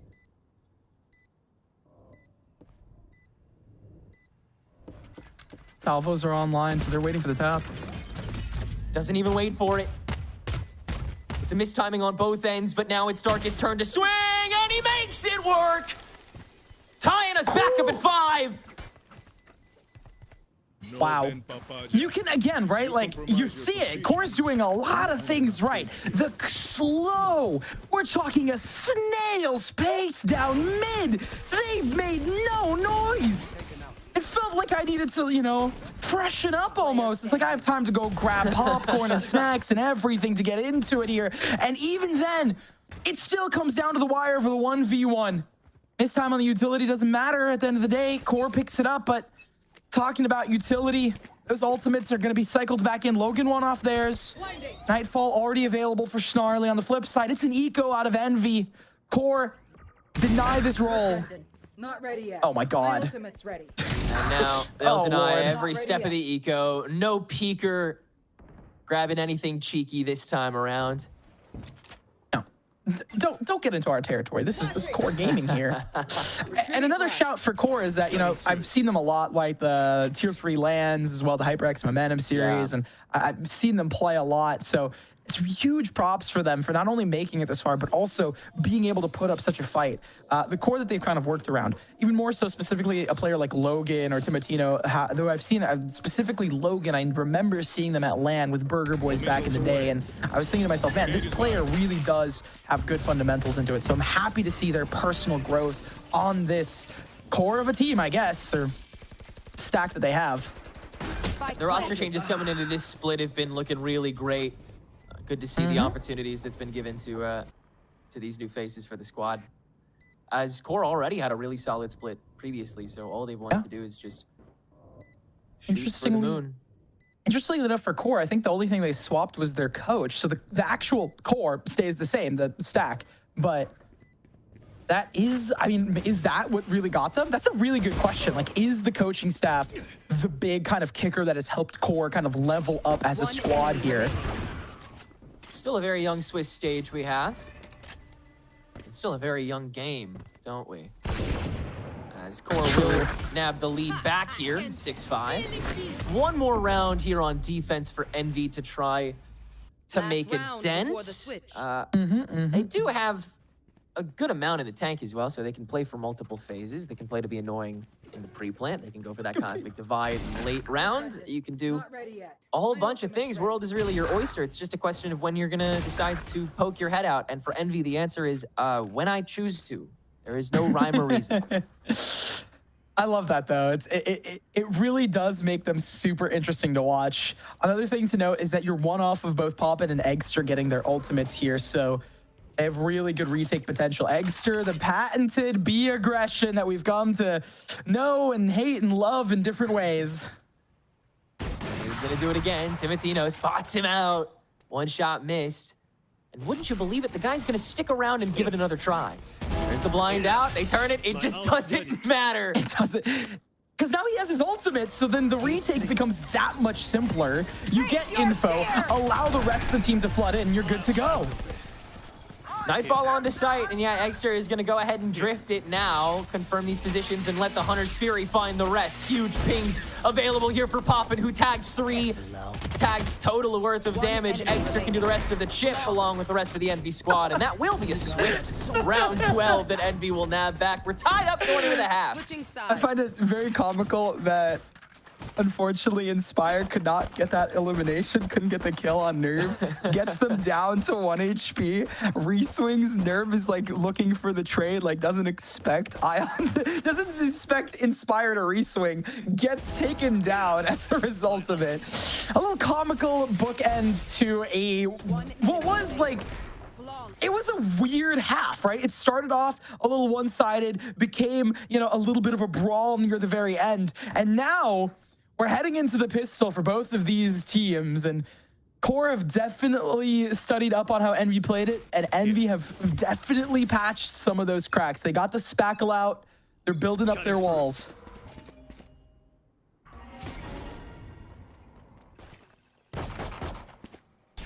Timatino gonna gauge some shots in the B cubby. Oh, Snarly, good catch on a Kane Zara, who gets a little greedy.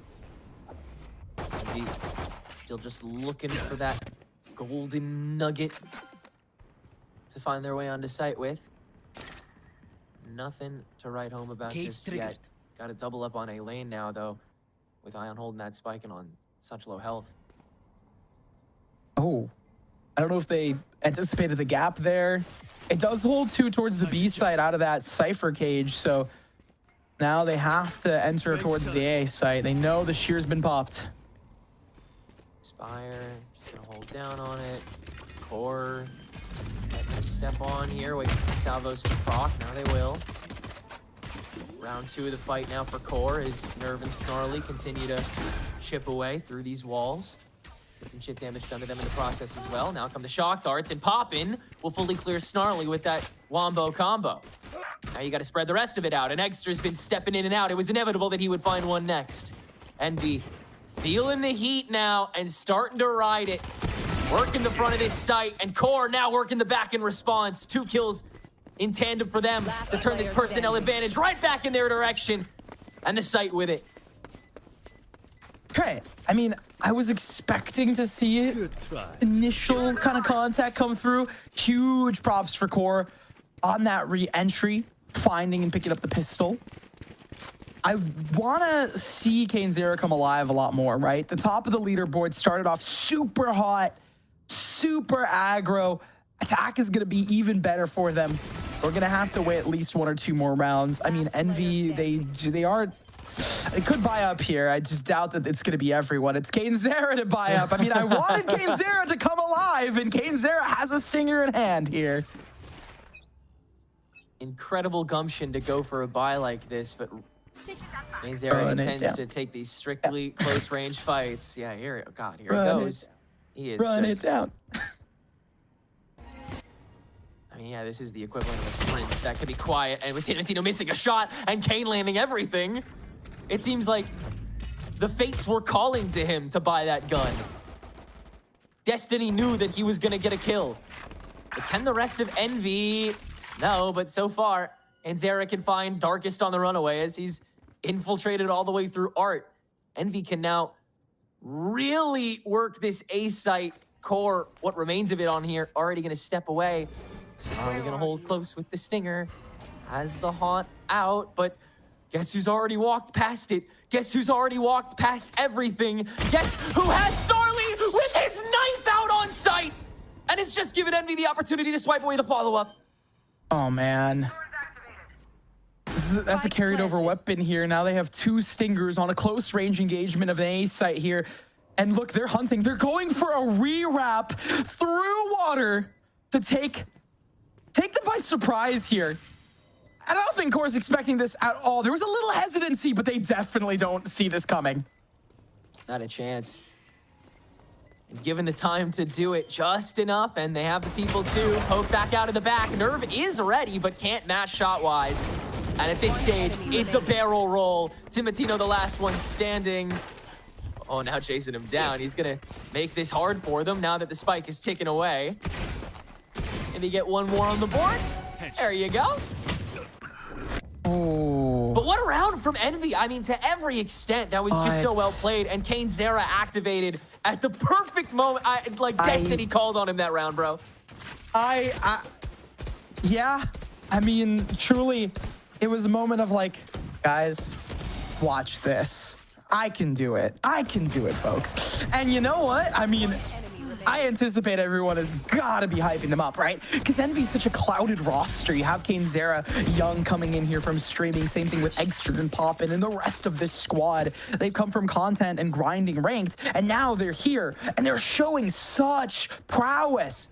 To the point where Kane Zera is buying an Outlaw here up against like basically a nothing buy, a nothing burger of a buy out of Core. So it's going to start to snowball for Envy. I mean, I don't know. You know what? Maybe I'll hold that back. Retract that. Not a snowball just yet, but it's going to start building for Envy. Is a better word.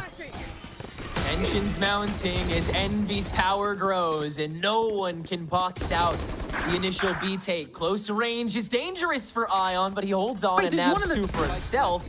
Yeah, there's still an Astra here. Unfortunately, Nerve unable to do anything until the bitter end and can't land a shot as the smoke fades away.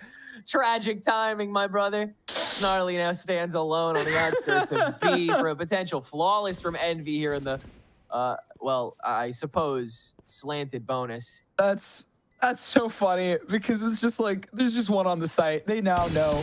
Wait, did Poppin just bait for Kane Zera to take that fight to get the ultimate orb? And they still get the flawless. Because that's probably what happened. But even then, I don't even know if Kane Zera had all time. I'm losing my mind here. I think Tenric, I've lost the goop. And Envy has really shown up here today. Still though, we've entered the Twilight Zone, y'all. Music aside, Core, I'm gonna get back into this. You guys have a lot to work with. Team Atino's close to the ultimate. Hopefully, the Twilight Zone shenanigans continue, though, because it's only putting a smile on my face seeing how silly Envy has been able to do it and how Core has been able to bite back. Yeah, definitely always a response still coming from Core. Timatino. Same pillar presence that is forced out by the recon dart tossed by Poppin. Cage triggered. Who continues to go for these Sova picks in a meta that continuously tries to ask him to stray from it, but the ubiquity in his ability to just enable from any site, from any point of the map against with these two duelists that are just so damn good. You can't resist it if you're Poppin. Exter will take care of this Odin. Now baits out the stun grenade as well as a flash. 3 stack here on the dugout that's stalled away as the spike goes down. And now on the retake, though, they do have crucial pieces of info. Yes, Snarly did fall, but they have their initiators up, and Team Atino's out. This is cooked. Done and dusted, surely. So much to offer here. All of these stars to just stall away. Darkest is going to at least thwart the first with this gravity well, no doubt. Oh no, they'll use the recon bolt first, actually, to confirm nobody's even touching it. Salvos for spacing. This will get half, I think. Oh no, Darkest doesn't even hold it. Of course, too scared. Gravity wells up. Can't do a damn thing. Extra's just running straight in, the martyr. We have so much money. Just why not go in there and have some fun? And now Envy starts to pull away here. I mean, yeah, 3 in a row picked up for them. A little bit of back and forth forces Core into a timeout to reassess how they've been playing that. And it's not like Core have been playing that super bad, right? They have really good holds. No. In that round specifically, it really was off of Eggster specifically having that ultimate in the pocket to be able to pop it and get a lot of info. I guess the one unfortunate thing was Snarly backing out. I will say, good on them for holding back, because last time Snarly was in that position, they got caught with a knife in their hand and got backstabbed very quickly. And you did have the rest of the Core roster. But again, the thing that is really different between Core and Envy right now is the aggression that we are seeing out of it. So I feel like the timeout should help reset the mental and say, hey guys, we are also excellent shooters. We're young bucks that are ready to go and just grab them. I sound really old right now for some reason, but that's really the case. It's just to reset that mental and say, hey, we just need to kind of shoot back against a squad that is fragging out of their mind. Yeah, at this point when they're activated, it's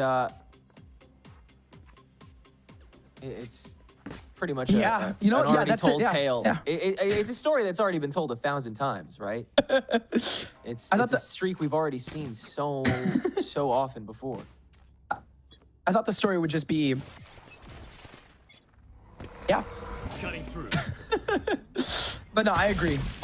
By all accounts here, and on an eco again for Core, it's just going to be time for NV to get a pretty nice round score, double digits, secure themselves a little bit more of a nest egg. Foolish.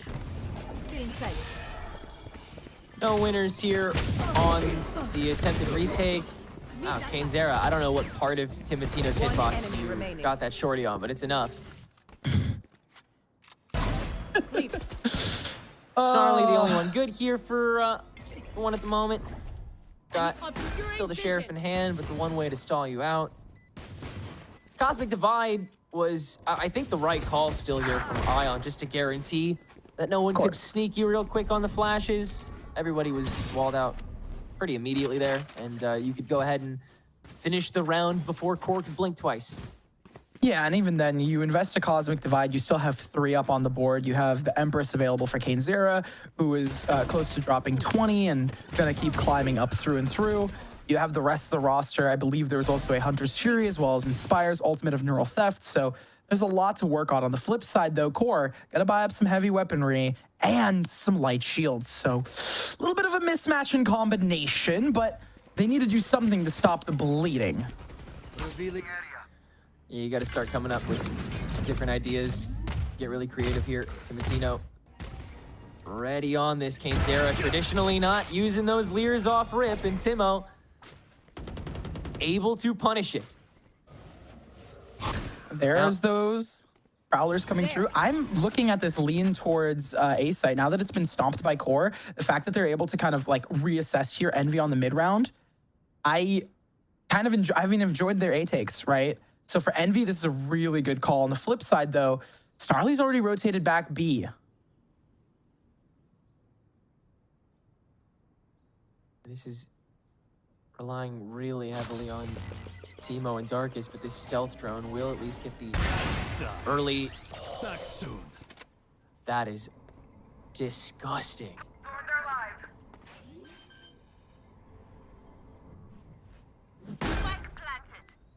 Group for a retake. Spike goes down in a really interesting spot because Inspire's already tucked in towards Art. It's kind of allowing them to play from a variety of angles.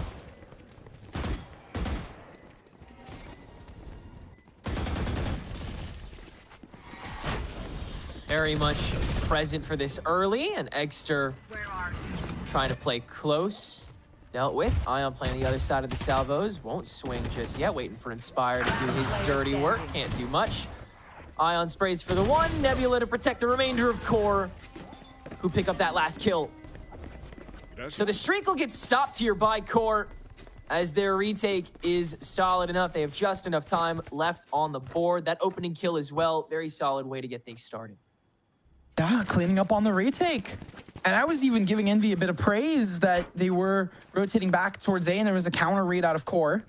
But again, numbers and weaponry win out at the end of the day.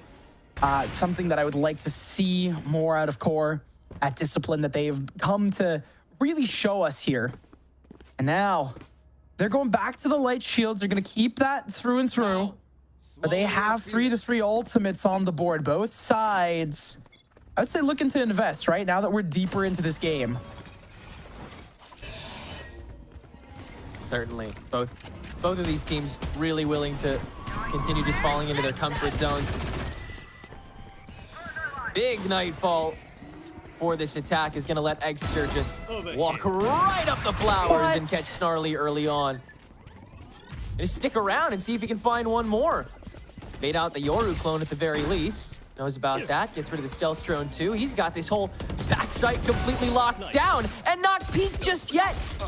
Finally, it's going to get pinched and punished, but as the damage already been done, as the time already been wasted, Cainzera already starts peeking and starts fragging himself. 1v2 for Nerve as Inspire scurries on back. And he has the Neural Theft for extra intel if it's reduced to a 1v1, but Cainzera, I imagine, will refuse to let that happen. 3 now for the Reyna and 11 for Envy on their Pearl as they want to continue that run right where they left off. Big question on my mind is Zera holding this Empress for Haven, because they've been having so many ultimates they didn't really need to use them yet. I think both teams are kind of hesitant to try and find the right opportunity. And more than that, for Envy, it's been very solid in terms of being able to wrap things back in.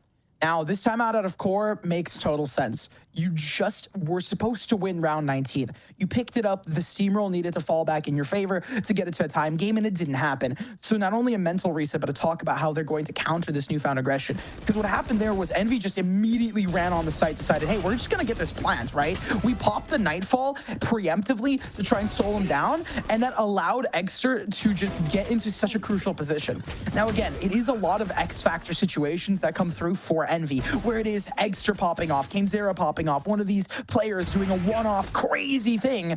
But at the end of the day, that is something that Core needs to take into account. If you're going to be playing against a team that has these star individual players, as well as the consistency to play together when push comes to shove, allow the post-plant utility to really shine for itself, as well as allowing players like Zera to stay alive in the post-plant and really manipulate the way that they're being played, well, Core needs to adapt to that, and that's the big question. They go for a buy-up yet again, and at this point, if they lose, that's Pearl over.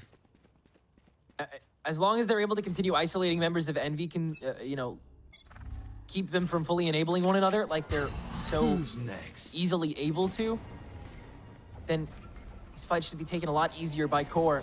And already you see Zera getting active again with this dry peek, and now he's going to try and double down on it, but Snarly not only gets that, but picks up extra on top of it. Poppin has to try and double down with this ultimate, and he does! 2 for him, yet again, with this ultimate. Absolutely unreal. Inspire uses that time to creep back up, but Darkest is ready with the peek, taking this down to a 2v3. Ion going to try and double down on that position, has wide, Darkest thwarted, back to a 2v2. This has been just whiplash through and through. We went from fireworks to whiplash here, and now the double up needs to be found for at least one of these teams here. But Poppin gonna walk straight through the sheer, giving Nerve all the info they need for Core. Has to plan on the back of the boxes. Nerve is here, ready. Nebula's placed to protect Logan's swing. They're gonna throw the Steel Garden into this as well. And the Cosmic Divide. As Poppin and Ion run back with these rifles in tow, they do have some util to throw at the problem. Owl drone first, immediately taken down. Ion is planted, and not good for a kill. You have shock darts that you can use on this spike at first, but with this silence, he just has to toss them to stall things out until this ultimate fades away, which it will in time for him to spray this down, but Logan continues holding the spike, and Poppin will not have a reliable way to get a fight before that will end. Core, take us to 9. Ooh. And it's not over for Core, right? It looked very grim for them. If they lost that round, it probably would have just been over, right? Because it's match point, and then they don't have anything to buy up. They don't have a loss bonus to rely on. They don't have much to work with here. But again, they are on the back foot, so they now need to pick up a steamroll. Very solid round out of Envy as well, being able to take down a lot of players here, and Poppin playing on recovery. I think the timing, though, out of mid was just a little bit rough, right? Nerve had the read that, okay, we've been seeing a lot of one side of utility. We see a lot of Sova, but nothing out of this Astra. Yeah, unfortunately, not much to be seen just yet when it comes to that clutch factor that we know he has in him. Big take up by Envy, and Exter bamboozles with that decoy. Snarly, too much to pay attention to, so you've got that dry takeover going. Still a lot of the tank. Inspire, his own dry swing, good for 1, and confirms Logan's position now that Exter and Poppin are going to try and twist the knife deep into. Easy pickup. In theory, no, Logan trades it back. And so it's still a struggle, a 2v2, as Exter circles on back after Timo reveals that operator to grab a kill of his own. Now trying to get closer range to infest the rest of this site, grab those reliable bits of spacing, and with the help of the stars, he'll have a little bit of extra space to work with. The gravity well, the first bit of stalling. Now you try and spray through that smoke.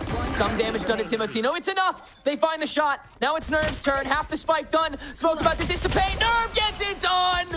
Core have just enough to get through and take themselves to 10. Ah, that is wild. We're talking about back-to-back narrow defuses here. And the reason that's so important is now looking at the state of this game, it is a rough buy for both sides. Now, it's a lot rougher for Envy here, who looked prized to kind of lock it in. And QOR just managing to steal it away from them time and time again. QOR understand that they really need to focus on this objective. I'm also loving the fact that Timotino is up here, picking up the Outlaw down towards mid.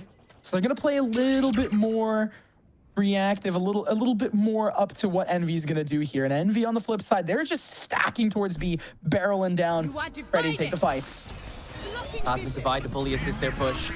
The Outlaw's not on this side. Armageddon fully takes over this lane. They're just trying to skirt it, and they barely will. Egster, meanwhile, in the back line, able to distract the rest of the team from trying to follow up. But now Timo's here. He kills half the team with his Outlaw. He can't get anything done. Rest of QOR trying to swing from the back line. But Ion's gotten back inside, and he's been able to pick up the refrags to get the space Envy needs to work off that Cosmic Divide. Meanwhile, Inspire all the way back in spawn to try to find the remainder of this. But Snarly's starting to creep up behind him. This might be missed time, and he'd take them to a 2v2. Yeah, but I will say, okay, too much noise. Whatever you want to call it there. Just made too much noise. Snarly gets spotted out. Darkest has got to go for this save. They already invested their ultimate. They want to make sure to keep their Vandal secured. And what a great round out of Envy, right? A has been a sore site for both teams, especially on the defense. Oh, no, Poppin's been spotted. Unfortunate, but still. Envy now realize, okay, if we just run it down towards the B site, we have the caliber of players to really go toe-to-toe with QOR Gaming. And we know, okay, what are we going to do here? We're just going to fight out, right? Allow Kainzera and Egster to fight. The rest of the team wraps around them. Inspire has consistently been lurking. Sometimes the lurks work, sometimes they don't. In this case, it works in their favor. And they got themselves match point. I'm very impressed with their ability to also be able to avoid that Armageddon and then come right back around so quickly following that proc. They spread onto the site so effectively after the fact. That Cosmic Divide, of course, big assist for that one. Is it enough to get Envy over the line here? 2 rounds to work with. Get to game point. I like the spread, though, out of Envy. I think it's really good. They're allowing Inspire to work in towards mid. I am worried about it, though. Never mind. Shouldn't have been. Info gained out of Timotino. The entire stack is towards this A site. So they're going to probably rotate this Astra over. Who's next? Now Egster with a dimensional drift of his own. Put the foot to the floor. Pressure out whatever members of QOR may be on here. You got to know where our stack was. I would like to know where your stack is, and I would like to use Poppin's ultimate on it yet again. This duo is just so lethal in the back lines. Poppin just given free reign, open season with this ultimate. It is unbelievable. Logan at least takes care of Kainzera's dry swing outside, but the quick counteraction from Ion deals swiftly with that too. 1v4 for Nerve, and Inspire, the early check is enough for Poppin to grab the space and the kill. 13-10 for Envy. QOR continue to fight, continue to put up power swings, but at the end of the day, Envy has enough and wins enough fights to still be the better team. Oh yeah. Envy has proven that they can win almost any game. I mean, they have had a flawless record so far, and they want to continue doing that. Yeah, they showed some weaknesses. There was a little bit in terms of the strategy, but at the end of the day, the fundamentals are just phenomenal on this squad. You mentioned it, the conversion rate of the double ultimate combo of the Dimensional Drift Hunter's Fury, it's such a great and refreshing thing to see out of them. All in all, though, huge congrats to Envy for picking it up, especially with QOR, who had very good strats. They called multiple timeouts. They made multiple adjustments to try and play around the way Envy did and adapt. But it seems like when the fundamentals are true and when you are ready to just frag out of your mind, you're going to be able to win most matches.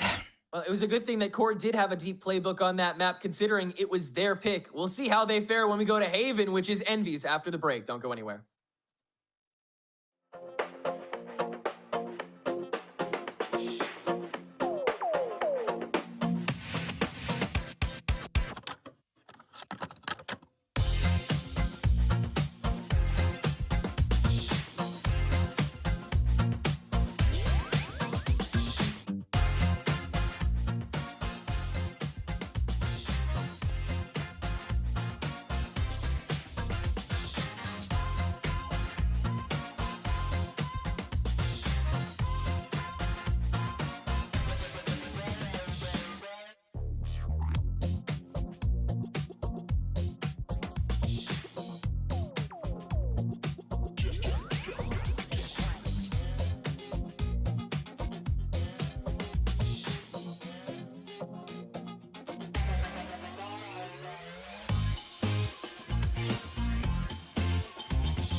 I don't think I have a favorite, but I am a fan of many cereals, I won't lie.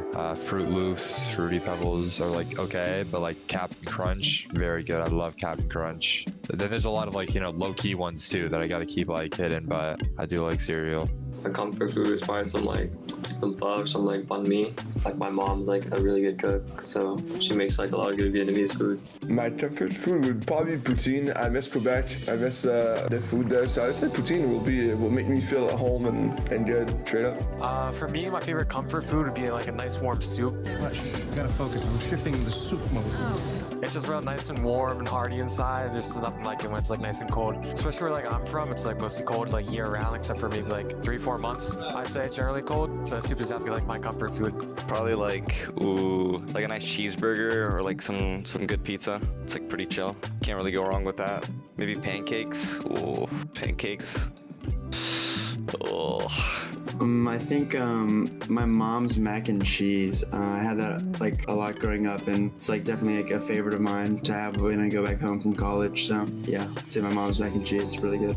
That's kind of hard. I feel like a comfort food is something that like comes from my culture, just something like my mom would make or like my grandma would make. So I'll say some biryani. You know, it's like a Pakistani dish that they would make a lot. It's just like, you know, some rice, some lamb or chicken, and it's just really good. So I'd say that. My comfort food has to be like Chick-fil-A. You can't go wrong with their chicken sandwiches. So always spicy. Yeah, spicy is always better.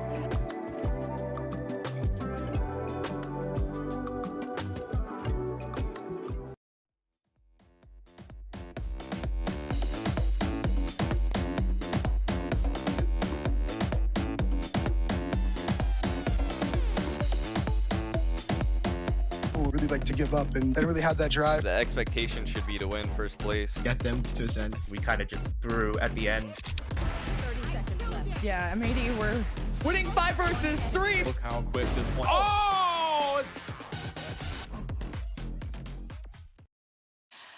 Welcome back, everyone, to VALORANT Challengers League North America. I'm your host, Elizabeth, joined by Roy and Dryad. And if you're just joining us, well, you're going to be in for a long one, I feel like. And if you are still with us, hold on tight, buddy, because this is probably going to be a long day of Valorant. But if you are just joining us, Envy taking Core's map pick of Pearl. And I'm going to throw this right over to Dan, because you freaked out with the Reyna choice that we saw on the side of Envy. You interrupted yourself to say, you know, when you want to change your prediction, you felt seen, et cetera, et cetera, et cetera. So I'm just going to throw it over to you. Was it the Reyna?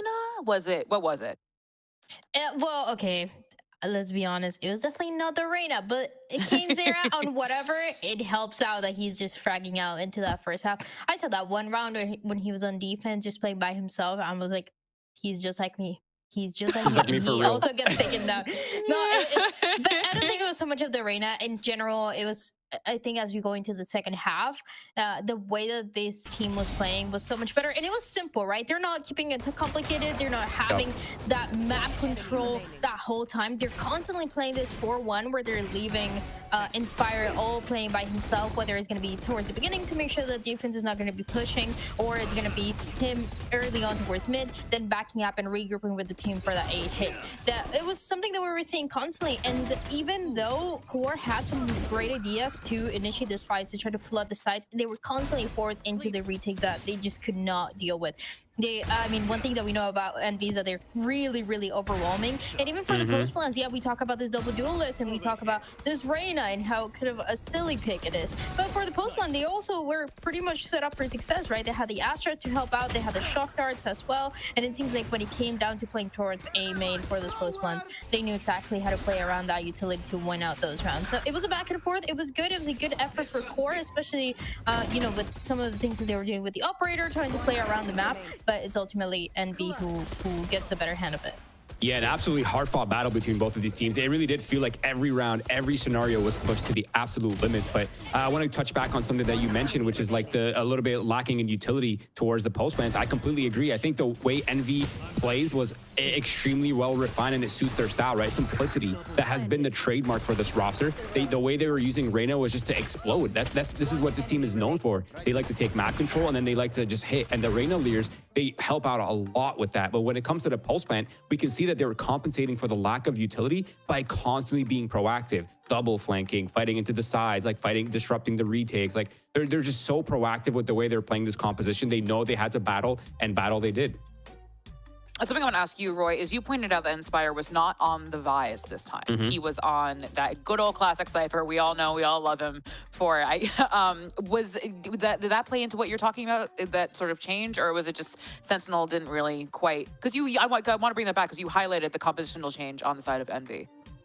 Yeah, no, I think the Cypher actually fits their style the most, to be honest, because I feel like you let Inspire do what Inspire does, which is just like unravel a lot of the space and like be very vocal in that sort of island like style like gameplay, right? Like I feel like the Cypher cam and the Cypher utility, the information network is just so much wider than what you have available with the Vice, which just honestly just fits into this team's playstyle. Like they could just combat at their own pace. They know what map control is being contested, how many people are contesting. They just always have an idea of what is being challenged, when it's being challenged, and how many people are challenging. And I think that level of information is what allows Envy to flow, at least on Pearl.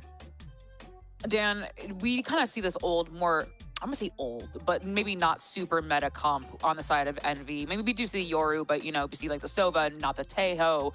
And I want to bring you to talk about bring you in to talk about, the style that fits, that Roy is talking about. We talk about comfort picks a lot on the analyst desk. We talk a lot about, this is their best agent that they play here. It seems like that is kind of just the Envy strategy. Like you don't expect them to play meta, you expect them to play whatever they're just feeling. Yeah, it's also, I mean, like Roy was saying, it's just a composition that really works well for the team where, okay, you're not seeing the Teho, but you're also able to get that extra information with the Sova to go into those side hits the way that they were doing constantly, right? Again, it was a game that was very simple for Envy. They're just going for this 4-1 constantly, and it's just a Sova helping out with that extra information that you might not get as much with the Teho. And it's simple things that simply work out for the team. They know they need to play forward. They know they need to go and find those kills, and that's how they won that anti-eco. Actually, that round 2 on that second half, it was just like that, getting that info early on. It forces the defense to play back, and Kane Sarah is just walking out with the Singer, getting a kill to her Secret, and it's the pushing forward, the confidence that the team has, and just knowing how to play with the composition where they're not too stressed out about all the little things that need to work for the side execute to be effective. Well, again, Envy stole Core's map pick of Pearl, and we're going to Envy's map pick of Haven. And folks, if you don't know, we have not seen Envy's Haven yet, Roy. We would love to do some analysis for you on it, but except we can't because they haven't shown it to us. I mean, look, we didn't know what they were up to on Pro, and they pulled out a Reyna. So I think Dan, I speak for Dan here when I say she's excited. Maybe we'll see the Reyna appearance here on this map. Maybe we'll see the Phoenix. Right, Dryad? That's what I was saying, yeah. But no, obviously, Core's opting for the attack side. They have the Vice.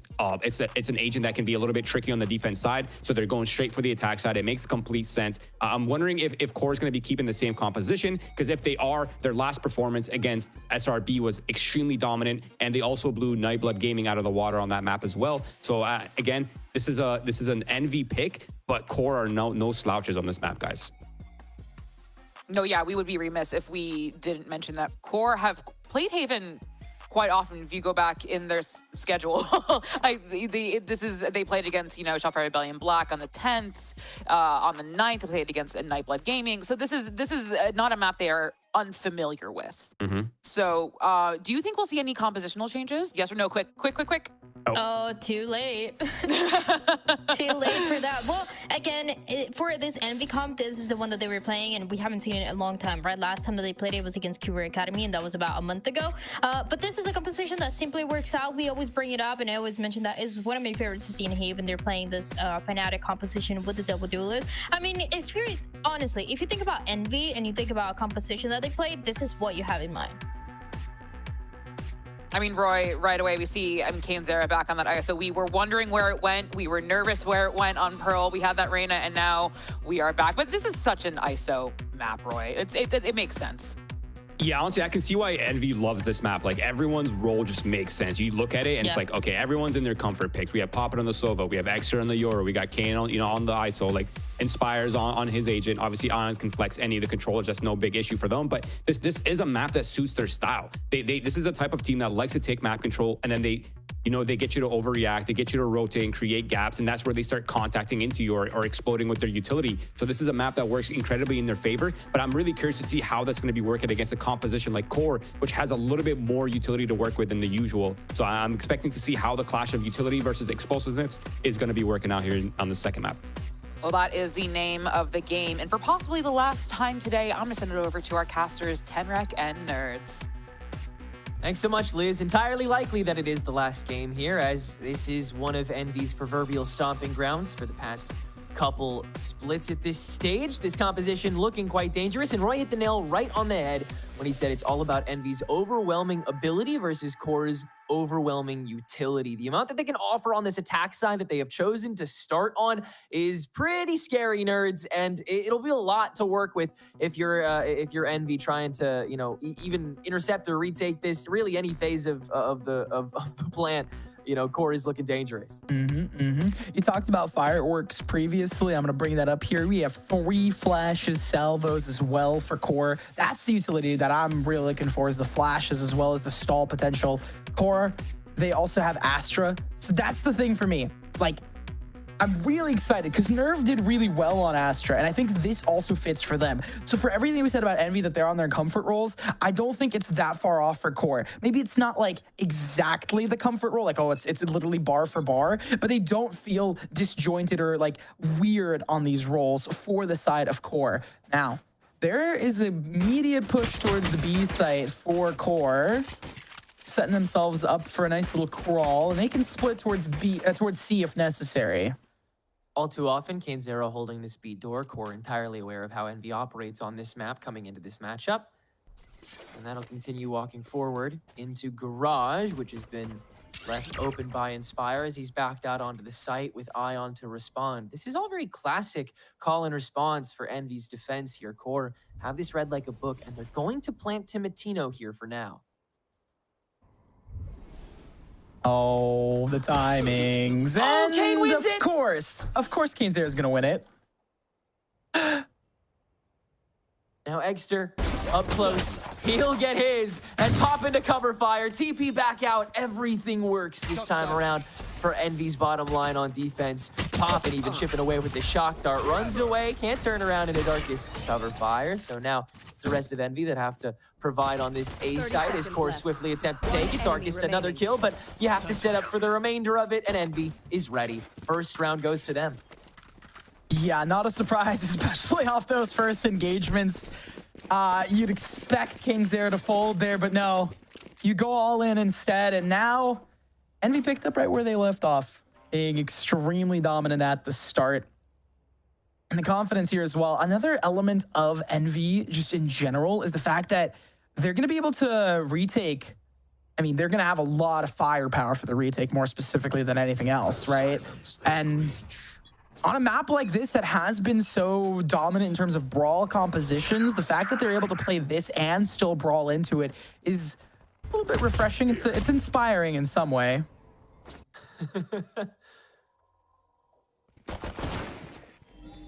Breaking them.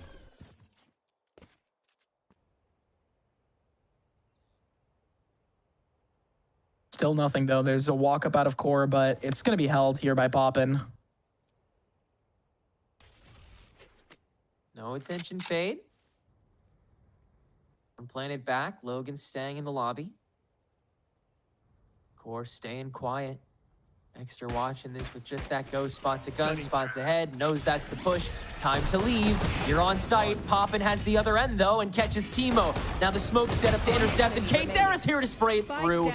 That's the push silenced. Your time window's up, and Logan now alone. He will get sprayed through as well. KaneZero up to 3 on the round, and Envy quickly take that flawless. Small note, Ion, we're going to see right now, just flourishing on that assist line. 4 assists off that one round. we're talking about like the perfect timing of utility.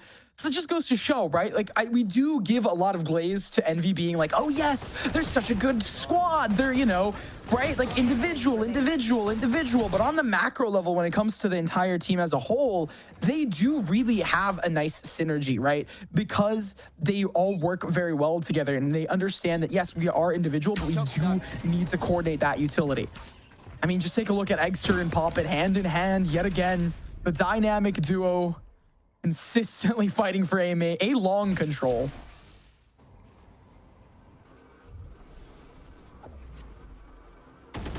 Trying to find those moments of synergy again. Eggster left alone for the moment. Is this TP available to get out? And with the clone, spray war, he will.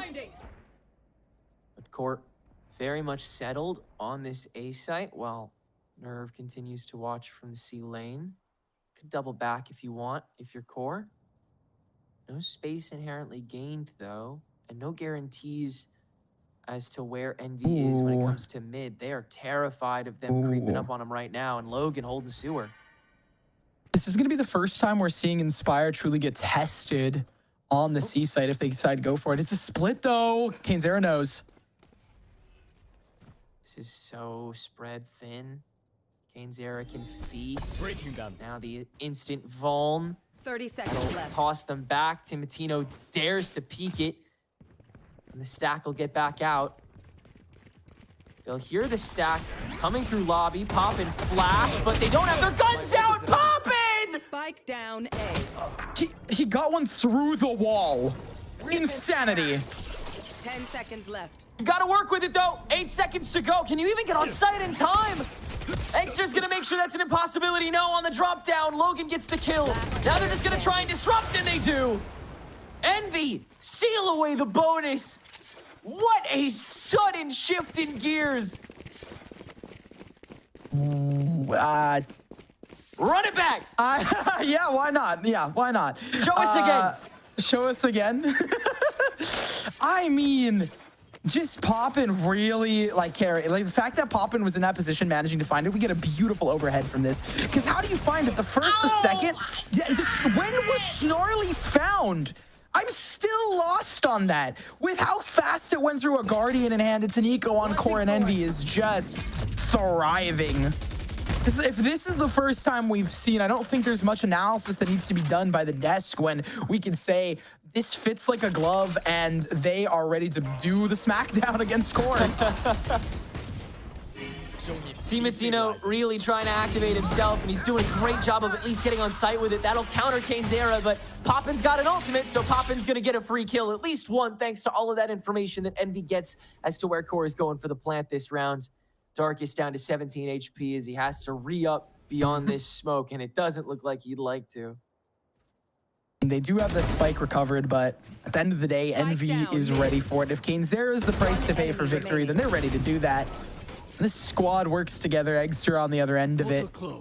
Just, I mean, it really is like they're not fighting for a lot of space out for Envy. They're not like immediately going for super chaotic plays or trying to brawl out because they understand Core is going to play it slow. Core isn't going to go immediately down into a lane. So they're doing that. Now, the change of pace, if you saw a little bit of the mini-map, folks, was that they do have, I believe, a stack towards the A side out of Core. Now, we'll see post-replay if it stays. It does.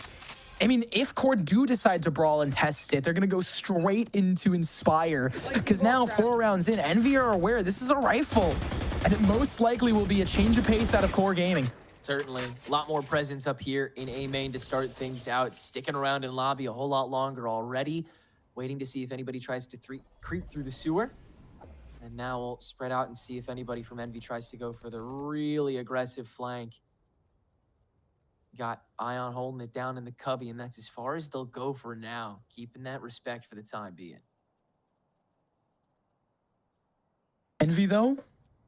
Look at where, I mean, I love Ion's position here. I know you said that they're not going to go forward, but off of this contact out of Cainzera, maybe they go for it. Maybe they go for something spooky. Cainzera with an Odin every time. Yeah. It's a match made in heaven. It's just going to keep spraying. A match made in Haven? Hey, nice one. But We got B site pretty down. Here if you're core. Oh, stepping on dry. Poppin misses the shot, but okay. Cainzera has an Odin. And Cainzera has an Odin. Yeah, Cainzera has an Odin. No response made here. It seems like the slow walk has not been working for Core.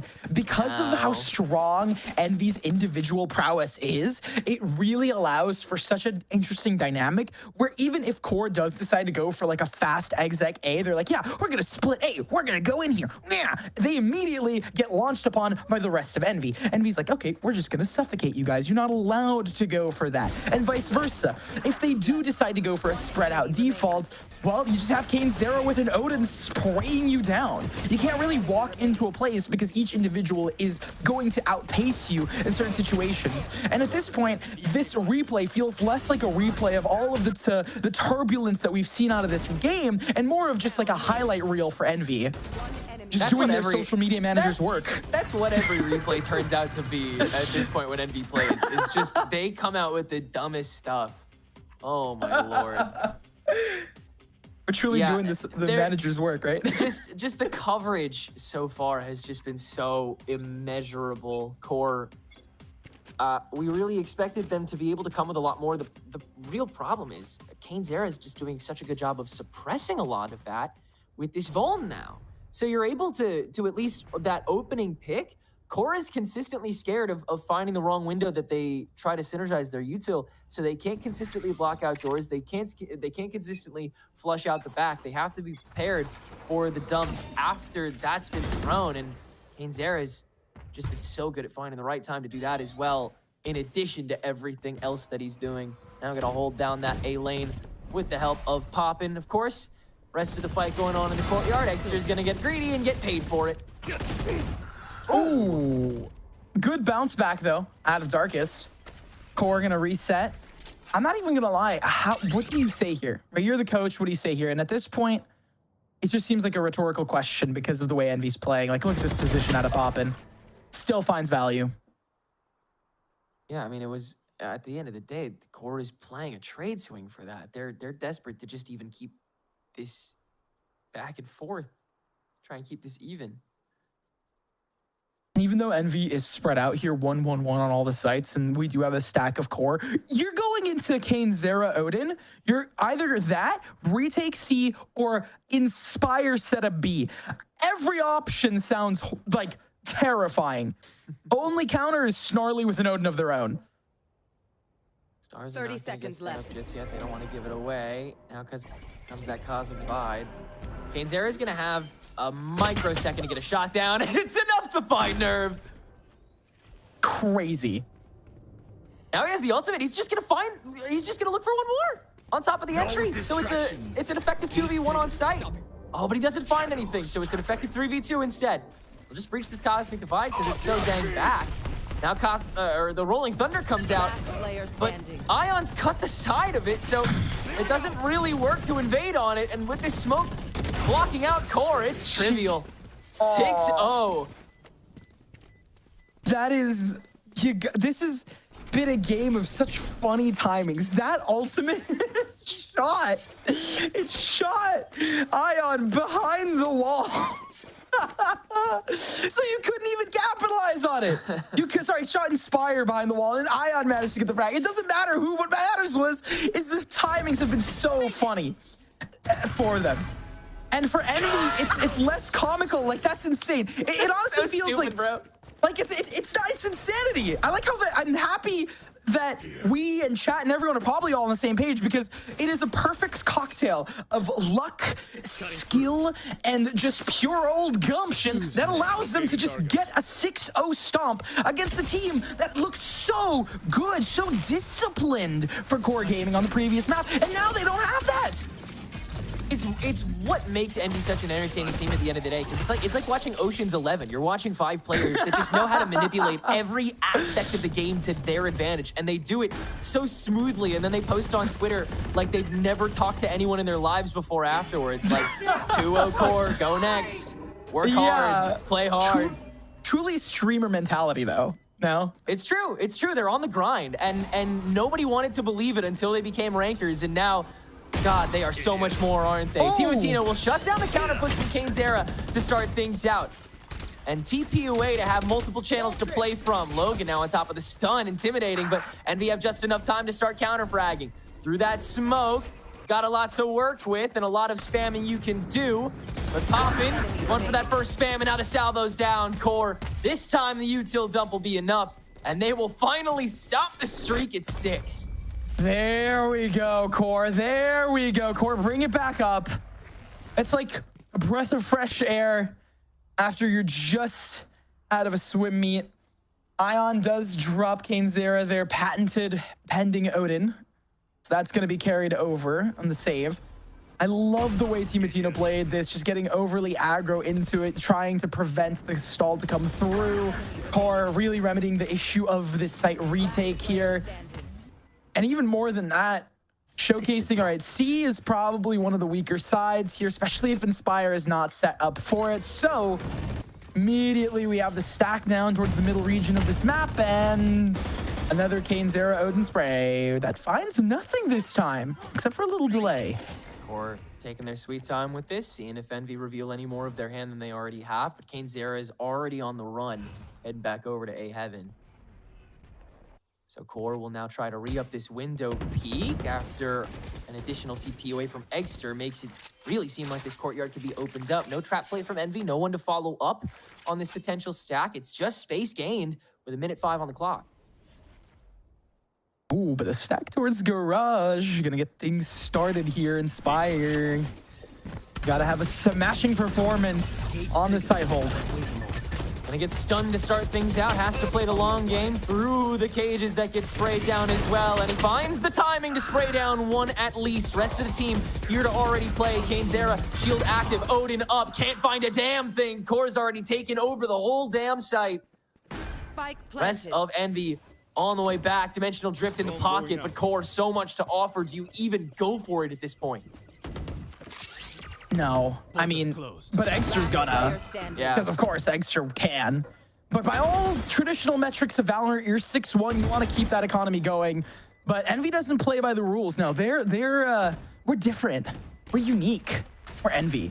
And honestly, as Mimi and Jokey aside, like, that has helped them do so much that I can't even like criticize them for it, because at this point, I think the change that we're going to be seeing out of Envy is that they're going to try and flank and fight and like really go for some wacky out-of-pocket stuff.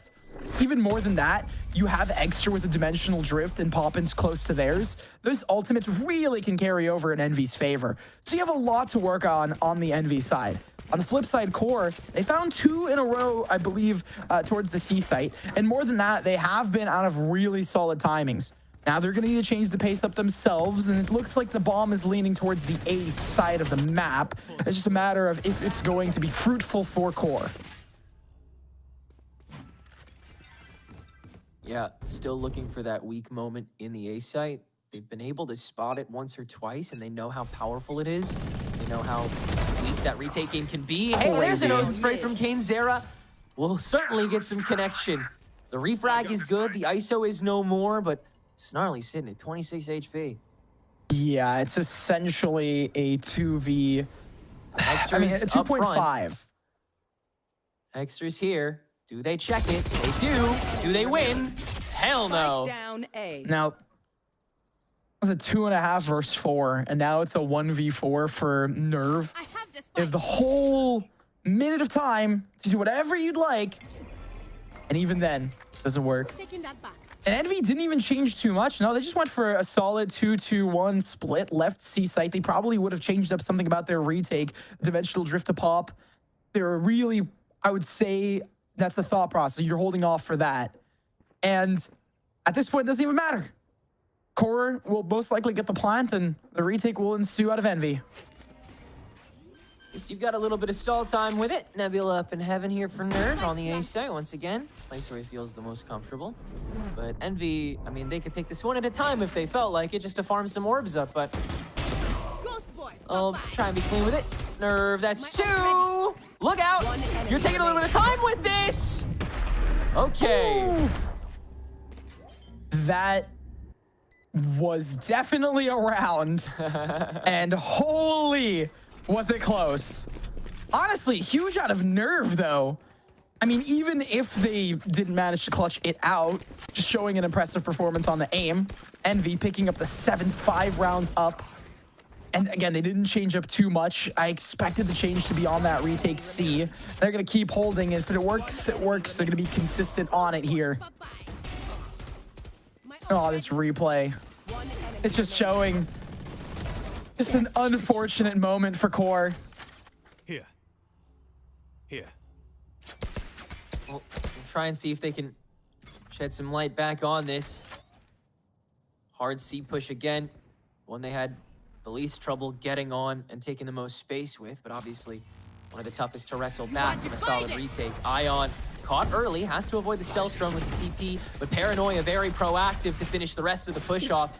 You only have one really on at the moment, and QOR a little spooked. Armageddon in the back line to dissuade the rest of the counter push, and that should be enough to let QOR on. No, they've got to fully back away. And KaneZera back on the flank, steps through the Cosmic Divide, grabs one for himself. So now a 2v3, and Envy once again sitting right in front of this Inspire. All the way at the front door. They won't peek it though. Ooh. QOR know that they're ready for it. I'm 100% sure Inspire was prepared for it. And at this point, Poppin is going to go down. They know where Poppin is. The chase is on. Inspire assumed that they probably wouldn't clear him, and that was the downfall. The assumption is there. Third round picked up for QOR, and a round that they desperately needed. The fight towards C, leading them to rotate on A. And on top of that, Snarly gets the plant. So, yippee, potential for something more. Darkest really wanted to get that orb, though. They're one off of an ultimate for themselves. Envy on the flip side, though, have 3 ultimates. It's that Hunter's Fury Dimensional Drift. Dimensional Fury combo has worked so well in Envy's favor at utility in hand. And for Envy, the more rounds, the merrier. 8-3 would be really solid for them. 8-4 on the scoreline near the end would be even better. But QOR is hunting to get themselves up at least 5 on the half. Winning this round would probably guarantee that 7-5, but time to jump. It still takes a village here. Timo with that Dimensional Drift confirms 2, will force the TP away from Eggster. Envy completely vacates the site. They're comfortable with the retake thanks to that Dimensional Drift Hunter's Fury combination. KaneZera tries to fight it out, but Timo, another flash, is going to finalize that presence on site and the spike going down. Spike planted. At this point, the Dimensional Drift, there it is. Poppin's going to pop the Hunter's Fury. There we go. Searching for one, doesn't find too much. QOR dance around it, but Eggster, post-dimensional drift gets inside that smoke and smokes Timo. Now Rolling Thunder has to get used early, and Eggster can just TP right back out of it. Envy fully ready for this fight, and they have a smoke to shroud themselves. Everybody's in garage, save for just Nerve, but it's the salvos up next. Eggster gonna give himself away for half of the spike, and is that enough? I don't believe so. Inspire alone, and Poppin tries to hold it on the spike as well. Can't do it. QOR have enough to get over. There we go, cleaning up on the side takes. They're just going fast into it, and it's working for QOR, who now start to field a little bit better results. I don't always like being a kill count, Kathy, but sometimes you got to do it, and we're starting to see QOR climb it back up. But the big, scary part of this is that you have an eco buy out of Envy. And sometimes when your back's up against the wall, when you're doing some silly stuff, when you're trying to be the makers of mischief, it works in your favor. Cover going out. What kind of shenanigans they have come up with this buy. Eggster is going to be the first victim. Clone sent out just to guarantee you don't get that short range pick off. And now the kill contract as Eggster stalls away with the spray down on the smoke. Grabs one, but Snarly wins the 1v1 on the contract. So it'll be a simple trade that now Envy is getting some spray damage through as well in the process of Darkest and Snarly extremely low now. And they're stuck too in the cubby. You've got to contribute some more to get out of there. A smoke and a flash to try to babysit this spike into a position that they can get to safely. But QOR the whole while through, it's looking unstable already. A great start for Envy. Extra immediately TP'd out to bolster the A site alongside the Inspire utility. This information out of Poppin is not going to be found, unfortunately. They know, okay, it's most likely a rotate called here. And I will say, with the low HP, Eggster is looking very deadly on this site. Waits for them to entry, sprays them down. Another thing that I find interesting is the stinger KaneZera had going into the kill contract, the little question mark, but, you know, it works out. Allows their team to find success. Fault line on Eggster's position. He's going to use both of these blinds to stall things out till Inspire gets here. 12 seconds on the clock as the spray comes through, and Eggster finishes off 2 bodies. Just Logan and Nerve left, and they'll have the time and space to get the plant down. But immediately, the camera proc, the kill from Poppin on the other end, the swarming of Nerve, and the 8-4 half from Envy here on the defense as we swap sides. And yeah, it felt, you know, statistically, yeah, Core, they find the 5th here, but no, it is that back against the wall. You have all of the forces against you. You have to bite back, and Envy do just that. Now, Envy out on the attacking side. I mean, it's interesting. They did that 8 rounds on the defensive side, meaning that on the defensive side, they managed to do so well. You get to see in that replay how Eggster managed to find the double again onto players that were already chipped down in terms of HP and damage. That really played a role near the very end to pivot into Envy's favor. Now that they are starting things off, they're just being spread out still. Ion's got that spike. They have not dedicated into one area just yet. Looks like a mini stack towards A. Just setting up utility. Poppin gonna fake, or... It's weird because you can never read them on this minimap. No. It's really tough to gain any sort of idea for what Envy has in store. Timotino, good counter pick to start things off in sewer. And so Core can now take a heavier backseat for the A push that Envy looked to still double down upon. As you got Inspire on the attempted flank as well. He's only good for the 1. As you still got kills going on the A side as well. 1 in A main, so now KaneZera has to jump forward for this 2v4. Shield's still available, and he can't even apply it. There's too much in his way. So 4v1 now for Ion. Should be an easy pickup for Core, followed by this defuse. Got so much to prep for, and yeah, can't cut it. That was a headshot through the wall. That's so unfortunate. Yeah. The damage is not dealt enough. Darkest gonna get that defuse to start charging up ult early, and it's picked up by Core. If Core want to bring this back to a tied game to start making Envy sweat, the pistol is the perfect place to start here. Core now gonna be buying up. Is KaneZera gonna go for another buy? I mean, they did go for a Sheriff here. See if that stays post replay. I am really interested though, because last time we saw KaneZera do some silly stuff like this, it worked. It's Eggster going for the shenanigans. It's the maker of mischief himself. Wow, that's a tongue twister if I've ever seen one, but still, see if it works for Eggster. Where is he going to choose to go? Where is he going to try and CP breach to? Looks like he just tried to get to sewer for free, and now he's looking for something on the free peek. No one's close. Teemo holding with the Outlaw. Playing extremely safe. Making sure nobody from Envy can get anything started. Poppin will grab a pick, but that is Spike now stranded, so the rest of Envy gonna just storm the battlefront here. Aftershock will divide the board up. Outlaw picked up by KaneZera, making it a little spooky for a second. Ion grabs actually a pick back with the shorty as well, but that should be everything that Envy have in stock for this round. 8-6 going into the bonus. Yeah, huge stuff out of them. Right, and we talked about how the roles at the very beginning fit Envy like a glove, but it seems like it's not the perfect fit just yet, especially up against Core, who have found themselves in a slow ramp up here. Now, it's a little too early to say considering that we are only on the 3rd round of the half, but they have a pretty solid ground to work off of. On the flip side, though, Eggster, because they bought up previously, now are stuck with a Spectre. Very awkward indeed for Envy, and so they'll try and cradle him on the way to an easy breach of sight. Already on the front door of B. Envy really turning up the tempo yet again.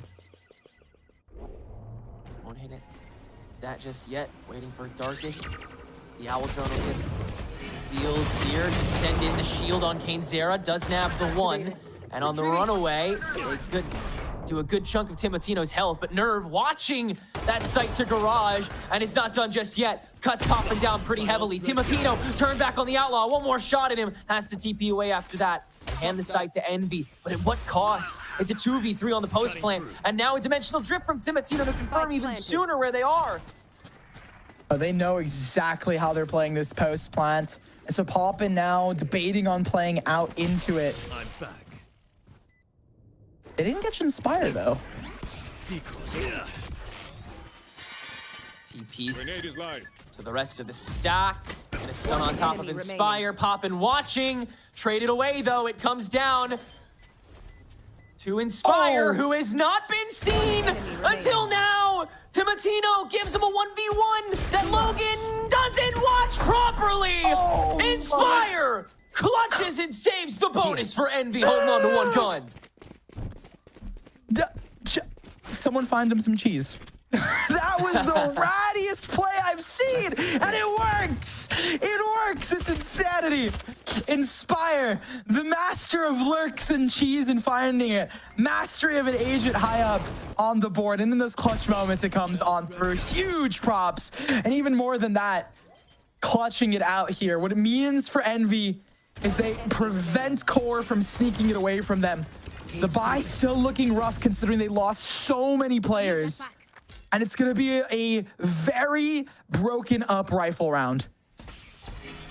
Yeah, still so fragile here for Envy. They've got to be perfect. And this is a really good start of an execution. Cainzera just barrels through Logan, holding on to that shield and the rest of the team as they'll get an easy plan on C-site this round. Oh, and you just don't retake here for your core. It's just like, there's no ultimates. Lackluster utility. Sure, Darkest does have some flashes and an aftershock to boot, but they've just gotten no space towards the C side of the map because all of the players are done and dusted. If anything, Core needed to stall there for the rest of the team to come through, and they could not do that. If Timotino had an ultimate, or if they had a gate crash already set up in some possibility, but it's an impossibility now. And Envy start to be wary of it. This also means that Envy's now going to be at double digits, 10 on their map pick, starting to really showcase the power that they bring, the firepower that this squad has. Honestly, I want to see how close Cainzera is to drop in a really, no, okay, you know, 14. I thought I was going to say drop in 20 or 30, something like that. It seems like the kill spread is there. I will say, this is a statistic that I'd like him to hold on to. Ever since Envy was signed, I said this last time I casted Envy with Shift. Ever since Envy got signed, Cainzera has yet to get less than 18 kills on a map. Ooh. I would love for him to keep that statistic because it's such an insane stat. Kane, look, Kane already has such an insane amount of unrealistic, stupid, like Wayne Gretzky type stats in these couple splits of challenges already. But something like that is just so, it's such a good display of how consistently Cainzera in a vacuum, on a base level, in every capacity, in every environment, can just frag. Just straight murder. That just speaks to his raw talent and ability. Rest of Envy, of course, doing incredible things as well. Eggster is matching Timotino blow for blow on this Yoru. Inspire, we gotta keep talking about this guy's ability to just seep into the cracks and crevices in more ways than just that. But man, this whole team has something fun to offer. It continues to be one of the most entertaining teams I've ever seen in Valorant. It's so entertaining to just talk over and see how they play. Speaking of the play, Core is now on a light shield buy. On the flip side, though, it is Phantoms through and through. Cainzera the only one with a Vandal, and that's crazy work here. Core just spraying down this C lane. Good damage to Cainzera, as well as gonna prod out that utility. Inspire. Look where he has crossed to. Logan is watching this though. And sees the cam too. Understands this is going to be held. Inspire waiting for someone to come around the backside. Meanwhile, C-site's been taken over. Now Core frags back. Inspire dealt with as well. 3 players remain for Envy. They're just going to be playing, I'm assuming, off of this pop and Hunter's Fury. Eggster picked up an orb earlier, so they're trying to farm that up to work it in tandem, but it's just not going to be there. It's up to Ion on the site. Let's have one Shadow Step available. Swings out on the Logan. Can't hack it. So it'll have to be a pretty early Hunter's Fury here. If QOR has their way. Oh, Poppin is just going to swing it himself. He's not even going to use it. Envy will let him take that round over and give themselves another lifeline here on Haven at 7-10. The lifeline has been called through. I find that interesting. I mean, I guess you do always want to see the Eggster Poppin combination of ultimates, but I think in that moment, it's just to try and succeed, carried away. Like I said at the start, near the end of my commentary at the start of the hit, is that it was really up to Ion there to try and go huge nuclear and just take as many players out as he could to then sway it in Envy's favor, because they were already at a disadvantage for the retake. Who's next? They'll give the C-Site take again. It's just so swift and recyclable. No reason not to, especially with now this Dimensional Drift in hand. It's like maybe they were trying to go for some kills with the Hunter's Fury, but everyone's going to stay pretty far away. That kill contract, of course, can extend a little farther. Logan into 1v1, and Kane, what do you expect? 4v5 for the retake. Well fought. And QOR have been doing pretty okay with their retakes, but with a player down and site teaming, I don't think it's going to be the same C retake. Shots through garage are still good. Teemo's now on site. Envy reading it. Salvos will force Eggster out. He's gone. Can't get a kill. His Nerf continues to hold the spike. They're just going to do it again. QOR! What? Make it work a second time. I'm so lost here. Hats off to QOR for finding that. Honestly, huge on them. Let them go the distance. Take us to map 3 here, because they had a lot of players on site. This is the thing I don't get. They invested ultimates into it. They managed to win some good fights, but they could not hold on to the site, right? Like, this is just so unfortunate, because Inzera does get this, but then immediately traded out. The site was swarming, teeming with players, and we have not seen a change out of Envy. This is the second round that they've leaned towards C and it hasn't worked. And yet again, we see the spike leaning its way towards C. Now, it is a change of pace, and they're going to try and go towards garage/B. It's mid-control rather than directly towards the C site. But look who's there. It's Darkest. Has the fault line ready for the initial take, but Kane's swings it back and turns this slightly their favor. Sheer now expired. They're gonna fully send in on this, and Logan not caught. Gets one for free. Armageddon on site to stall, but it's not gonna be enough. Now Envy can swing themselves and take over again. If running into one site doesn't work, we're just gonna do it onto another, right? It's like C was working, it's like, let's go C, let's go C. Oh, okay, let's go B, let's go B. So the song stays the same, the tune is there, and the rhyme scheme continues, but the people who are trying to innovate and adapt QOR have only been left behind in the dust a little bit here, because Envy has just been able to dominate through and through. And now, I mean, it's just, it's literally just me and Tenric sitting here waiting to see what's going to happen in the next round, because QOR is going to go for a save. There is a little bit of a hunt, but other than that, I mean, it's got to be another change out of QOR, because the only thing that Envy's changing is the site that they go to. The exits have been pretty similar. You allow Kane's to send the contingency as well as the rest of the roster dumping utility onto it, and then you plant and either fight out and take a lot of space, or play a cringe post plant where you spam utility against them. Shock darts come through with lineups off popping, and there you go. There you are.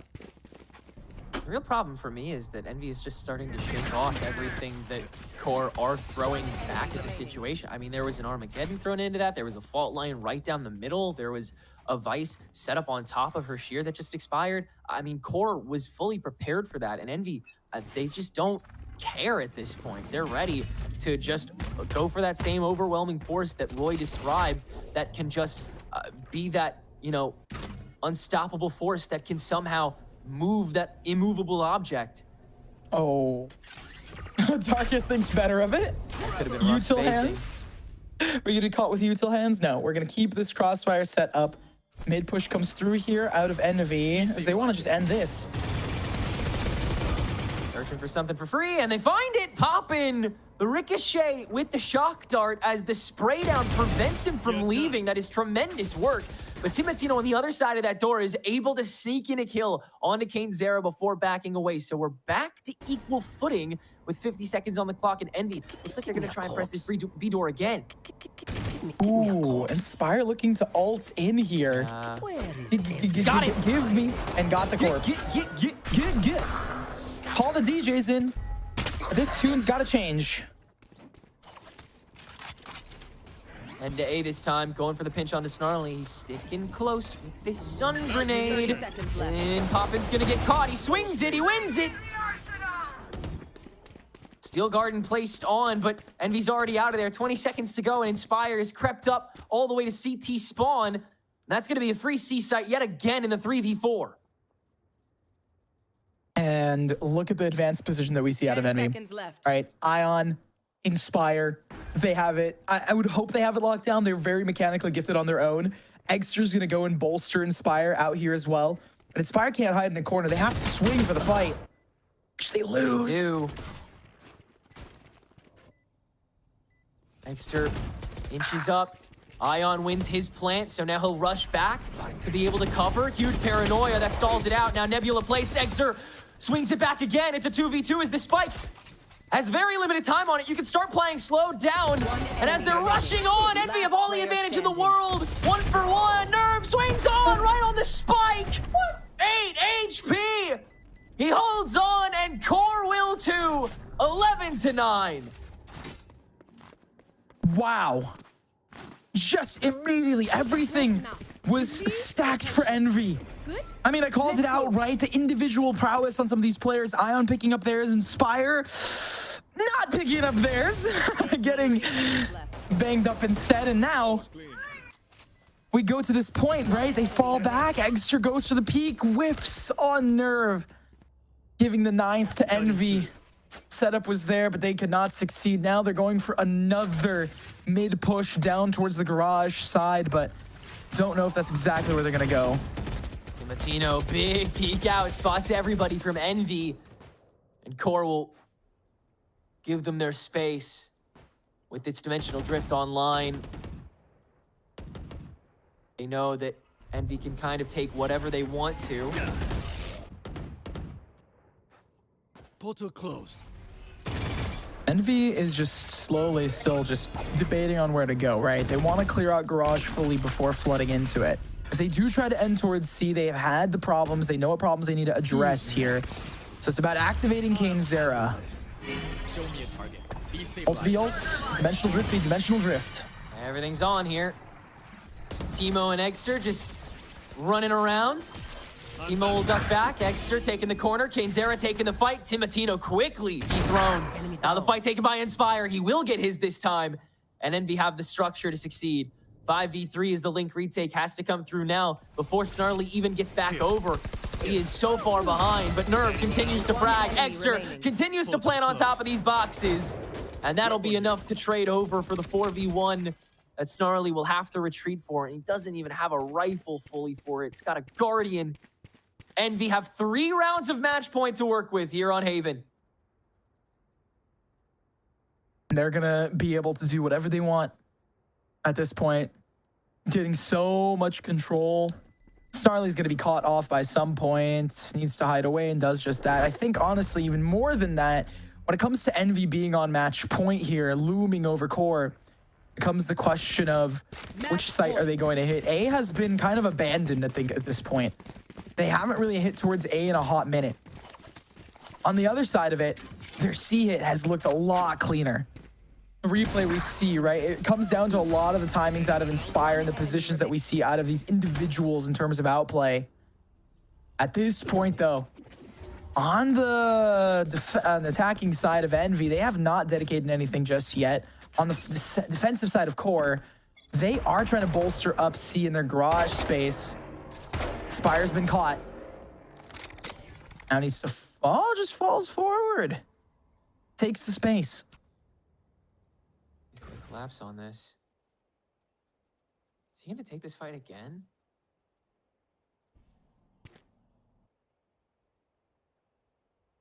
wait for the creep up from Snarly. Oh. Watching him. Oh, Snarly finds the turn back. They're going to try and double down on this fight, but Snarly picks up a collab kill before it's all said and done. 4v3 as Envy tries to bum rush this site with the rest of Core wrapping back from C. We got a big flank on the horizon here, nerds.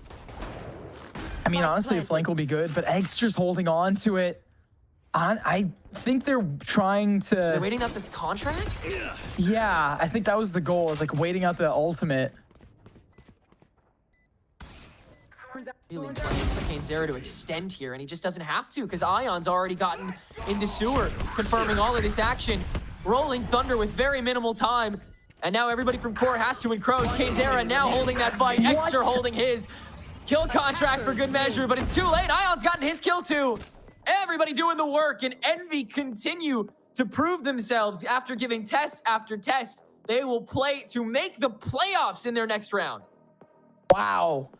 I mean, they have been, I mean, it's a clean sweep for Envy. And Core, on the other hand, they were the dark horse. We had a lot more support for Core right now in the Preds and all that other fun stuff. But more than all of that, it just goes to show that you truly can never discount Envy. They had hard games, and yeah, they're a flashy team. But beyond all of that, they still have the fundamentals down, and they managed to adapt. Because a lot of the rounds didn't feel overcooked. It wasn't some set play strategy of, all right, we're going to pop in this, boom, boom, boom. Yeah, this is the checker pieces. This is where we go. And we throw Queen in there because why not? It'll be fun if we play checkers while playing chess. But that wasn't the case. It just felt like they got into there. On the side of Core, I do want to give them hats off. They had a lot of discipline. They had a lot of strategies. They had a lot to go into it. But when one person is playing chess, another person is playing kickball, it doesn't really work out. Yeah, continuing to ascend to other levels, continuing to just show how mechanically gifted they continue to be and how much they continue to rise in every other aspect of this game. It's another dangerous run in the Swiss stage for Envy. They'll fight against TSM for the first spot in playoffs in the upcoming rounds. We'll have the desk speak about the match we just watched in just a moment.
give up and they didn't really have that drive. The expectation should be to win first place. Get them to ascend. We kind of just threw at the end. 30 seconds left. Yeah, MAD were winning 5 versus 3. Look how quick this one. Oh!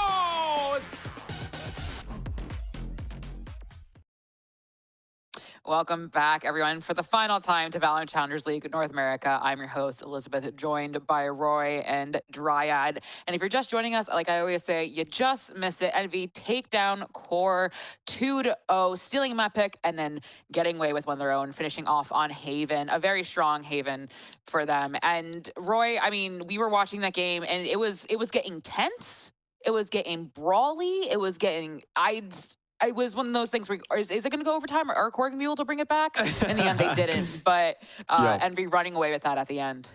Yeah, I mean, that was an absolutely hard-fought battle by both teams, but I think we got a bit of a dose as to why Envy likes their Haven. They looked good on the map and on all fronts, right? Let me throw some numbers at us here, guys.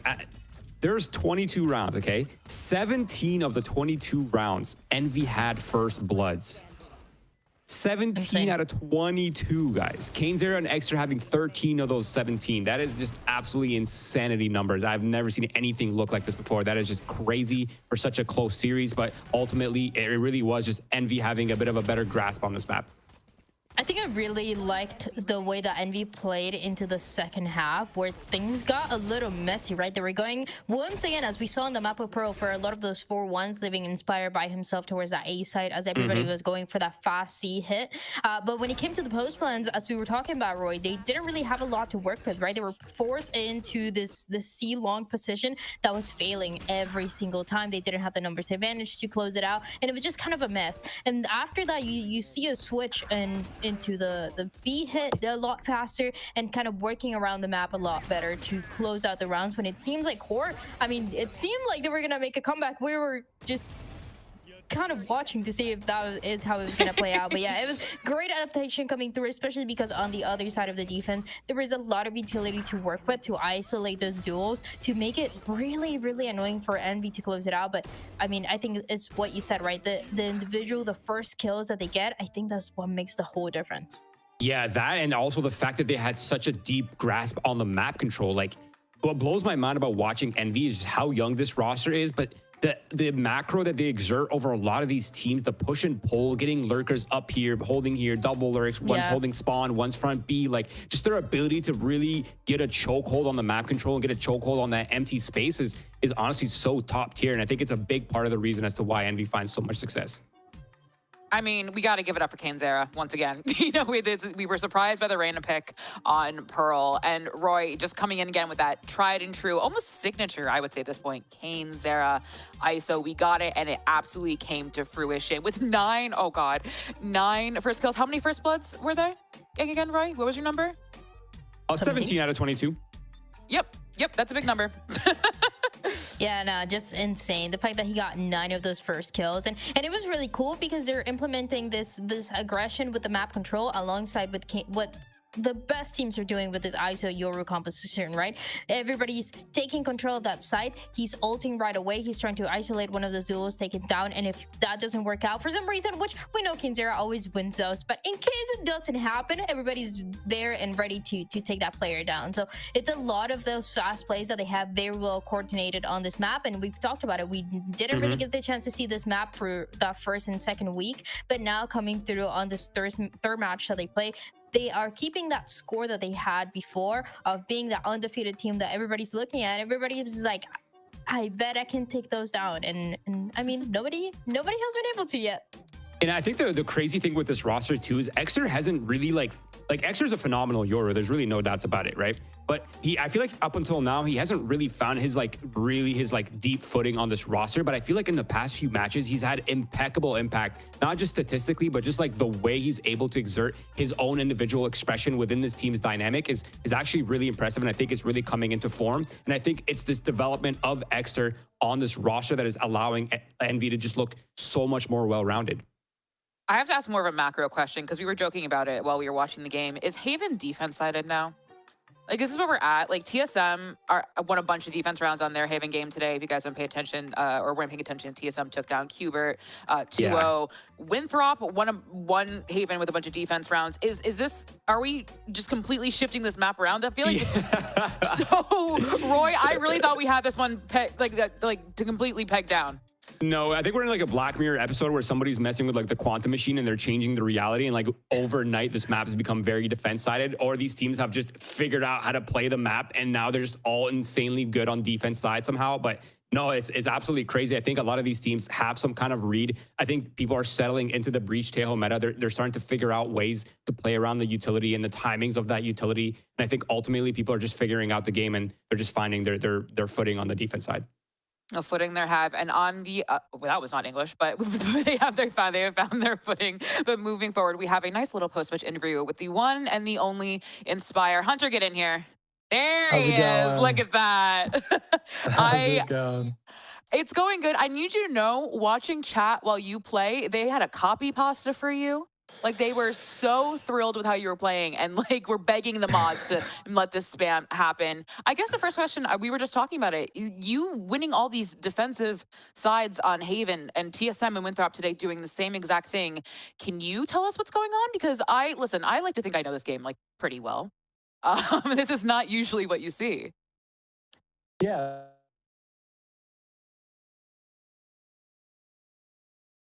Would just be like them playing against a unique comp, and for us it's just, you know, another meta comp, and we're kind of getting used to like the holes in it, right? They don't have like a Sova Dart, so don't have to look up in the sky to anchor a site. Their only entries at Yoru, so just praying to God you don't get flashed on his entry, and then the rest is easy. Of course there's still some rounds, you know, I ate a pop flash or two and kind of just lost my entire setup. But I mean, if everyone's going to be playing the same meta, like, we're just going to like keep, what's the word for it? Keep getting used to it, I guess. And they're not really adapting, and we are to all like the holes, you know, they rocket like close, they rocket back plat, then you reinsert back plat or reinsert back close, and just easy holds. I think obviously, like, if they ever get bombed down, that's a different story on their attack. And, you know, we misplay a little bit, but that is very difficult, especially when they have ults. I don't know, nerf Teo. Real Andrew. But something I want to ask you is, I interviewed Ion the other day, and I asked him kind of like what his read was on the team. And he went, I don't really know. I just, like, Inspire just tells me what to do, essentially. It kind of breaking it down. He said he goes brain off. He just kind of just goes. You tell him what to do. There's no read. He just goes. One, is that true? And two, how does that work? I think he should give himself a little of his own credit. He's been throwing the smokes, maybe played a lot of Duelist and ranked, but picked up the role, plays it well. There's definitely some like fundamental things that I try to help out on, because that's like my secondary role. So I give him all like, you know, the cringe ways to delay, because of course, you know, he's young, he just wants to swing, but utility is important, especially when we are playing like those Teo Breach comps. And if you can trade like one good Omen flash with an entire like execute with like Breach stun, buys Thorns and Teo rockets, like that just relieves a lot of pressure for us to like flood in. You know what I'm saying? Yeah. Sorry, I don't know why I froze there. But, no, you're good. So I just kind of been teaching them like the fundamentals, the boring stuff, and I try not to micro them too much. Just if it like affects the team, like make sure you do your job. Like don't take any unnecessary like 1v1s on attack. We lose smokes, and if you don't delay it just because you're looking for kills, like it's impossible to flood in or retake against like, you know, double rocket, Breach, aftershock, aftersuck, all that. So I just try to stress during scrims, you know, play your own game, but make sure you practice like these ways a round or two during scrims. My last question for you is that you are leaving the Swish stage undefeated, right? You are the undefeated team. Really? Yeah, I mean, not leaving, but you're undefeated now. So you have one more, but you will be if all things go according to plan, which you will right now currently are undefeated. Do you think you are the best team in the league moving into your last game? I think we're the best at playing our own game. We don't sit in Valo plants for 2 hours a day. We get right into the scrim server. We play the. That's not what I asked, Hunter. That is not what I asked. I asked, are you the best team in the league? I'm humble now. You're not talking to Baby J anymore. Oh, you know? my bad. My bad, Inspire. My bad. Yeah, I respect these guys. We'll see what the gameplay says. Can't get too ahead of ourselves. We, you know, we got to make sure we play good when it matters in playoffs. And that's all I'm focused on. I don't care who we play. I don't care. That's there he is. Saw a little bit of Baby J right there. Well, I won't keep you any longer. Thank you so much for joining me, Hunter, and congratulations, and enjoy the rest of your night. I love talking to you guys. Y'all have a good night. You too. Bye-bye. He's humble now. He's humble now. I respect it. I am not. I got all my preds right today, and I was the only one who did. Everyone say, good job, Liz. I'll give you a round of applause. I'm down. That is going to be the last game for us today. But we do, like I said before, we do have one more Swiss stage part of the Swiss stage. Whoa, English. It's been a long day, y'all. Sorry about that. Coming up. But Envy are leaving today undefeated. We talked about, Dan, you said kind of the strength of schedule, how moving forward it will be. Do you think Envy have proven themselves with their strength of schedule at this point in time? For sure. I think this one was a good match to see the level against a team like QOR that won against Shopify Rebellion Black before. And it was, I think it's the Envy that we all expect, right? They're not bringing any different styles or surprises. Like, sure, we get to see the arena, but they're pretty much playing the map the same way that we thought for that map of Pearl. So I'm happy with what we're seeing. I think it's expected for this Envy team to keep getting these wins and potentially be that 4-0 team, same as we had in stage 1. Roy, I'm gonna throw it to you. Do you agree? Do you see it a different way or no? What, sorry, can you repeat what exactly we're discussing? We're discussing have Envy now leaving this part of Swiss stage undefeated still. Like Dan was talking about that strength of schedule. What do you think? Do you think Envy have proven themselves with the kind of like, have they proven that they are the best? As a top team? Yes. I think they're definitely in the top 2. I don't know if they are like in their current form, if they're the number 1 or not. It's really hard for me to say, but I think we will definitely gonna know when they play TSM, who has actually looked like the best team in the league right now. Like considering the results have just been impeccable. Their style, their confidence, their explosiveness has just looked so good. So I think I will form my opinion when I see the next match, which we should see. It'll be TSM versus Envy for that first playoff spot. And I think that match is going to be an absolute banger. So I'm looking forward to that one for me to really have my full, well-versed opinion on this topic. Yes. Well, today has been such a good day of games. We had new meta shit, now a Haven defense-sided map. It just so many things were happening. We saw Kane's there, Reyna. If you didn't watch Challengers today, man, you missed out, guys. I hope you're watching the VOD as much. I hope you're watching this live or you're watching the VOD. I hope you are paying attention because this was such a great day. And I think Dan has talked about it a lot yesterday and today, that Challengers is just getting better and better. These teams are getting so good. And this is the place to be to see the next era, the next stars of Valorant. But that's going to be it for us today. Thank you so much for joining us on behalf of production, the desk, and myself. Have fun, be safe, make good decisions, and get some extra sleep tonight. Go to bed early, okay? We'll see you later. That's where he's been most lethal so far. That title will, of course, go to the attacking half once Winthrop reach it. Of course, Shopify still need to be on their toes for that, even if this does go 9-3, which Paint could have his way. It sure as hell will. 3 now for this Yoru as he's opened up C site with a flick of the wrist. Again, we've just seen consistently time and time again. Weak spots. Paint just gonna keep farming on.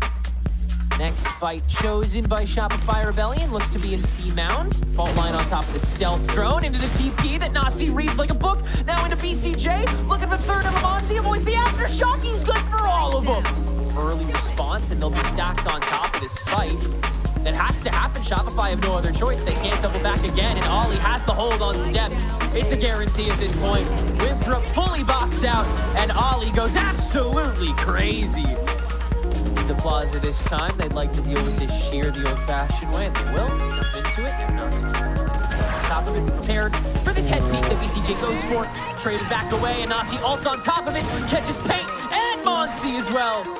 And it's all Winthrop University in the kill. Takes kills from Steps, 10 seconds to go. Nausey trying to play the stall as well as the kills, but he can't do both at the same time. Spike can be held on to. Nausey lands for one, into two. The flick back with the pistol lands all the shots on Suspend! Zera with a rifle in hand, and this is where the run-up really starts. A lot of aim control, really similar to the previous game we saw.